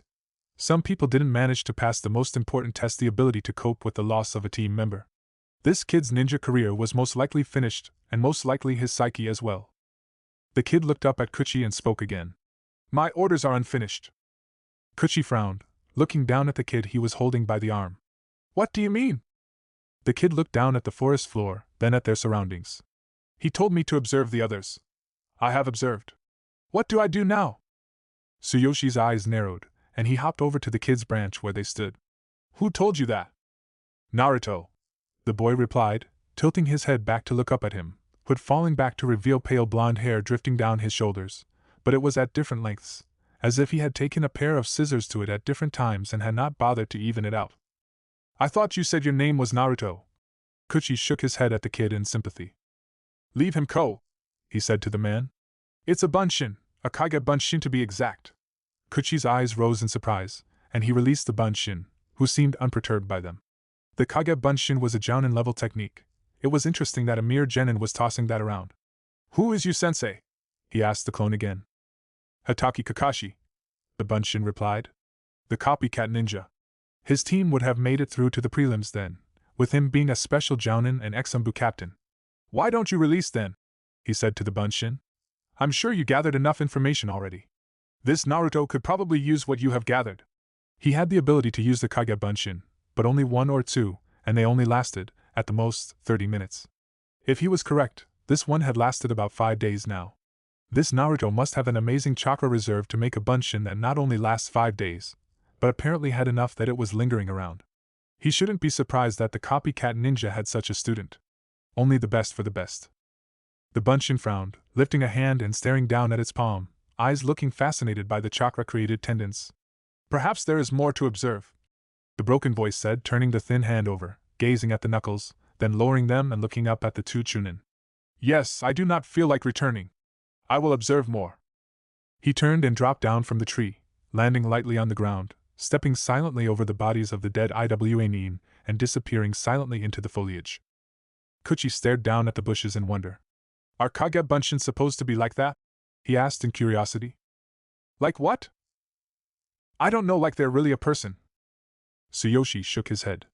There's a reason why that technique is generally forbidden, he muttered. Let's go search for any stragglers, though I'm beginning to think we won't be finding any. He glanced down at the dead Iwa, their bodies already decomposing. He wondered what clan this Naruto belonged to, wishing he had asked him for his last name, since the kage bunshin had been rather free with information. He'd ask someone back at HQ, or find Hatake Kakashi himself and ask. Chapter 16. He was used to constant aches and pains, the pain in his joints, the misery in his head. He could only remember 2 instances in his short existence when he had felt marginally alright, and that had lasted as long as it took for Sasuke or them to harass him back into misery again. So the constant burning of his leg and stomach was nothing new, merely a nuisance, an inconvenience. Naruto kept the leg slightly raised from the ground, putting as little pressure upon it as he could without it being obvious, though there was little he could do about the sight of it, and was aware that eyes occasionally fell upon it. The pants leg was split open from his upper thigh down below his knee, and a gash was revealed along the length of it. Sasuke had cleaned and bandaged it, but a stain of blood had traced the length of it so that all knew exactly how long the wound was. He glanced up from beneath his bangs to take another look at the mark on Sasuke's neck. The area around it was slightly red, and every few moments Sasuke's jaws would clench rather minutely. One who didn't know him would not even notice.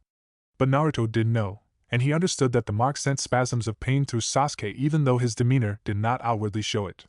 Though he had asked where the strange mark had come from, Sasuke had not said, and he was left with a rather certain feeling that the mark would prove to be a malady in both their cases.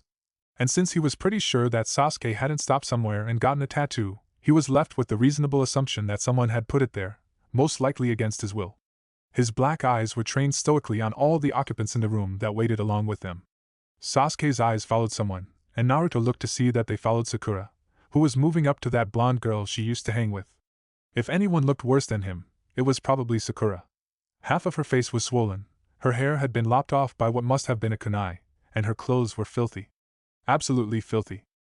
The blonde-haired girl's face was turning red as her mouth moved, hands flying about in outraged expressions. Her 2 teammates came up behind her, the chunky one and the one with the black hair pulled up.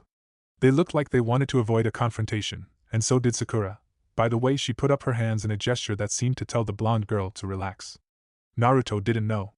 Although the girl was shouting, and he did see from behind his bangs that others were looking, he couldn't hear a lick of it. He couldn't hear anything except for the sound of them. They blotted out every sound. He had gone momentarily deaf except for them. Gara. He didn't look. He was determined not to look, to continue to stare at the blonde girl as she pointed at Sasuke in anger, her lips pulling back in a rather alarming snarl. The boy with the white puppy was approaching her in clear interest. She must be so loud. Gara. No, he mustn't look. The dog boy seemed to listen to what the girl was saying, his expression clouding over as he threw glances in Sasuke's direction. His mouth too moved as he seemed to address Sakura. Maybe if he just looked a little, just a glance, he would look away immediately after he'd had a peek, just a little look. Naruto's eyes darted away from the blonde girl and fell on the red-headed Jinchuriki. He meant to look away as he had planned. It was just supposed to be a quick glance, nothing more, but the Sannin was staring right back at him, and he could no longer look away. No. He didn't want to look away. He wanted to kill him. He wanted to kill him so bad, as a matter of fact he had to do it. He had to do it like he had to breath, or he had to shower, or he had to clean. It had to be done. Things would be good if he could kill this person, and they agreed. In fact, just wanting to kill this person made him feel good. The constant pain in his head had momentarily ceased. His leg, someone grabbed his arm in a rather forceful grip, jerking him out of his wanting, causing sound to return to him, loud and intrusive, and his hands flew to his ears to temper the barrage of sound that assaulted him. "You're a crazy fuck, you hear me?" Someone was screeching, and he looked up to see that it was the blonde girl still, her face absolutely livid, and her teammate was holding her back as her blue eyes seemed to try to burn a hole into Sasuke. It was Sasuke who had him by the arm, and was pulling him toward another door, which was now open with a Chunin ushering the genin through. Eyes were on all of them. Naruto blanched and lowered his head, smoothing down his hood. He was standing out. People were looking at him. "Kill that bitch!" Sasuke was muttering as he pulled him through into another room, much larger than the one that they had been holding for the last 15 minutes. They stood in front of a group of Chunin, Jounin of the candidates, and the Hokage. His headache was back, his leg and stomach hurt, his shoulders slumped as he peeked over at the Sannin. He shouldn't have looked. But now he had to kill the Sannin. Ever since he had first come across the Sannin on the side of the street, the feeling had grown. Now it was almost unbearable. His mind began to run wildly through scenarios in which the two of them would face off. He knew the other would be powerful. He was a Jinchuriki after all, and Naruto knew that he himself was weak, but they would help him, wouldn't they? Yasiases. WILLPADSDROYMKILLA chime bleed himdri. This was an exam. They were put up against others. Surely by chance he would have to fight the redhead. His eyes darted up, he turned his head quickly, then lowered it back to staring at the ground. He had counted 21 genin in that glance. He had read that usually the third exam had about 8 participants, and no doubt there would be a preliminary round to cut down the numbers to 8. But the numbers were off. Would someone have to fight twice? As if to answer his question, he noticed that the one called Kabuto was turning away from the line and walked toward the door. The others around him looked surprised and a little disgusted. He must have quit. Naruto lowered his head back to the ground. Fine, that left it down to 2012 had to go. He just had to make it to the finals. No one would try to stop them, not even the senseis. His eyes drifted up to look at all the teachers there, looking for the Jounin with the sand mark on his hitate, finding him standing next to a woman with red eyes and black hair. On his other side, Naruto's eyes widened and he ducked his head, heart pounding madly in his ears. The man standing next to him had long black hair pulled up in a high ponytail, pale skin and sharp dark eyes. Change his features a bit, narrow his face, take the hair out of the ponytail, and he looked eerily similar to the man that had attacked them in the Forest of Death. Naruto smoothed down his hood and peeked out at him. Yes, he had the exact same smile too, and he was wearing a Otogekure hitate. It was the same man, he was sure of it. "What is it, Naruto?" He jumped slightly, just noticing that Nabeshin was at his side. He glanced over at Sasuke, who seemed very intent on whatever the man in front of them was saying, completely unaware that the one that attacked them was now pretending to be a Jounin. Should he warn someone? He should at least tell Sasuke, but he didn't want to attract attention by whispering, and he couldn't do the same toward Nabeshin. Later then, he decided. He would tell them during a fight, which was safest. She could barely pay attention to the words of the Jounin standing in front of them. She was too sick from the mortification that seemed to fill her up to the point of physical illness. Damn Ino! Why couldn't she mind her own business and keep her opinions to herself? What the hell is going on? Ino charged up to her, face starting to turn red. Calm down. She approached her. It's nothing to worry about. Nothing to worry about. Nothing to worry about. I see him treating my best friend like shit and his other teammate like an object, and you tell me there's nothing to worry about? Sakura glanced around sickly, noticing that all the occupants of the room were now looking at them, including Sasuke, whose face remained cold and expressionless, as if Ino weren't discussing him. Naruto wasn't looking at them at all. His eyes were focused on something else entirely. Look, Dash. Sakura began. No, you look. You never used to let people walk all over you, especially not boys. Now you need to wake up and see those two for what they really are. They're crazy and they don't care about you. What happened? Sakura groaned as Kiba walked over to them, eyes curious. Sasuke's abusing his teammates. He treats them like shit. I wouldn't be surprised if he's beating them. Hey Dash. Sakura tried to cut in, feeling anger starting to rise. He tried to attack me for standing up against him while he choked her. His own teammate. Well, this isn't much of a surprise, Kiba remarked in disdain. I've seen the way he treats Uzumaki Dash. Just stay out of our business. She had finally snapped, feeling blood collect in her face. Ino paled, her blue eyes narrowing. Oh wow, she breathed. For a second you sounded just like him. Her lips thinned. I warned you. Her eyes moved to glare behind Sakura, and she turned to see Sasuke gaze coldly at the blonde as he grabbed Naruto by the arm and yanked him toward the now open door, where a Chunin was beginning to usher them through.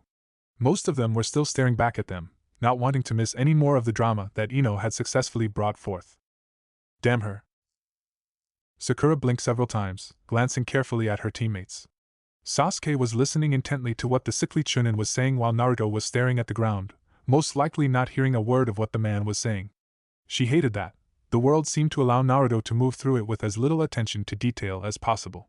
She noticed that the heel of his wounded right leg was slightly raised from the ground, and at small intervals it would lower then rise quickly as if he was constantly reminding himself that the leg was indeed injured. But his face did not change. He was standing very close to Sasuke, almost shoulder to shoulder, except that he was an inch or 3 shorter than the Uchiha. She was standing about 3.5 feet from him. There would always seem to be a barrier between them. She was nothing. They held secrets from her, like the strange kid with the brown hair and lazy eyes that had approached them right before the first exams. Or this person named Nabshin that was occasionally referred to. She glanced around quickly but did not see the boy within the group of them. Her eyes drifted back to the blonde. God, she hated him. Her mouth filled with bile. She wished he was dead. She stopped the thought before it could go any further, it not being a particularly nice thought, and her face flushed in embarrassment over the petty wish. As if he could hear them, Naruto's head lifted and he looked over at her from behind strands of blonde hair. Those bruised blue eyes seemed to trap her. She could not look away from them. She hated that inner strength that he seemed to have, the kind that allowed him to fight despite the fact that he seemed scared of everything and everyone. She hated that he seemed to bear his injuries with a silent grace that she knew she may not have. He blinked watery eyes at her and turned to stare back at the ground, and she was released from his scrutiny. Suddenly Sasuke stiffened, his dirt-smeared face paling as his hand flew to his neck, covering the mark, his shoulders hunching under the apparent pain. Sasuke! She gasped quietly and stepped over to him. You should tell Sensei about this. You should quit before that dash. Her words died in her mouth at the look he sent her as he squeezed his neck. Naruto looked over at him, eyes gazing at Sasuke, then drifting away, seeming not to care what was causing his teammate pain. But what if something bad happens to you? Nothing good could possibly come from that mark. Sasuke's hand shot out and gripped her shoulder as he hissed in gentle undertones. Shut your mouth. Sakura pressed her lips together as she stared back at those dark eyes. Sasuke was different, was even colder now than he was before Orochimaru had given him that mark. She was frightened. I must fight, and I won't let you or anyone else get in my way. I am an avenger. Never forget that. His eyes seemed to command her obedience. Who would help her? Not Naruto. As Sasuke released her, she saw that the hooded blonde was looking their way again, separate from the situation, an uncaring observer except Naruto looked back at the ground before him, head lowered as usual, and from his profile she saw his bruised blue eyes dart up, looking at the platform where the Hokage and Jounin were. Sakura's eyes darted over to them, and caught what seemed like the ending of a discussion, and brief, wary glances over at Sasuke. Relief rushed through her. Of course the Hokage was aware of the situation. They would help Sasuke, they would help alleviate some of the darkness that seemed to be gathering about them. He would be more reasonable, more open to ideas, more willing to include her on things. There was no helping Uzumaki though. There are no rules to these fights, they will continue until one dies or admits defeat. I may intervene in a fight if I feel there is a clear winner. This will help reduce the body count. The sick ninja turned toward a wall, just as a square portion of it rose, revealing a flat screen. This is our electric scoreboard, which will display the matches. And without further ado, these are the participants of the first match. The board flashed, and 2 names appeared. Uchiha Sasuke vs. Akado Yaya. Sakura's eyes darted to the older guy in the dark shades as he walked into the center of the room, then at Sasuke, who was joining him, the katana held in his right hand. If everyone will please clear the floor and head up to the second, the sickly ninja suggested after a cough. Everyone turned and headed for the staircase.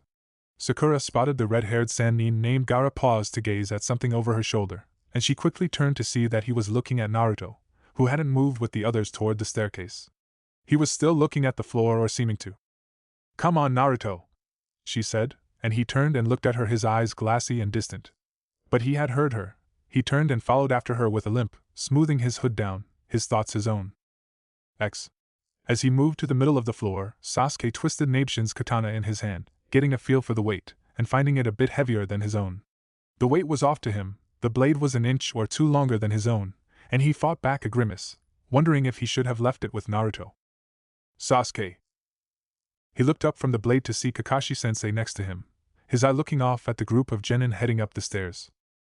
Don't use the Sharingan. Sasuke lowered the katana in surprise, a question about to burst from his lips. Why would Kakashi-sensei say that? But then, of course he knew. The curse seal.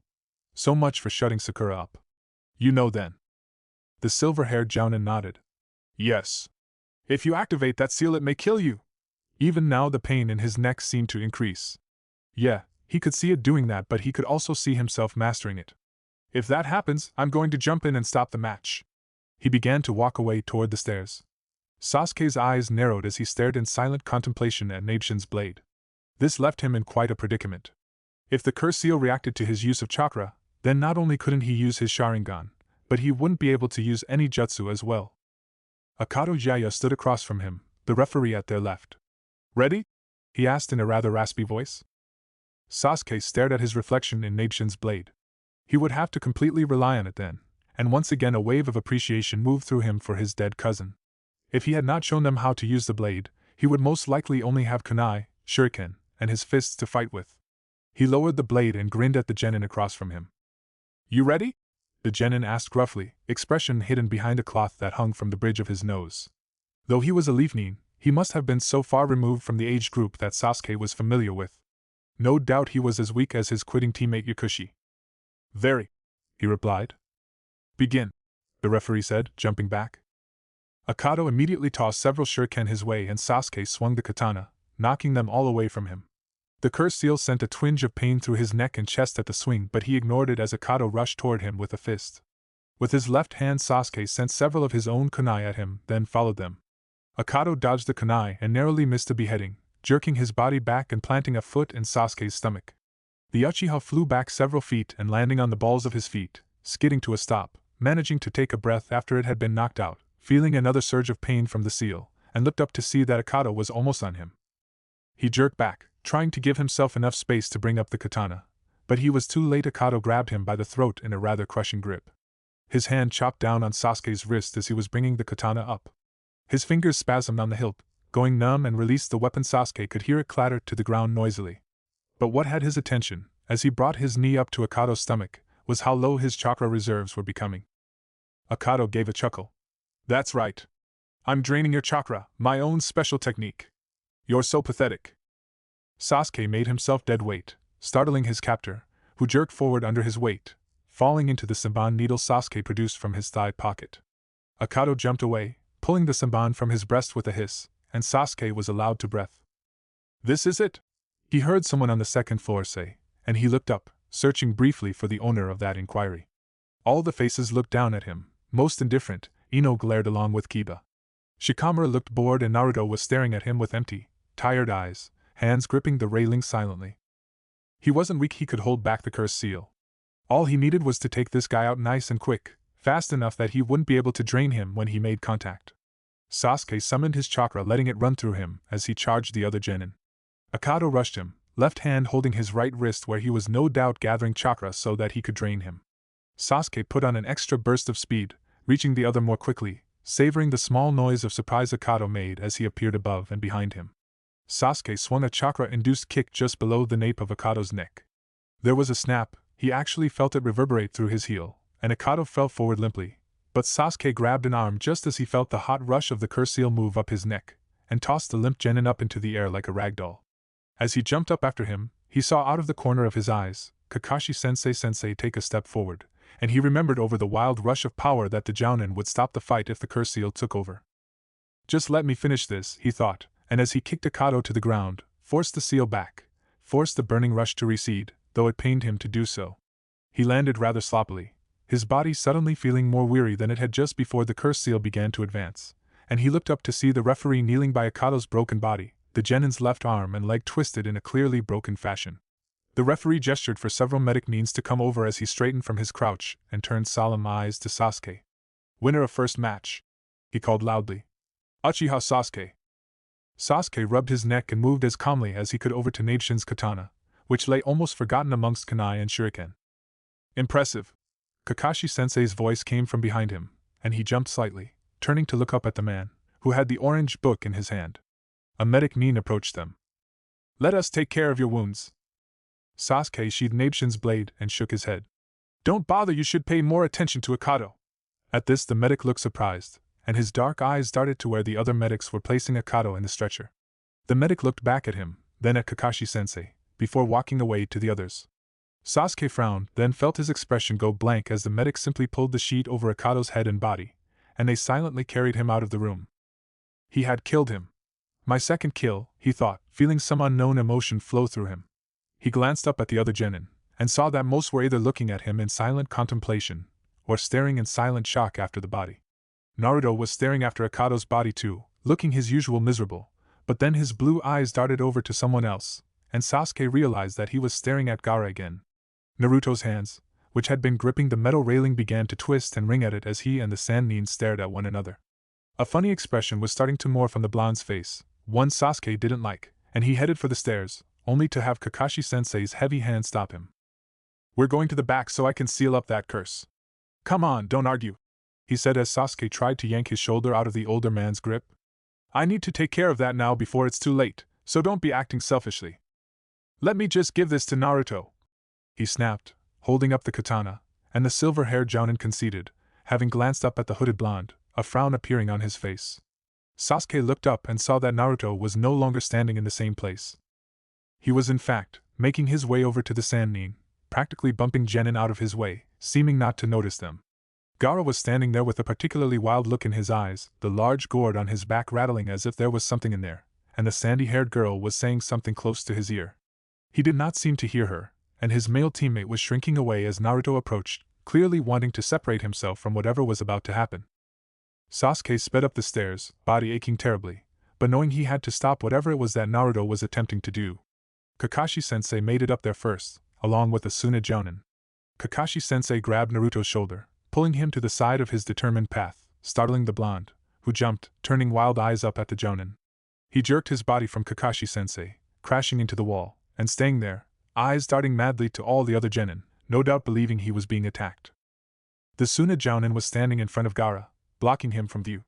Sasuke reached Naruto and grabbed his arm, yanking him away from Kakashi-sensei, who was attempting to talk to him, and pulled him a ways away from the others. What did I tell you about that guy? He hissed, shoving Nabeshin's katana into the blonde's shaking hands.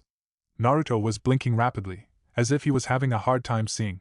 Sasuke shook him roughly. Get a hold of yourself! You may be next, and you can't lose! Naruto seemed to hear him, shaking his head as if to clear away whatever was going on in there, and smoothed his hood down, since it had partially fallen back, revealing some of his hair. Kakashi-sensei approached, his eyes solemn and watchful, darting between the two of them. Do you have some vendetta against the Sannin that I don't know about, Naruto? He asked calmly. Naruto made no reply, and Sasuke only scowled, his body aching even more now, with the extra adrenaline leaking away. The Jounin sighed. We need to go, Sasuke. Naruto's head darted up in alarm as Sasuke released him and moved toward the stairs. Behind him he saw that the Sand Jounin was moving away from the redhead, whose face was contorted in rage, green eyes focused on the back of Naruto's head. I'll be back, he told Naruto, whose face was a sickly yellow. I'm just going to get this taken care of. He gestured toward his neck. Then I'll be back. Stay with Sakura, and stop looking at that guy. Said girl was standing not too far from them, eyes clouded over with concern. Don't lose your fight. Naruto looked down at the ground, hands gripping Nabeshin's katana to his chest as his shoulders hunched, looking like the poster child for dejection. He turned and followed Kakashi-sensei down the hall to another door, glancing back to see that Naruto was still standing there, Sakura standing near him, looking like she wanted to say something to him. Let's make this quick, he muttered to the man, ignoring the unreadable look the Jounin sent his way. Yes. Let's. X. Naruto watched Sasuke go behind what was proving to be the second worst headache he had ever felt so far, one that seemed to rocket between both ears, bouncing around inside his skull. His eyes watered from the force of it. They were noisy, a cacophony, though this time they didn't block out all sound. He could still hear, just not very well. I should probably go see what is going on with Sasuke, a voice said near him, and he glanced up to see that it was Naijin, looking concerned. That mark seems ominously familiar. Should I go? The ghost asked, looking at him with his seemingly black eyes, rust coming from his mouth. Naruto nodded, cradling the side of his head with his left hand and moved to the rail. He could feel eyes on him, and it wasn't just them. He had foolishly attracted attention when he had gone after the redhead. He had just wanted him so bad, wanted to destroy him, couldn't wait for a match to do it. Now they were looking at him, thinking about him. He wanted to be back in his room, where it was safe. Hey Naruto? It was Sakura, standing near him as two other genin moved to the floor, one looking more familiar than the other. Did Sasuke tell you about the mark he has on his neck? Naruto lifted his head and looked at the girl. She swallowed and seemed to make an effort to stare back. Did he? She asked again, and he shook his head carefully. She rubbed her arms as if she had a sudden chill. It was during the fight in the Forest of Death, with that creepy guy. She glanced around quickly, clearly not wanting to be overheard as she stepped closer to him. He resisted the urge to step away, mostly because now he could hear her better since they were making such a racket in his head. His name is Orochimaru, and he bit Sasuke on the neck, giving him that mark which he called the curse seal. He wasn't listening to her anymore. The name Orochimaru rang some very annoying bells in his already aching head. He had never heard the name spoken before, but he had read it before, in a ninja history book, in fact. Orochimaru had been or still was, a Sannin, one of the three, though he was exiled for some crimes experimenting on children, he believed. His blue eyes darted to where all the Jounin and the Hokage stood, and the man who he now understood was Orochimaru, was gone. His eyes fell on a ninja, the one from the first exam, the one with scars on his face, and their eyes connected. Naruto stepped back from the railing, out of sight. Sakura looked like she was about to say more, but there was an explosion down below, where a match had been taking place. Sakura turned, looking down at the match. Oh, Shino won. He didn't know or care to know who Shino was. From the corner of his eye he saw Kakashi-sensei approach, with no Sasuke. Is Sasuke-kun alright? Sakura asked anxiously. Yep, Kakashi-sensei replied almost lazily. He's resting in a hospital bed right now. Naruto turned toward the door they had gone through, hoping to find Sasuke and get away from the other Jinchuriki before he did something to attract attention again, but was stopped by a hand on his shoulder. Naruto shied away from it, putting too much weight on his wounded leg again, causing him to stumble. You should stay here, the silver-haired Jounin said in an unusually gentle voice. Your match could be next. His dark eye drifted to Naruto's bandaged leg, and his brow furrowed in concern. Bile rose in Naruto's mouth, and he turned away, smoothing down his hood as he stared at the cracks in the wall he was leaning against, attempting to ride the headache. Winner Kankuro. He wished he could get away from all these villagers hated being around them. He was sure wherever Sasuke was, it was quiet, and there weren't any others around. Don't you want to see Sakura fight? Kakashi-sensei's voice was too loud, making him jump, but he didn't turn to acknowledge that he had heard the man. He wished he was away, wished he was in his room, wished he was killing the redhead. He shook his head, trying to banish the thought before he turned to seek the other out. He had to wait. He would have his chance. He would get to fight the Jinchuriki. His headache eased a little, and sounds that he couldn't hear were now more audible, the sound of kunai striking one another, female grunts. Naruto lifted his head and pushed away from the wall, moving toward the rail until he could see the fight. Sakura was fighting the noisy blonde girl. Both were beating each other bloody. Though he took a step closer, it seemed that Sakura was winning. She was certainly a better and more aggressive fighter than the blonde, better than he remembered actually, and apparently better than the blonde girl remembered too. Naruto watched as Sakura grabbed the other girl by her long ponytail and yanked her head around, punching her in the face. The blonde's head rocked back, face twisted in pain as her lips split, leg coming up and hooking around Sakura's neck. Both girls fell heavily to the ground, Sakura trying to roll out from under the blonde, but the girl squeezed her leg, trapping Sakura for a brief moment as she lifted her hands in the form of a seal.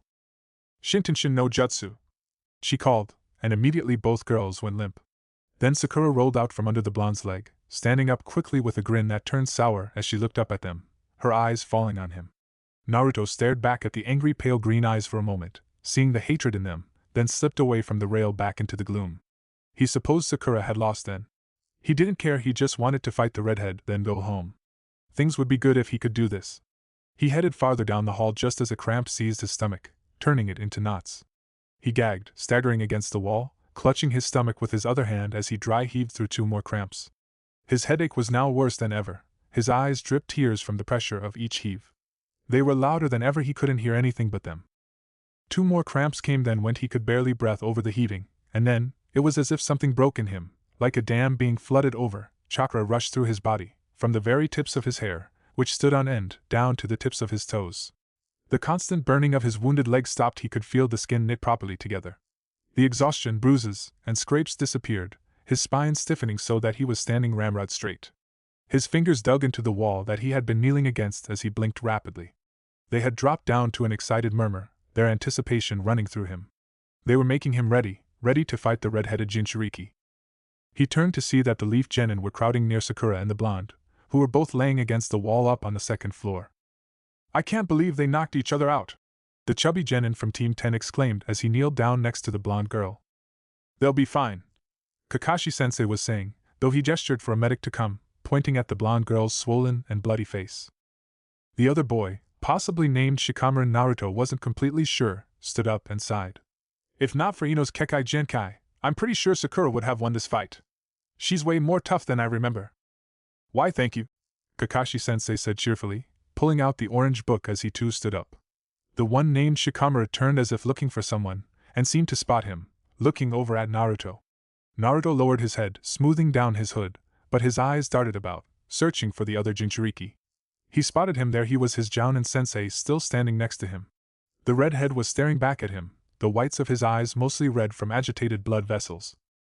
He wanted to fly over there. He felt like he could fly right now, felt like a cup completely full to the rim with water.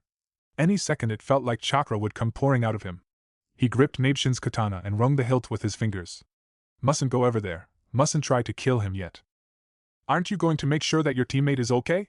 Shikamaru asked, having walked over to him. Naruto tore his eyes away from the redhead to look at the boy. His hands were in his pockets, his expression looking bored, but his eyes were sharp and they studied Naruto. Naruto glanced over at Sakura, still unconscious, noticing that others were back at the rails, looking down at what seemed to be another match. A gust of wind blew through the whole area, blowing back his hood. It felt good against his flushed skin, but he pulled his hood back up to cover his hair, which was still standing on end. Another gust came along with the clatter of weapons and Shikamaru turned and moved to the railing to see the fight. "Winner, Temari." "Ugh, so troublesome," Shikamaru muttered, looking down at the commotion that was starting down below. A leaf girl had lost, and apparently the green-clad boy didn't appreciate how the Suna girl had treated her. "She gave her all in that battle. How could you treat her like that?" The Suna girl leaned against her large fan and sneered. "Shut up, loser, and get her out of here." A look of rage flew through the green boy's face. 1 second he had been holding his teammate, the next he was aiming a spinning kick at the girl, who held up her fan and blocked it. "Lee, stop!" A similarly clad Jounin dropped down to the 1st floor and approached. They looked like father and son. Suddenly the redhead spoke. "Temari, you've been declared the winner. Stop wasting time and get up here." Naruto turned away and stared at a wall, purposefully giving the redhead his back. He mustn't look at him anymore. He was still so full of chakra, so ready to leap down there and fight everyone. He felt like he could clean the whole Uchiha compound twice over. He hoped he was next. He hoped it was against the redhead. He hoped. Some more words were exchanged. And then he heard Shikamaru groan. He looked at the scoreboard. Naruto Shikamaru vs. Kintsuchi. He shut his eyes tight as a roar of anger rushed through him, some from them, but some of his own. He needed to fight the Sunanin. He needed to fight him so that he could go home, back to his room, back to covered windows. He buried his head in his hands, nails digging into his scalp in frustration. "Naruto?" He didn't open his eyes or lift his head at Nabeshin's voice. "I've got some bad news. I followed Sasuke, and Hitaki-san put another seal over the cursed seal, one that is supposed to contain the cursed seal's power should Sasuke accidentally activate it. But according to your sensei, it will only be as effective as Sasuke's will. If Sasuke wants the cursed seal to take over, then..." Naruto opened his eyes to see Shikamaru and his opponent standing across from one another.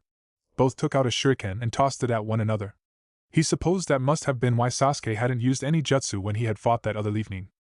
"The cursed seal came from this guy named Orochimaru, who used to be a leaf shinobi, but was banished, and is now the Kage for Hidden Sound. I can't believe Kakashi was going to fight him." Nabeshin seemed to be talking to himself for a moment. "Anyway, I took the liberty of following him around a bit. Damn, it's been a long time since I've seen that guy, and I've got the sense that he's planning something big, way big. I'm sure the Hokage knows about it since Mitsubishi Enko let them know that he was in the forest of death. Nabeshin was silent a moment. Though I couldn't care less if he's going to attack this village, I don't want that guy anywhere near Sasuke again. That cursed seal is bad news. Nothing good could possibly come from the attentions of that man or Naruto? Just then a hand fell on his shoulder. Why were people touching him so much today? And he lowered his hands from his head and looked up to see that it was Kakashi-sensei again, looking concerned.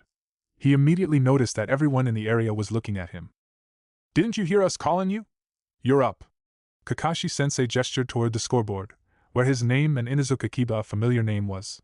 His eyes darted to everyone. Shikamaru was back on the second floor, looking a bit bloodier than when he had left. Ino and Sakura were conscious, both watching him but standing far from one another. Do you want to forfeit? Kakashi-sensei asked gently. Naruto shook his head, disappointment rushing through him. He had hoped he would be fighting the redhead, but it was apparently not meant to be. He would have to fight him in the finals, and in the meantime, he needed something to take the edge off, let out a little bit of chakra so he wouldn't feel like he was going to explode. Inuzuka and his dog, oh it was him, the one from Team 8, was already down there, the white puppy in his arms, looking up at him. Naruto picked up Nabeshin's katana, which he had dropped, and hopped onto the rails, dropping down to the first floor. He landed on the balls of his feet, then straightened, frowning. Why hadn't he just taken the stairs? Are you ready? The referee asked. Naruto smoothed down his hood and nodded, looking at Inuzuka from behind his bangs. The genin's face was unreadable as he stood there with the canine in his arms. All right. Begin! The referee jumped back out of the way. Naruto unsheathed Nabeshin's blade and looked over at his opponent. We'll go easy on him, Akamaru? Take him out with one punch. Shouldn't be too hard. The small puppy yipped, jumping from his arms to the ground. Naruto gazed at the dog, then at Inuzuka. He had seen him a couple times. He was always with the dog, apparently did missions with it. It was like an extension of him, like an arm or leg. If he cut it off, he imagined it would bleed profusely. The image of blood sent a rush of pleasure through him, and he shuddered, shaking his head just as Inuzuka struck. Naruto saw a fist come toward his face, and he tried to turn away, but he was too slow, and he was hit, the force of the blow knocking him several feet away. The whole right side of his face went numb. He shook his head quickly, blinking away the black spots in his vision. Just forfeit before we have to do some serious damage to the class mental case, Inuzuka suggested, not unkindly. Naruto did not reply, instead charging nimbly at the boy, dodging the dog and swinging the katana. Inuzuka slipped out of the way, Naruto only clipping a piece of the fur from around his hood and dodging another blow aimed at his head. Naruto leaped back from both boy and dog, sheathing Nabeshin's blade and making the signs for the Kage Bunshin. He created 3 clones, sending them to attack the dog boy, throwing punches and kicks. He blocked several, was hit by plenty, and guffawed at the weak hits. Naruto knew that unless the clones were doing jutsu, they physically would not do much damage. He simply didn't have the muscles in his arms and legs to cause pain like Sasuke did. If he wanted a hit to count, he always had to put chakra behind it, and the clones were unwilling to expend that much, especially when their goal was merely to distract the dog boy. The dog grabbed one of the clones by the leg, growling, and the clone paused to kick the dog away, putting some chakra behind the hit so that the dog yelped loudly. Hey! Kiba snapped, punching one clone away forcefully, then jumped over to the puppy. You okay? He asked the dog as Naruto leaped above them and a clone grabbed Inuzuka's leg. The dog boy turned aggressively toward the clone, but must have seen his shadow as he brought the katana down. The dog boy rolled out of the way, twisting his ankle from the clone's grip, but not before Naruto got a piece of him. Though the katana was not his own, and felt strange to fight with, for that particular second, it felt like a mere extension of his arm. He felt the blade pass through flesh and bone, severing Inuzuka's pinky finger as he leaped out of the way, avoiding the clones, the puppy in his other arm. Naruto stared down at the bloody digit, the droplets of blood that sprinkled around it. The blood was dark against the dirty floor. If only it were the redhead's blood. His lips turned up slightly. Quadruped no jutsu! He looked up to see the dog boy crouching down like an animal on the ground, and with surprising speed he crashed into 2 of the clones, knocking them back. They staggered, frowned, then dissipated. Inuzuka turned to him with a growl, canines seeming larger and longer than before. Don't underestimate me or Akamaru! He growled. And it seemed that he was about to charge Naruto, leaning forward on both hands, then winced in pain, looking down at his right hand. His eyes went wide as he lifted the bloody, pinky-less hand up, seeming to just realize he was missing a digit. The dog barked madly at him, and Inuzuka's eyes darted to Naruto's feet, where his pinky lay next to. You're going to pay for that finger, he whispered harshly, rage passing through his face. Naruto cringed. It was easy to believe. But Naruto now understood Inuzuka's rather obvious weakness. The dog. With his left hand the dog boy produced 2 pills, soldier pills, and tossed one to the puppy and swallowed one himself. Immediately the puppy's fur turned crimson, rising on its back like an angered cat. It jumped on Inuzuka's back as he crouched there, barking as the dog boy made a seal. Then there were 2 Inuzukas, looking more feral than ever. Quadruped no jutsu! With more speed than before, both attacked, clawed hands crushing the ground where Naruto stood as the hooded blonde leaped into the air, avoiding their attacks. Chagrin rushed through him. He had been hoping to keep a good eye on the dog, but now, with the 2 leaping around him, he couldn't tell which one was the dog and which was the actual human. One clawed hand caught him in the shoulder, twisting him to the ground. Naruto smacked onto the floor and rolled as he felt them come upon him, quickly doing a cat-on-seal as he turned over on his back, seeing that one was directly above him. He brought his fingers to his mouth and blew a billow of fire directly into the dog boy, engulfing him in fire. The Inuzuka fell back, giving a rather human howl, and the other leaped upon him, batting away at the flames that burned away at his jacket. That was the one Naruto wanted, the one that would end this fight in his favor. Naruto jumped to his feet, snatched the fallen katana, and with a burst of chakra to his legs and feet, rushed up to the one Inuzuka who was busy rolling the other to put out the flames, the one who wasn't cursing. "Watch out!" Someone called, a female voice, and the dog in the guise of a human turned at that moment, saw the blade rushing toward him, and made to leap out of the way, but was too late.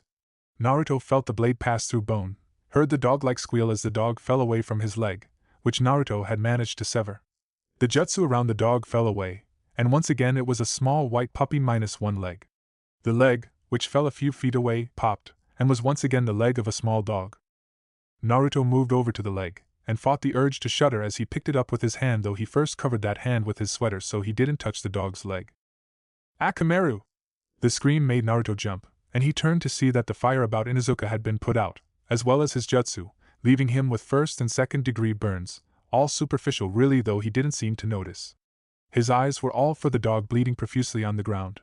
He jumped to his feet and dropped down to the dog, seeming stuck between wanting to pick it up and being afraid to. Inuzuka pulled off his ruined bulky jacket, revealing a black shirt underneath as he frantically wrapped the bloody puppy up in it. "I need a medic!" he called frantically, standing up, eyes darting frantically about. The referee approached, giving a little cough. "Do you forfeit this fight?" he asked. "The medic can't help unless the fight is over." Inuzuka spun, eyes falling on him, looking as if he couldn't decide. Then his eyes fell on the leg dangling from Naruto's covered hand. "Give that to me," he hissed venomously, taking a step toward him, but the referee grabbed his shoulder, stopping him. "Do you forfeit?" the referee asked again. "Make it quick, your dog doesn't have much time." The dog boy's face almost seemed to crumble as he looked down at the unconscious dog. "Yeah," he said gently. "I'm out." Then the rage returned to his face as he looked back over at Naruto. "Give me his leg," he commanded. Naruto pulled his hood up over his head, smoothing it down as he looked down at the leg in his grasp. If only it had been the redhead. He looked up at the 2nd floor where he knew the redhead was. They looked at one another. He watched as his folded arms clenched tighter as he stared back down at him. What were the odds that they would fight one another in the finals? What if they didn't? What if he was made to fight someone else? Pain lanced through him as they began to stir into the frenzy. Forget the exams, he thought. They weren't important. He would have to fight him now. "I'll take that." Someone was gently tugging at the leg still in his hand. Naruto looked down at the hand, then followed it up to the person who it belonged to. The woman with red eyes. He released the hand and quickly moved away from her, passing Nabeshin as he headed for the stairs. "Winner, Uzumaki Naruto." Naruto paled.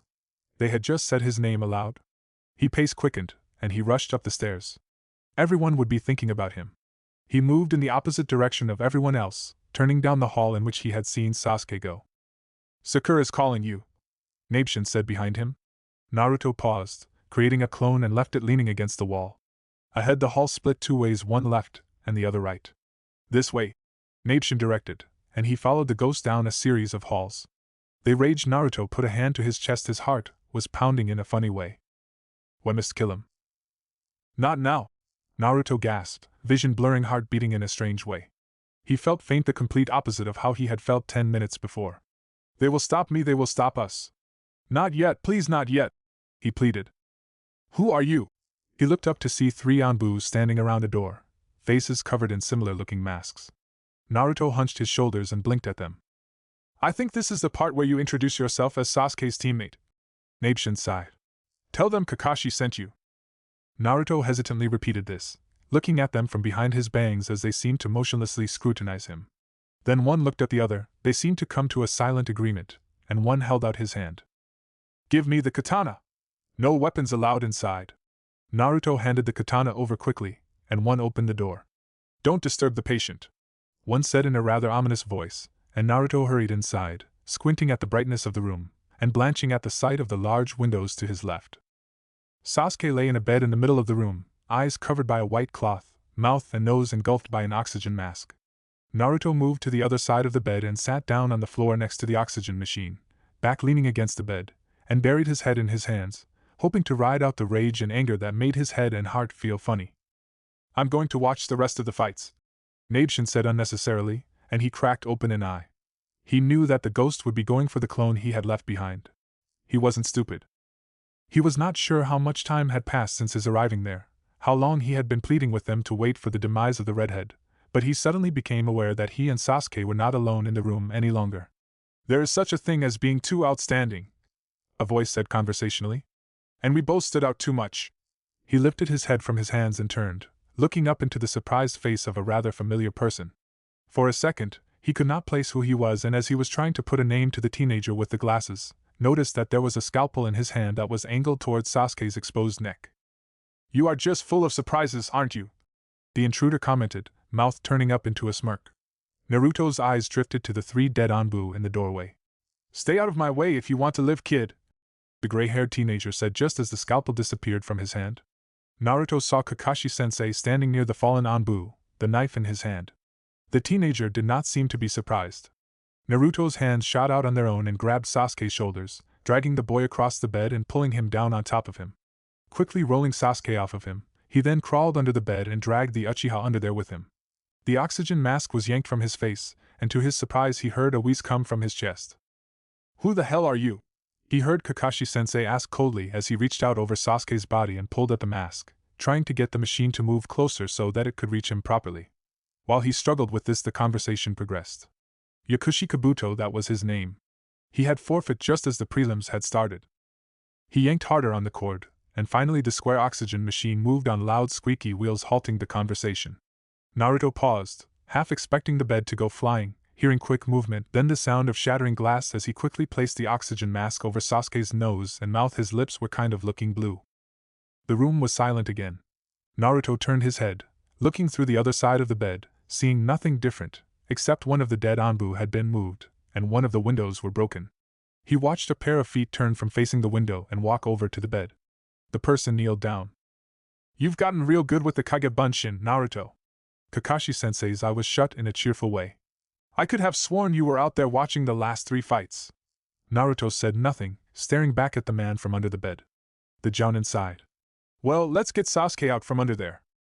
Naruto didn't particularly want to come out from under the bed, but he knew that Sasuke couldn't very well stay under there, and so he crawled out. Kakashi-sensei moved around the side of the bed where the oxygen machine was and pulled Sasuke from under there, placing him carefully on the bed. Naruto turned and looked at the Anbu, eyes darting around, searching for Nabeshin's katana.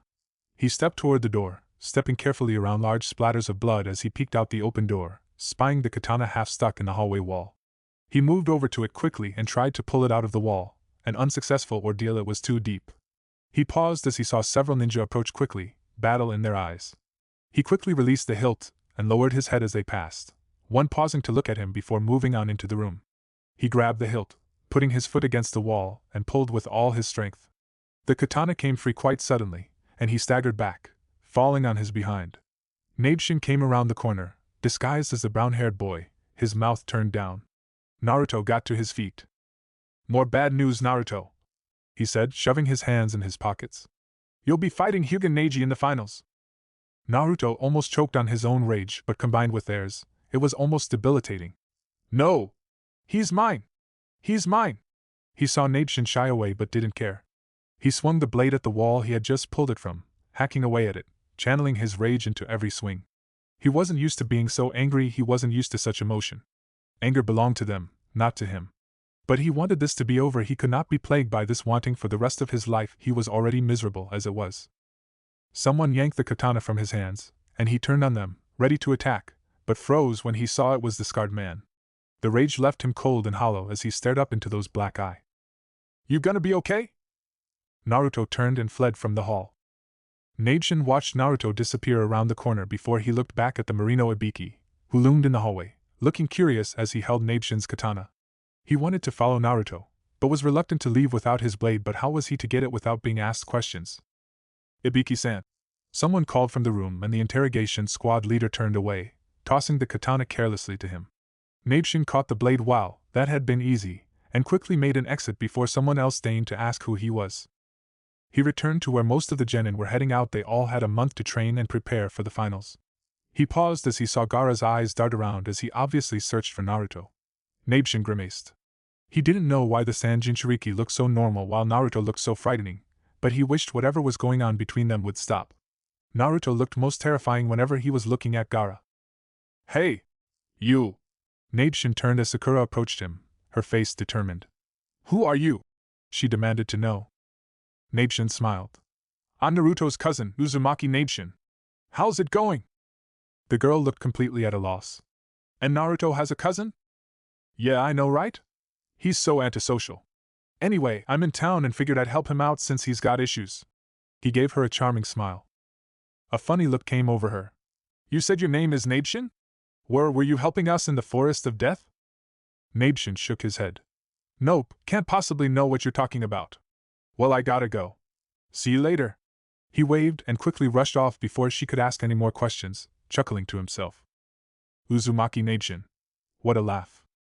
Deep in the thick foliage of the Forest of Death, a small figure slipped silently from behind the trunk of a rather large tree, seeming almost a part of the thick shadows. It moved confidently through the darkness, stepping around the rotting flesh of the giant snake as it searched patiently through the mess.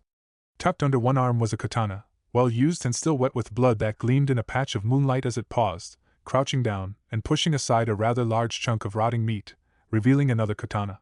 It wiped the second blade against its pants leg and strapped it to the back of its black sweater.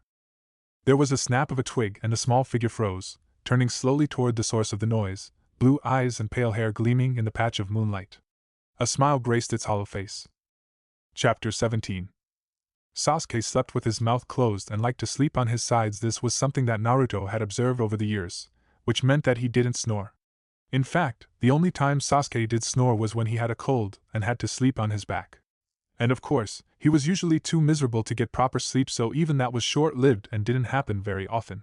The thing was, even though the Uchiha didn't snore, he still made noise when he slept, noise that Naruto had gotten used to, noise that was eerily absent in the room. It had been a long time since the hooded blonde had been alone, long enough that the absence of Sasuke's breathing was making him nervous.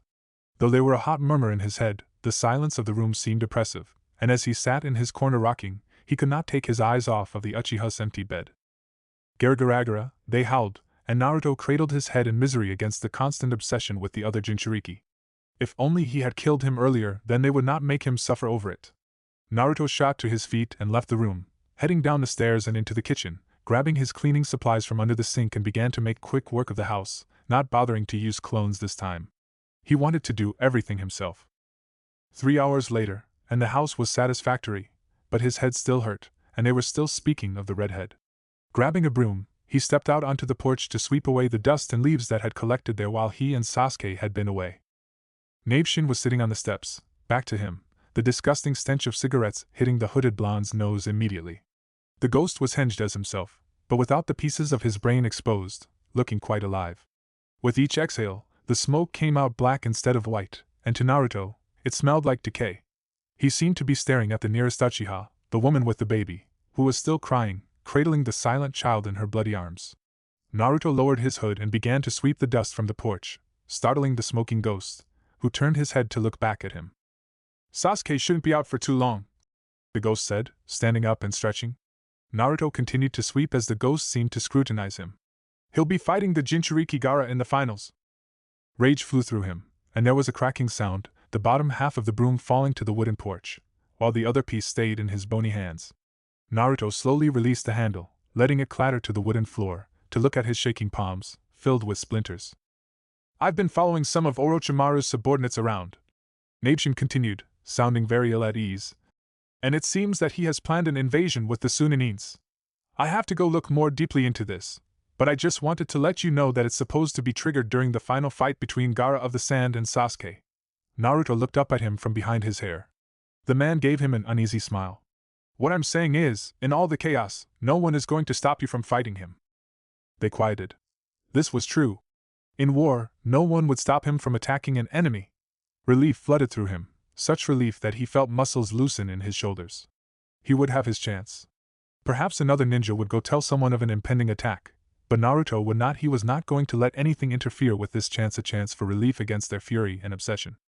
He would have his chance.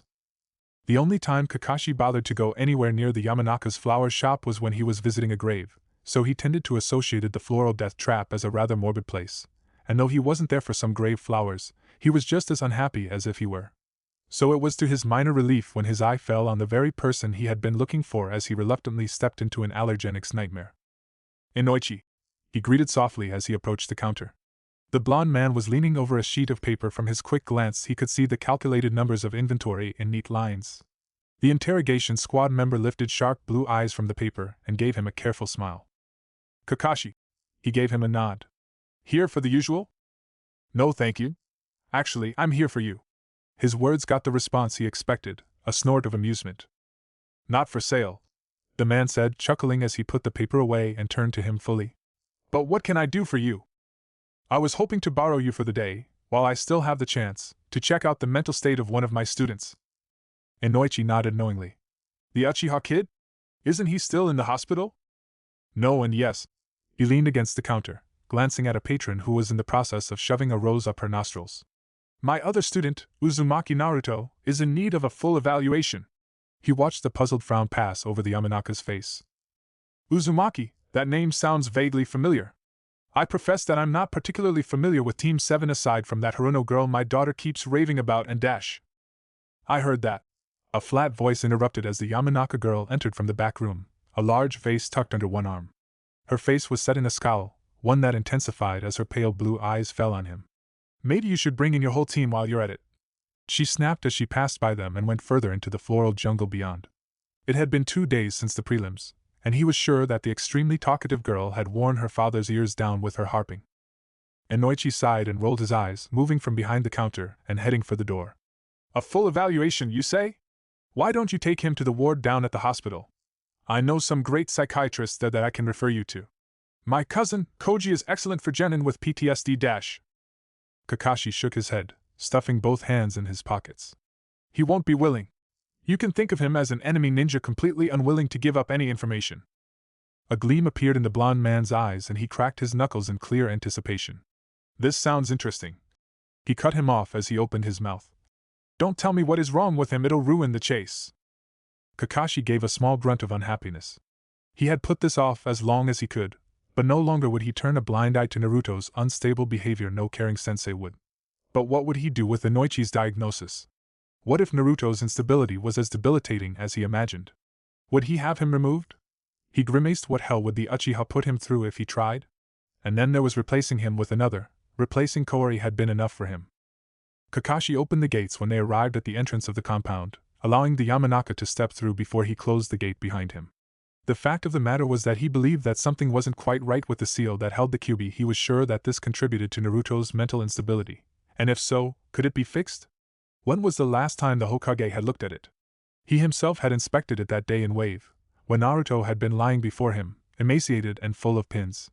He had looked it over, but he was no seal master, he couldn't be sure. Huh! Inoichi's voice shook him from his dark thoughts, and he looked around, realizing he had gone off the correct path and led them down a winding path between houses. He turned them in a direction he knew the main house was. This is the first time I've been in here.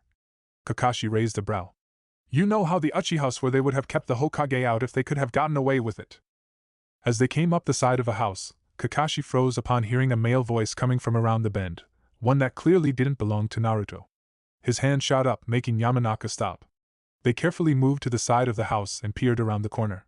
At a bit of a distance was the main house. Naruto was standing on the porch before a tall man wearing standard ninja attire, sporting short black hair and pale skin. Something about him was eerily familiar.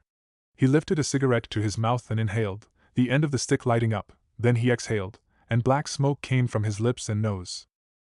There was an intake of breath at his side, and he turned to see Inoichi's pale face, eyes wide but staring intently at the unknown man.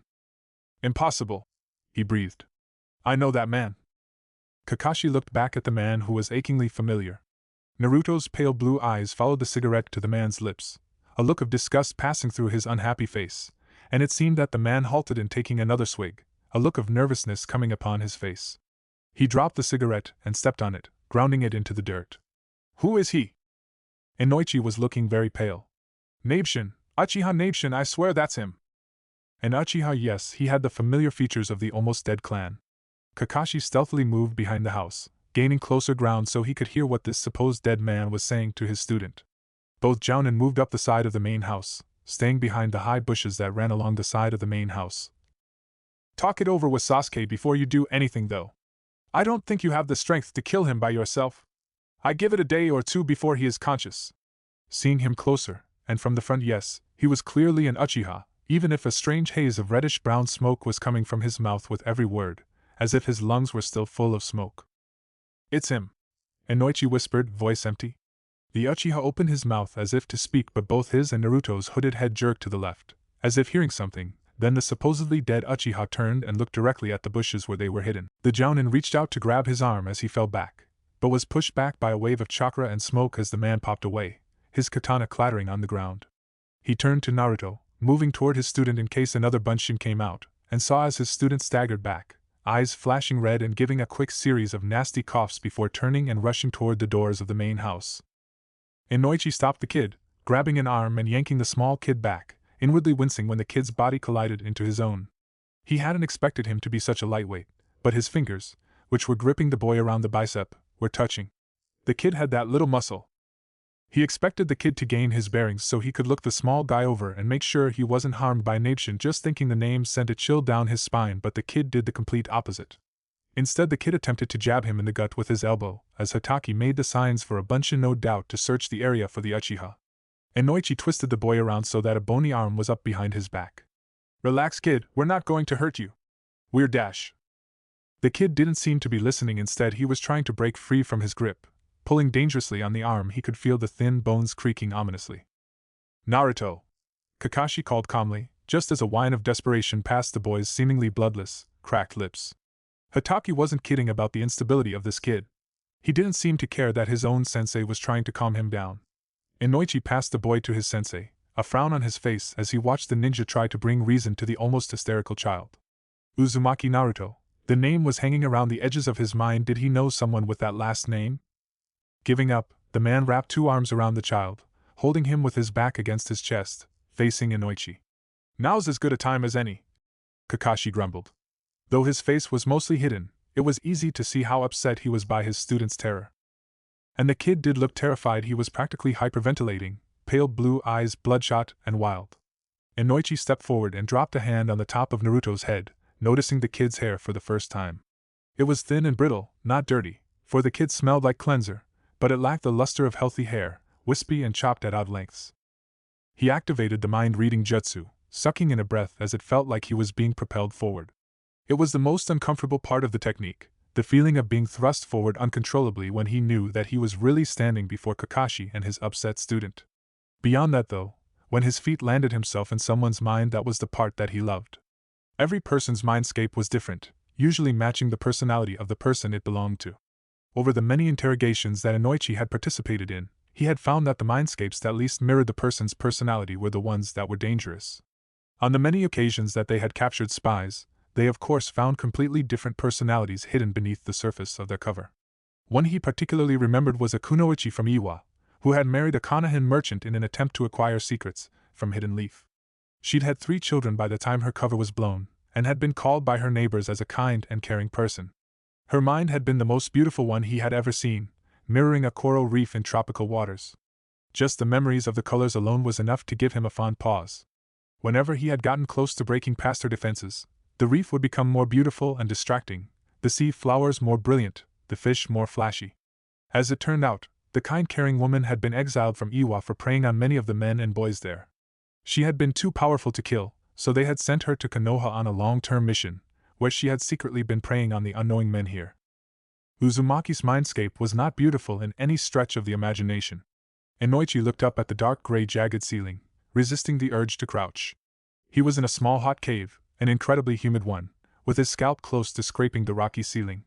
He was closed in on all sides except before him, where 3 black holes remained, all about the same size, too small. He frowned. Inside, the mind of children did not normally look like this. The mind of a child was much more chaotic, disorderly, much less organized. The mind always mirrored the child's present state of mind, whether they were happy or sad, angry or pensive. A cave was not something he expected.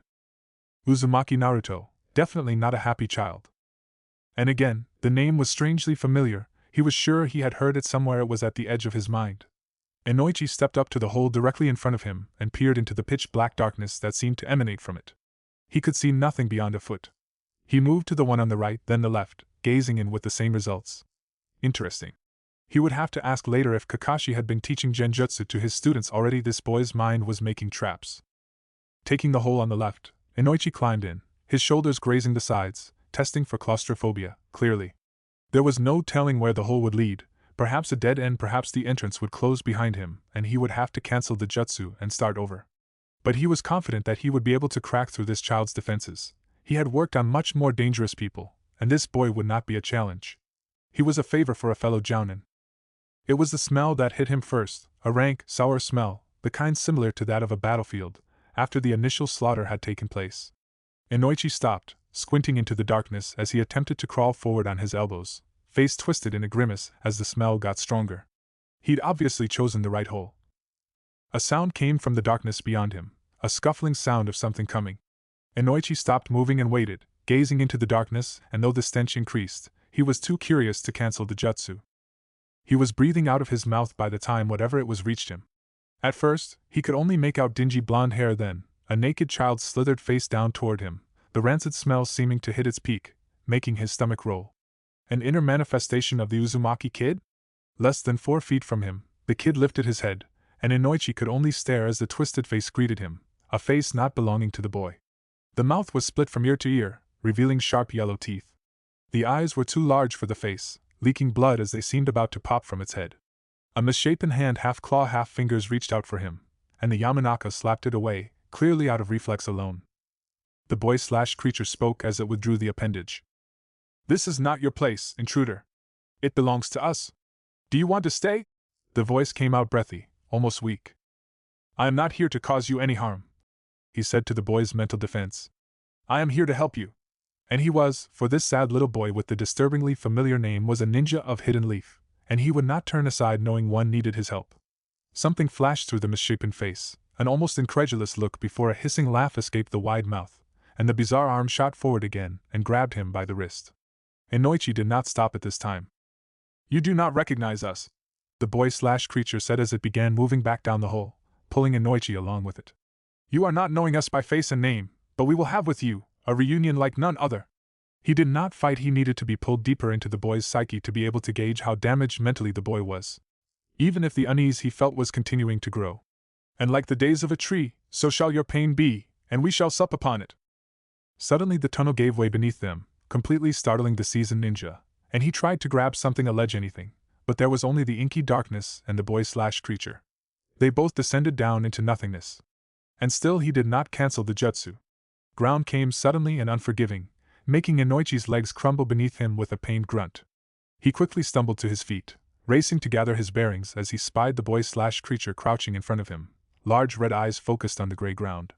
A whimper came from behind him, and he turned to spy another child, this one looking exactly like Uzumaki, drawn up in a ball, red-rimmed blue eyes focused beyond them. Inoichi turned to see what the object of the boy's terror was, and came to notice the large multitude of eyes watching him from the darkness, hundreds of them, all different shapes, sizes, colors, all focused on him. He felt naked, exposed. He felt an alien awareness about those many eyes. "Nichi, Nichi, Nichi!" the boy/creature whined, and the hairs raised on the back of the jounin's neck as he turned his attention back to it. "What did you call me?" he whispered harshly as the wide mouth began to shrink, returning to a normal size, but pouty, like a woman's. The bloody eyes turned a stormy gray, the grimy dull blonde hair turning rich and flowing. The boy/creature was no longer, it was now a woman he hadn't seen for 12 years actually. Yamanaka Eiga, his older sister, who had died in battle fighting the Kyuubi. Impossible.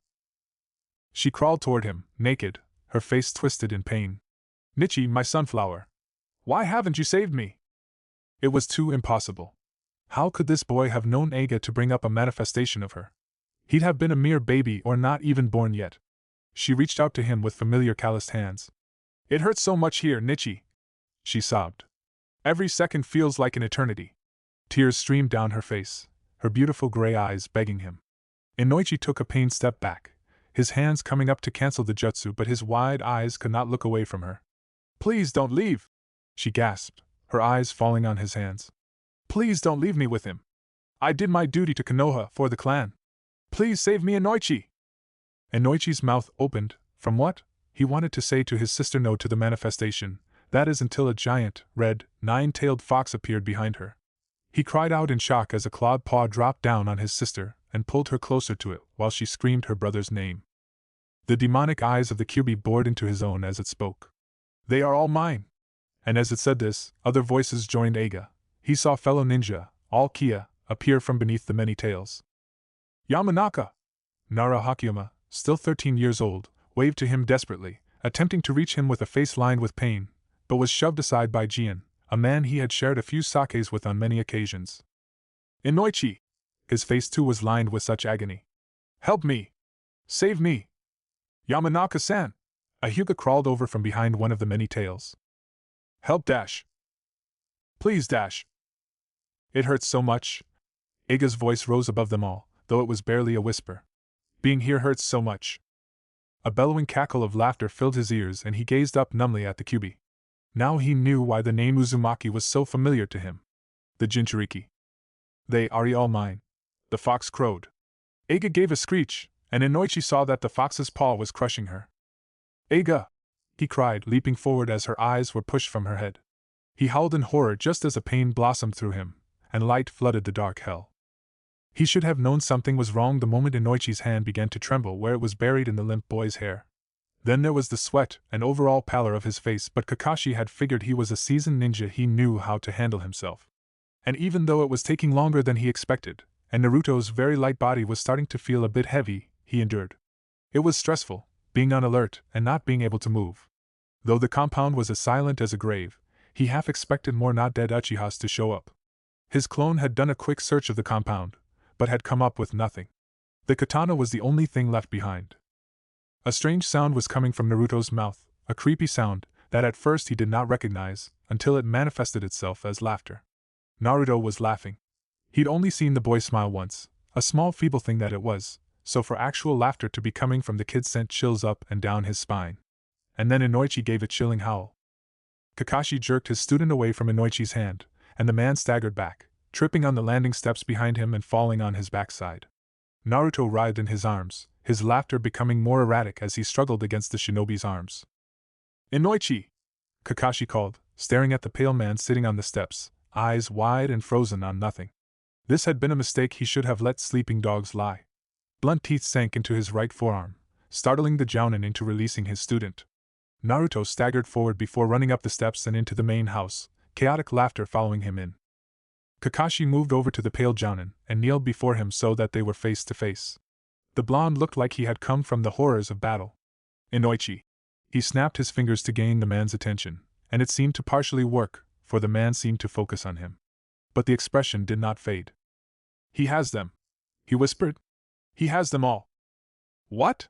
Kakashi snapped his fingers again as Inoichi seemed to lose focus again. Who has who? He seemed to focus then, eyes sharpening. His hands reached out and gripped Kakashi's shoulders with alarming strength. Kyuubi! You remember Hakiyama? Eiga, my sister? All the others who were devoured by the fox? The Kyuubi has them inside there with him. Kakashi stood up abruptly, backing away from the other jounin, heart pounding. All this time he has been torturing them. Wait, Inoichi. Kakashi cut in as the blonde got to his feet, color returning to his flesh, righteous fury beginning to rise. This could simply be a trick. She called me by my childhood pet name. No one outside my family knew it, and that boy surely couldn't have. He was but a mere babe when she was killed. The fox has them, Kakashi. Our friends, my sister, and I bet my life on this being the reason behind your student's mental problems. Inoichi gave a sudden wild laugh. Uzumaki Naruto, the Jinchuriki boy. Why hadn't I remembered? The laughter faded and angry eyes turned his way. Why didn't you warn me of who he was? Truthfully, it disturbed him that everyone had seemed to have forgotten Naruto. At least they should have recognized his last name. Kakashi shook his head. If what you say is to be believed, then we need to notify the Hokage of the situation immediately and bring Naruto to him. He looked over the Jounin's shoulder at the house where his tormented student had fled. Man, he wasn't looking forward to retrieving him. Yamanaka seemed to have completely gathered his bearings, judging by the set of his shoulders and the rather determined look on his face as his eyes darted about the eerily silent compound. But where does the Uchiha fit into this? He muttered before disappearing in a swirl of leaves. Kakashi carefully walked up the steps and into the main house, senses alert as the strong scent of cleanser hit him. The place was as silent as the grave and almost as dark. He headed in the direction he knew Sasuke's room was, heading up the stairs and halting at the top. Down the hall, in front of the bedroom door, lay Naruto, face down. He quickly moved to his student's side and turned him over, grimacing at the bloody face that greeted him. He sighed and brushed some hair from his face before carefully picking him up and heading for the front door. Nabeshin followed the Jounin out of the house but stopped on the steps, watching along with the other Uchiha as the man made his way out of the compound with Naruto in his arms. He turned to the woman with the baby Yura, if he remembered correctly. I appreciate the warning earlier, but it would have been nice if you had told us sooner. He ended with a shout, and the dead baby began to cry. Yura flinched and moved away. Nabeshin would have punched something if it would do any damage, but instead gave a deep sigh, hanging his head back and staring up at the clear sky. Inoichi, they had been friends in their younger days, off and on. He hadn't wanted the man to see him again. This could interfere with his plans. With another sigh, he followed after Hatake, needing to know where he was taking the boy. It was to no surprise that they arrived at the hospital, and the Hokage was waiting for them, along with, to his surprise, Jiraiya, the Toad Sannin. Inoichi was also there, looking fidgety. I have a room prepared for him, the wizened man said, turning down the hall. Before Hatake could follow, 3 medics came up to him with a stretcher, and he carefully laid his limp student down on it. As they moved after the Hokage, one took out a pair of scissors and quickly began to cut away Naruto's bloody sweater, then quickly wiped his bloody face. All this was done before they even reached the room the Hokage had set up. They carefully transferred him over to the bed, and Nabeshin could see the blonde more clearly without the hooded sweater that was always drowning him. He grimaced. The boy was as emaciated as he remembered, his skin peppered with bruises. The medics paused briefly, no doubt not expecting this, before they quickly moved into action, grabbing a saline drip and IV, quickly hooking up a vein. What happened? This from Jiraiya, and Nabeshin saw the shock in his eyes as he stared at the boy. The Hokage sighed. Naruto hasn't been, well. What do you mean? Hasn't he been getting any financial aid? The Sannin was starting to look angry. Who's been watching him? What orphanage has he been at? A medic came in with a series of medical devices, and began to prepare Naruto for an NG tube. Naruto hasn't been in an orphanage since he was 4. Jiraiya's face darkened like a thundercloud, making the medics nervous as one tipped Naruto's head back and the other began to carefully insert the tube up one nostril. Then who's been taking care of him? They finished tubing the kid up and taped the tube to his nose. Nabeshin could only imagine how Naruto would respond to this one once he awakened, and it seemed the Hokage was thinking along the same line. Would it be safe to sedate him? The old man asked one of the medics. He's not the type to come to, happily. The medic looked at him, then down at the boy. Perhaps a very mild one, he conceded, looking at the second medic, who nodded and quickly left the room. It's probably for his own good. His body not only shows signs of malnutrition, but also sleep deprivation. He could use the rest. The medic then left, passing the returning medic who injected drugs into Naruto's saline drip.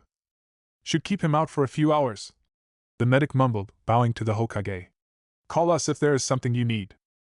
Silence returned as the medic left. The Toad Sannin was pinching the bridge of his nose, obviously in irritation. So tell me why no one was watching Minato's son? Nabeshin watched as all ninja in the room cringed, including Inoichi, who was leaning against the far wall, arms crossed over his chest. Naruto does not want to be around anyone, let alone allow someone to take care of him, the Hokage replied, eyes going distant for a moment. There is Sasuke, Kakashi murmured gently, his troubled eye on the tube that was feeding nutrients into his student. Who is Sasuke? Jiraiya inquired, pulling out a chair and dragging it to Naruto's bedside. He pulled down the thin sheet that covered the genin's body, grimacing at the sight of how thin it was. He leaned forward and touched the seal around the navel of Naruto's slightly concave stomach with some chakra. Nabeshin came closer to see the seal himself.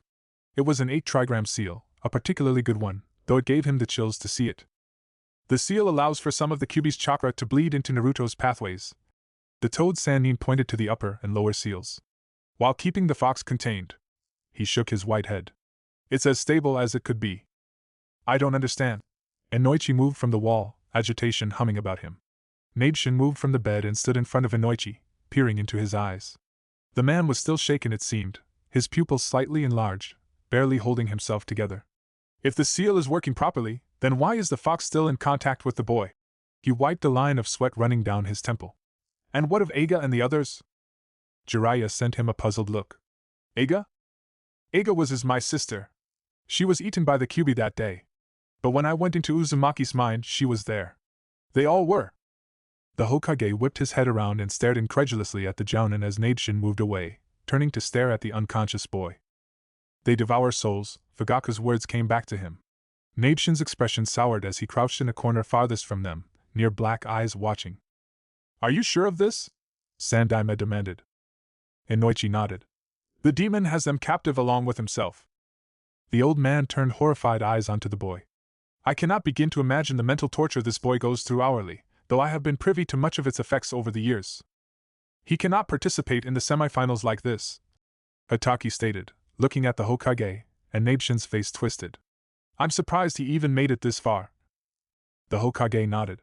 I will have to withdraw him from the exam. A hasty decision, Nabeshin thought with a groan. Naruto was not going to appreciate this, though he imagined the boy was not going to appreciate a lot of things once the drugs wore off, like being in a hospital. That was bound to test the blonde's sanity in so many ways that Nabeshin didn't want to be around to witness, especially if it was taken out on him like it was on that broomstick.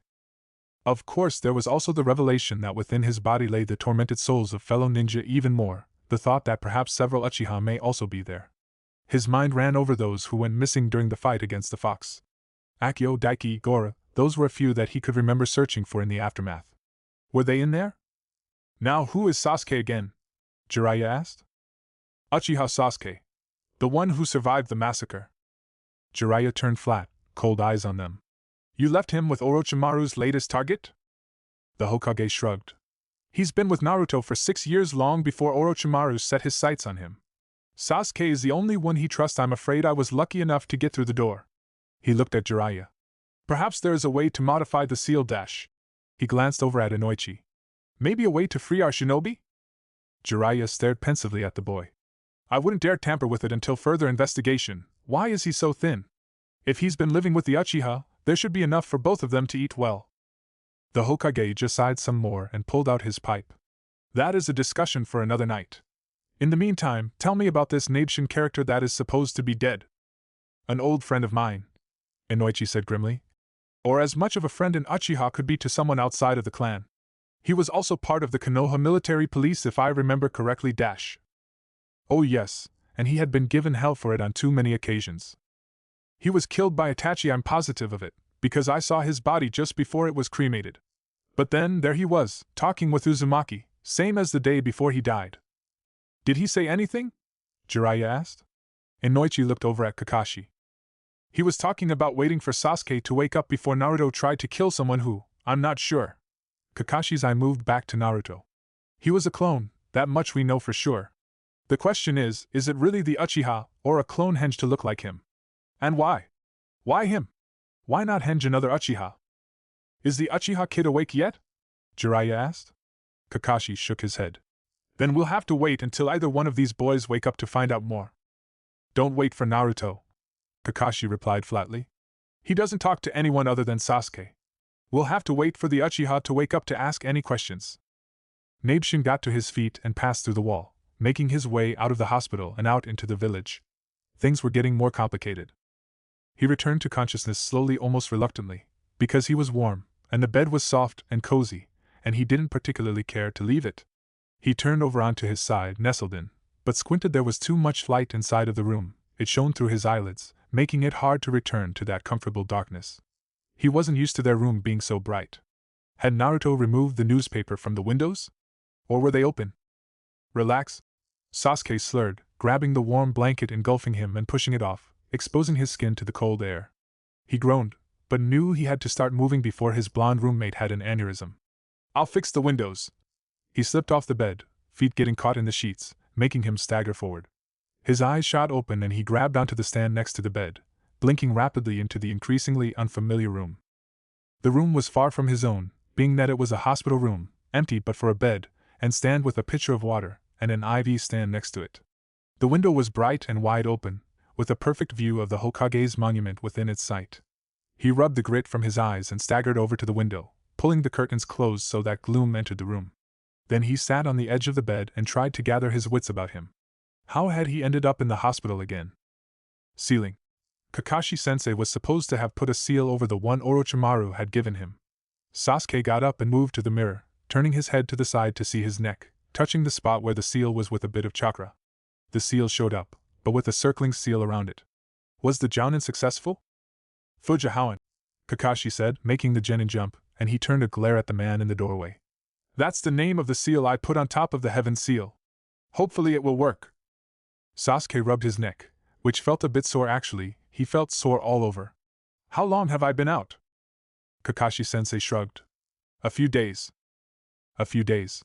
What kind of trouble could Naruto get into in a few days? Sasuke's eyes darted about, searching for some clothes. No doubt, Naruto hadn't eaten anything in the last few days, and hadn't been training for the next round. Wait, had Naruto even won his round at the prelims? He looked at his sensei. What about the exam? Did Naruto already have his fight? Who was he up against? As he shot questions at the man, he searched the room for clothing, finding his shirt and shorts in a cabinet cleaned and stitched. He shrugged out of the hospital clothing and pulled on his own as Kakashi-sensei spoke. Naruto fought against Inuzuka Kiba. Yes, he won, and the semi-finals are less than a month from now, which means we have less time to train. Where are you going? Sasuke was attempting to move past the man. I have to go back to the compound and make sure Naruto is okay. He leveled a glare on the man when he still didn't move from the doorway. Naruto's not there, Kakashi-sensei replied calmly, his eye watching him closely. Sasuke's eyes narrowed. Where is he?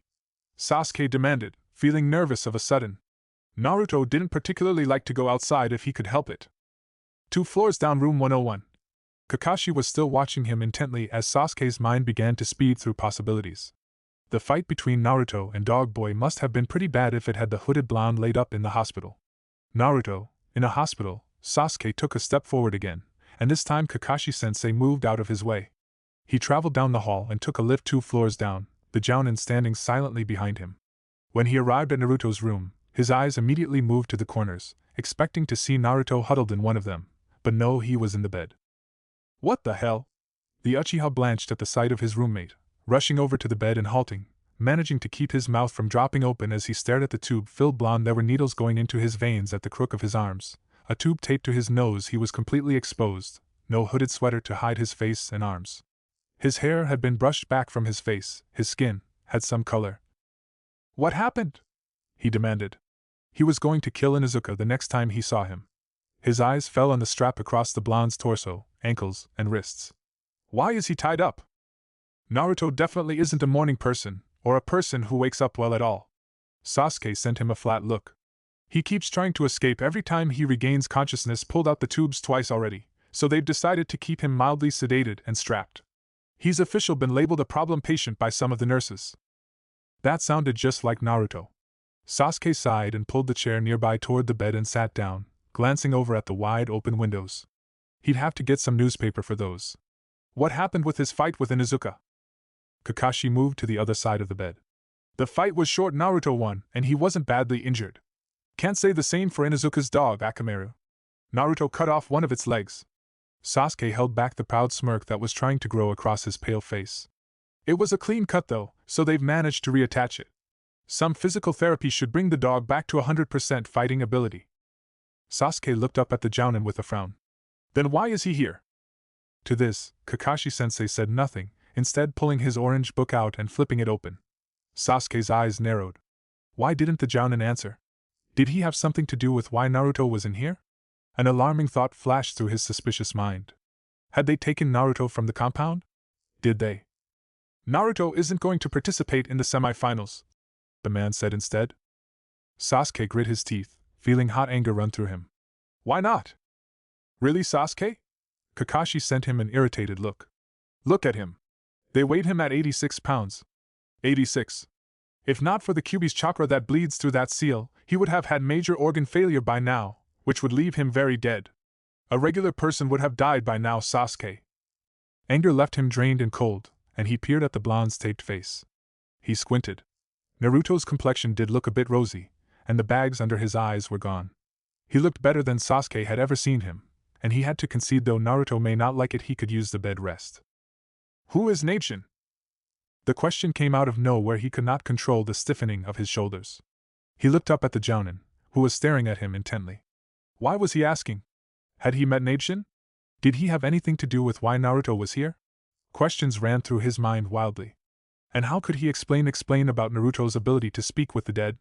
About his clones housing one of his dead brethren? How to speak of such a sensitive subject, something that was none of the Jounin's business? It was their business, his and Naruto's.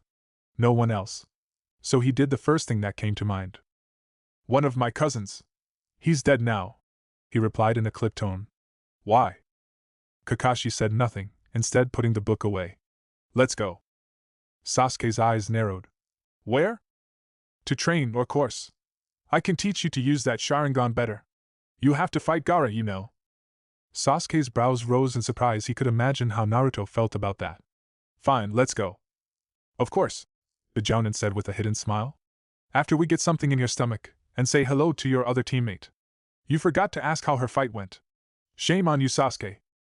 Sasuke glared. It was an incredibly isolating feeling, not being able to talk to anyone. With both Naruto and Sasuke out of commission, he was left bodiless, almost adrift, watching events happen. The ninja had combed the compound, looking for signs of habitation other than the two boys, and finding nothing other than his katana, which to his chagrin, they had taken for examination. The other Uchiha did not talk to Naruto. They lamented over their loss, some stuck in a constant state of terror or despair. He did not want to confer with Fugaku. He was still pissed at the man. There were other ghosts outside of the compound, many in fact, most fallen ninja from a war or two, several he actually knew. But they all seemed disconnected with what was happening around them except for whatever it was that had caused them their death, or a loved one. Currently he was watching an older man follow a teenage girl around the marketplace. The girl was with a youth about her age. They were clearly on a date, and the older man was occasionally glaring at the object of her affection. A dead pervert? He had thought for a moment, but he realized they had the same nose and eyes, and she must be his daughter. He followed her everywhere, walked through people and objects without noticing them, a single-mindedness that seemed to plague everyone but him. What made him so different? The older man stopped suddenly, eyes turning to look off in another direction intently, and Naruto followed his eyes, looking into the crowd of living people. They all seemed the same, an assortment of colors and life. Moving about their business, people began to move out of the way, a look of alarm or disgust on their faces. Out of them came Naruto? The blonde's black hood was down, for one, revealing a thin, dirty face, with limp dirty hair. In one hand was a sheathed katana, and on his dirty face was a very eerie smile. The eyes were still a beacon of red light, but for some reason, it seemed even worse to look upon. But wasn't Naruto in the hospital? As he came near, Naruto immediately noticed the sweater, the black one. Naruto did not have that one anymore. A clone, he breathed, and the clone paused as it was about to pass beyond him, turning those beacons of red light on him. Naruto flinched, but spoke. How come you're still here? The clone tilted its head to the side, smile remaining, beacons focused on him. Why are we not still here? We are to observe, and observing we have been, and observing we will continue to do. There was a smell emanating from the clone, dried blood. Something was seriously not right with this clone. Will you observe a message for me to Sasuke? He needs to be very careful from here on out. There are some strange Anbu in the compound looking about. Something about these ones doesn't seem right. Both he and Naruto need to tread softly. Observing, the clone replied, seeming unaware of the looks he was getting from the villagers. It did seem as if he was talking to himself. The clone continued on, seeming undisturbed by Naruto's words. He began to wonder if Sasuke would ever get his message at all. Damn, he needed a body. But he wouldn't dare try to take that one. It irked him that Kakashi-sensei could wield the Sharingan better than him, a pure-blooded natural-born Uchiha, while he, having acquired it from a deceased teammate, had no relation at all. He had asked the Jounin how he had gotten the eye, and the man's answer had been short and to the point. It was as Naruto surmised, it had been transferred over. Interestingly enough, The eye was always activated, and pulled much chakra from the man if not covered.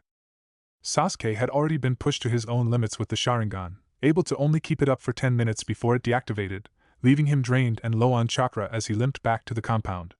And yet he could not hold back the smirk on his face. Kakashi-sensei had shown him an intriguing technique earlier, the Chidori. He glanced down at his stiff, reddened right palm, and he knew that by the time the semifinals arrived, he would achieve it.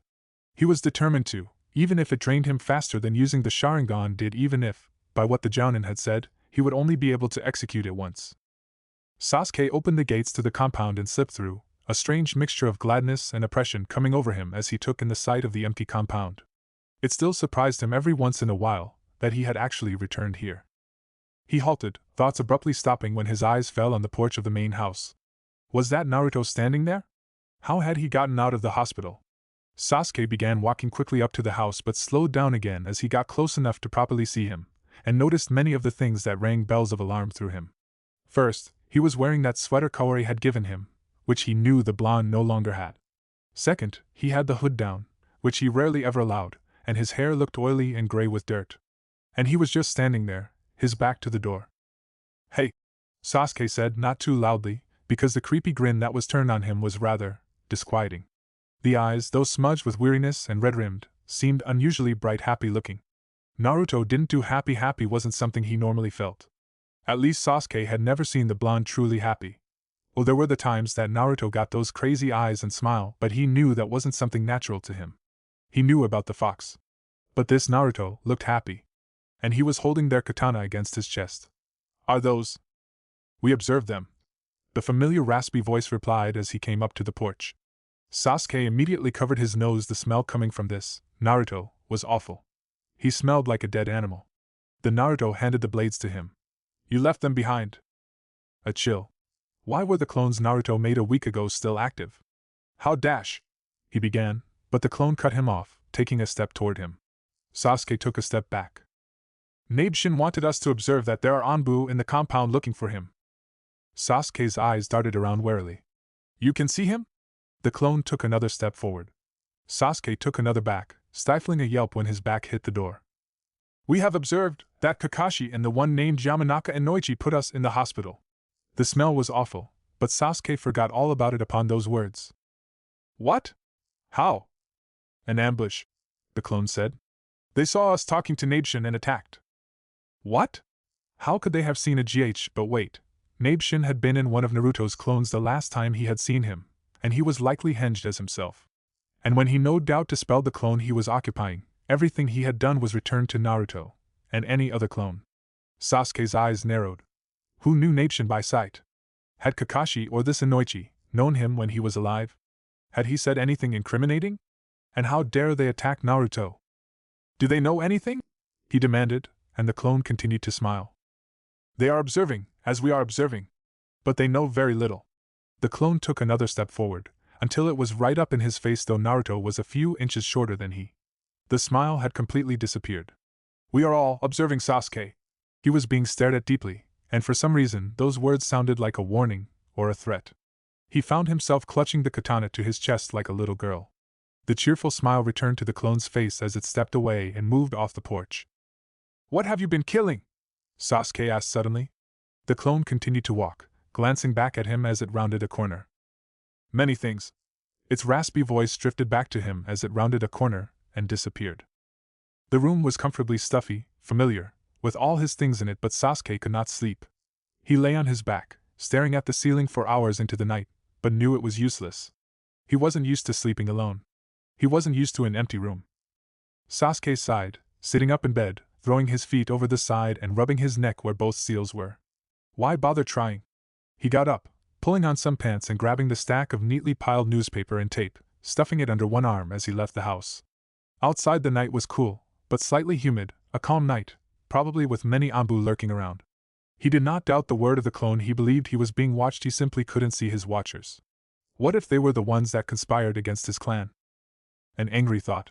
Sasuke stepped into the brightly lit hospital, surprised to see people walking about 3 a.m, patients, nurses and doctors alike.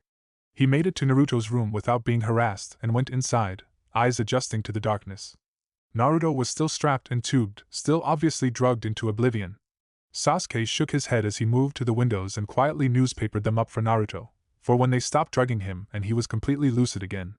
Satisfied that there were no cracks or spaces in between, Sasuke set the remaining newspaper and tape aside and pulled the chair next to Naruto's bed. He slumped down in it, curling up with his legs to his chest, and looked at his sore hand. Soon, perhaps even tomorrow, he would perfect the Chidori. Soon, Naruto would wake and he would get the full story of what had happened. Soon. Several minutes later, he was asleep, unaware of the ghost standing behind him.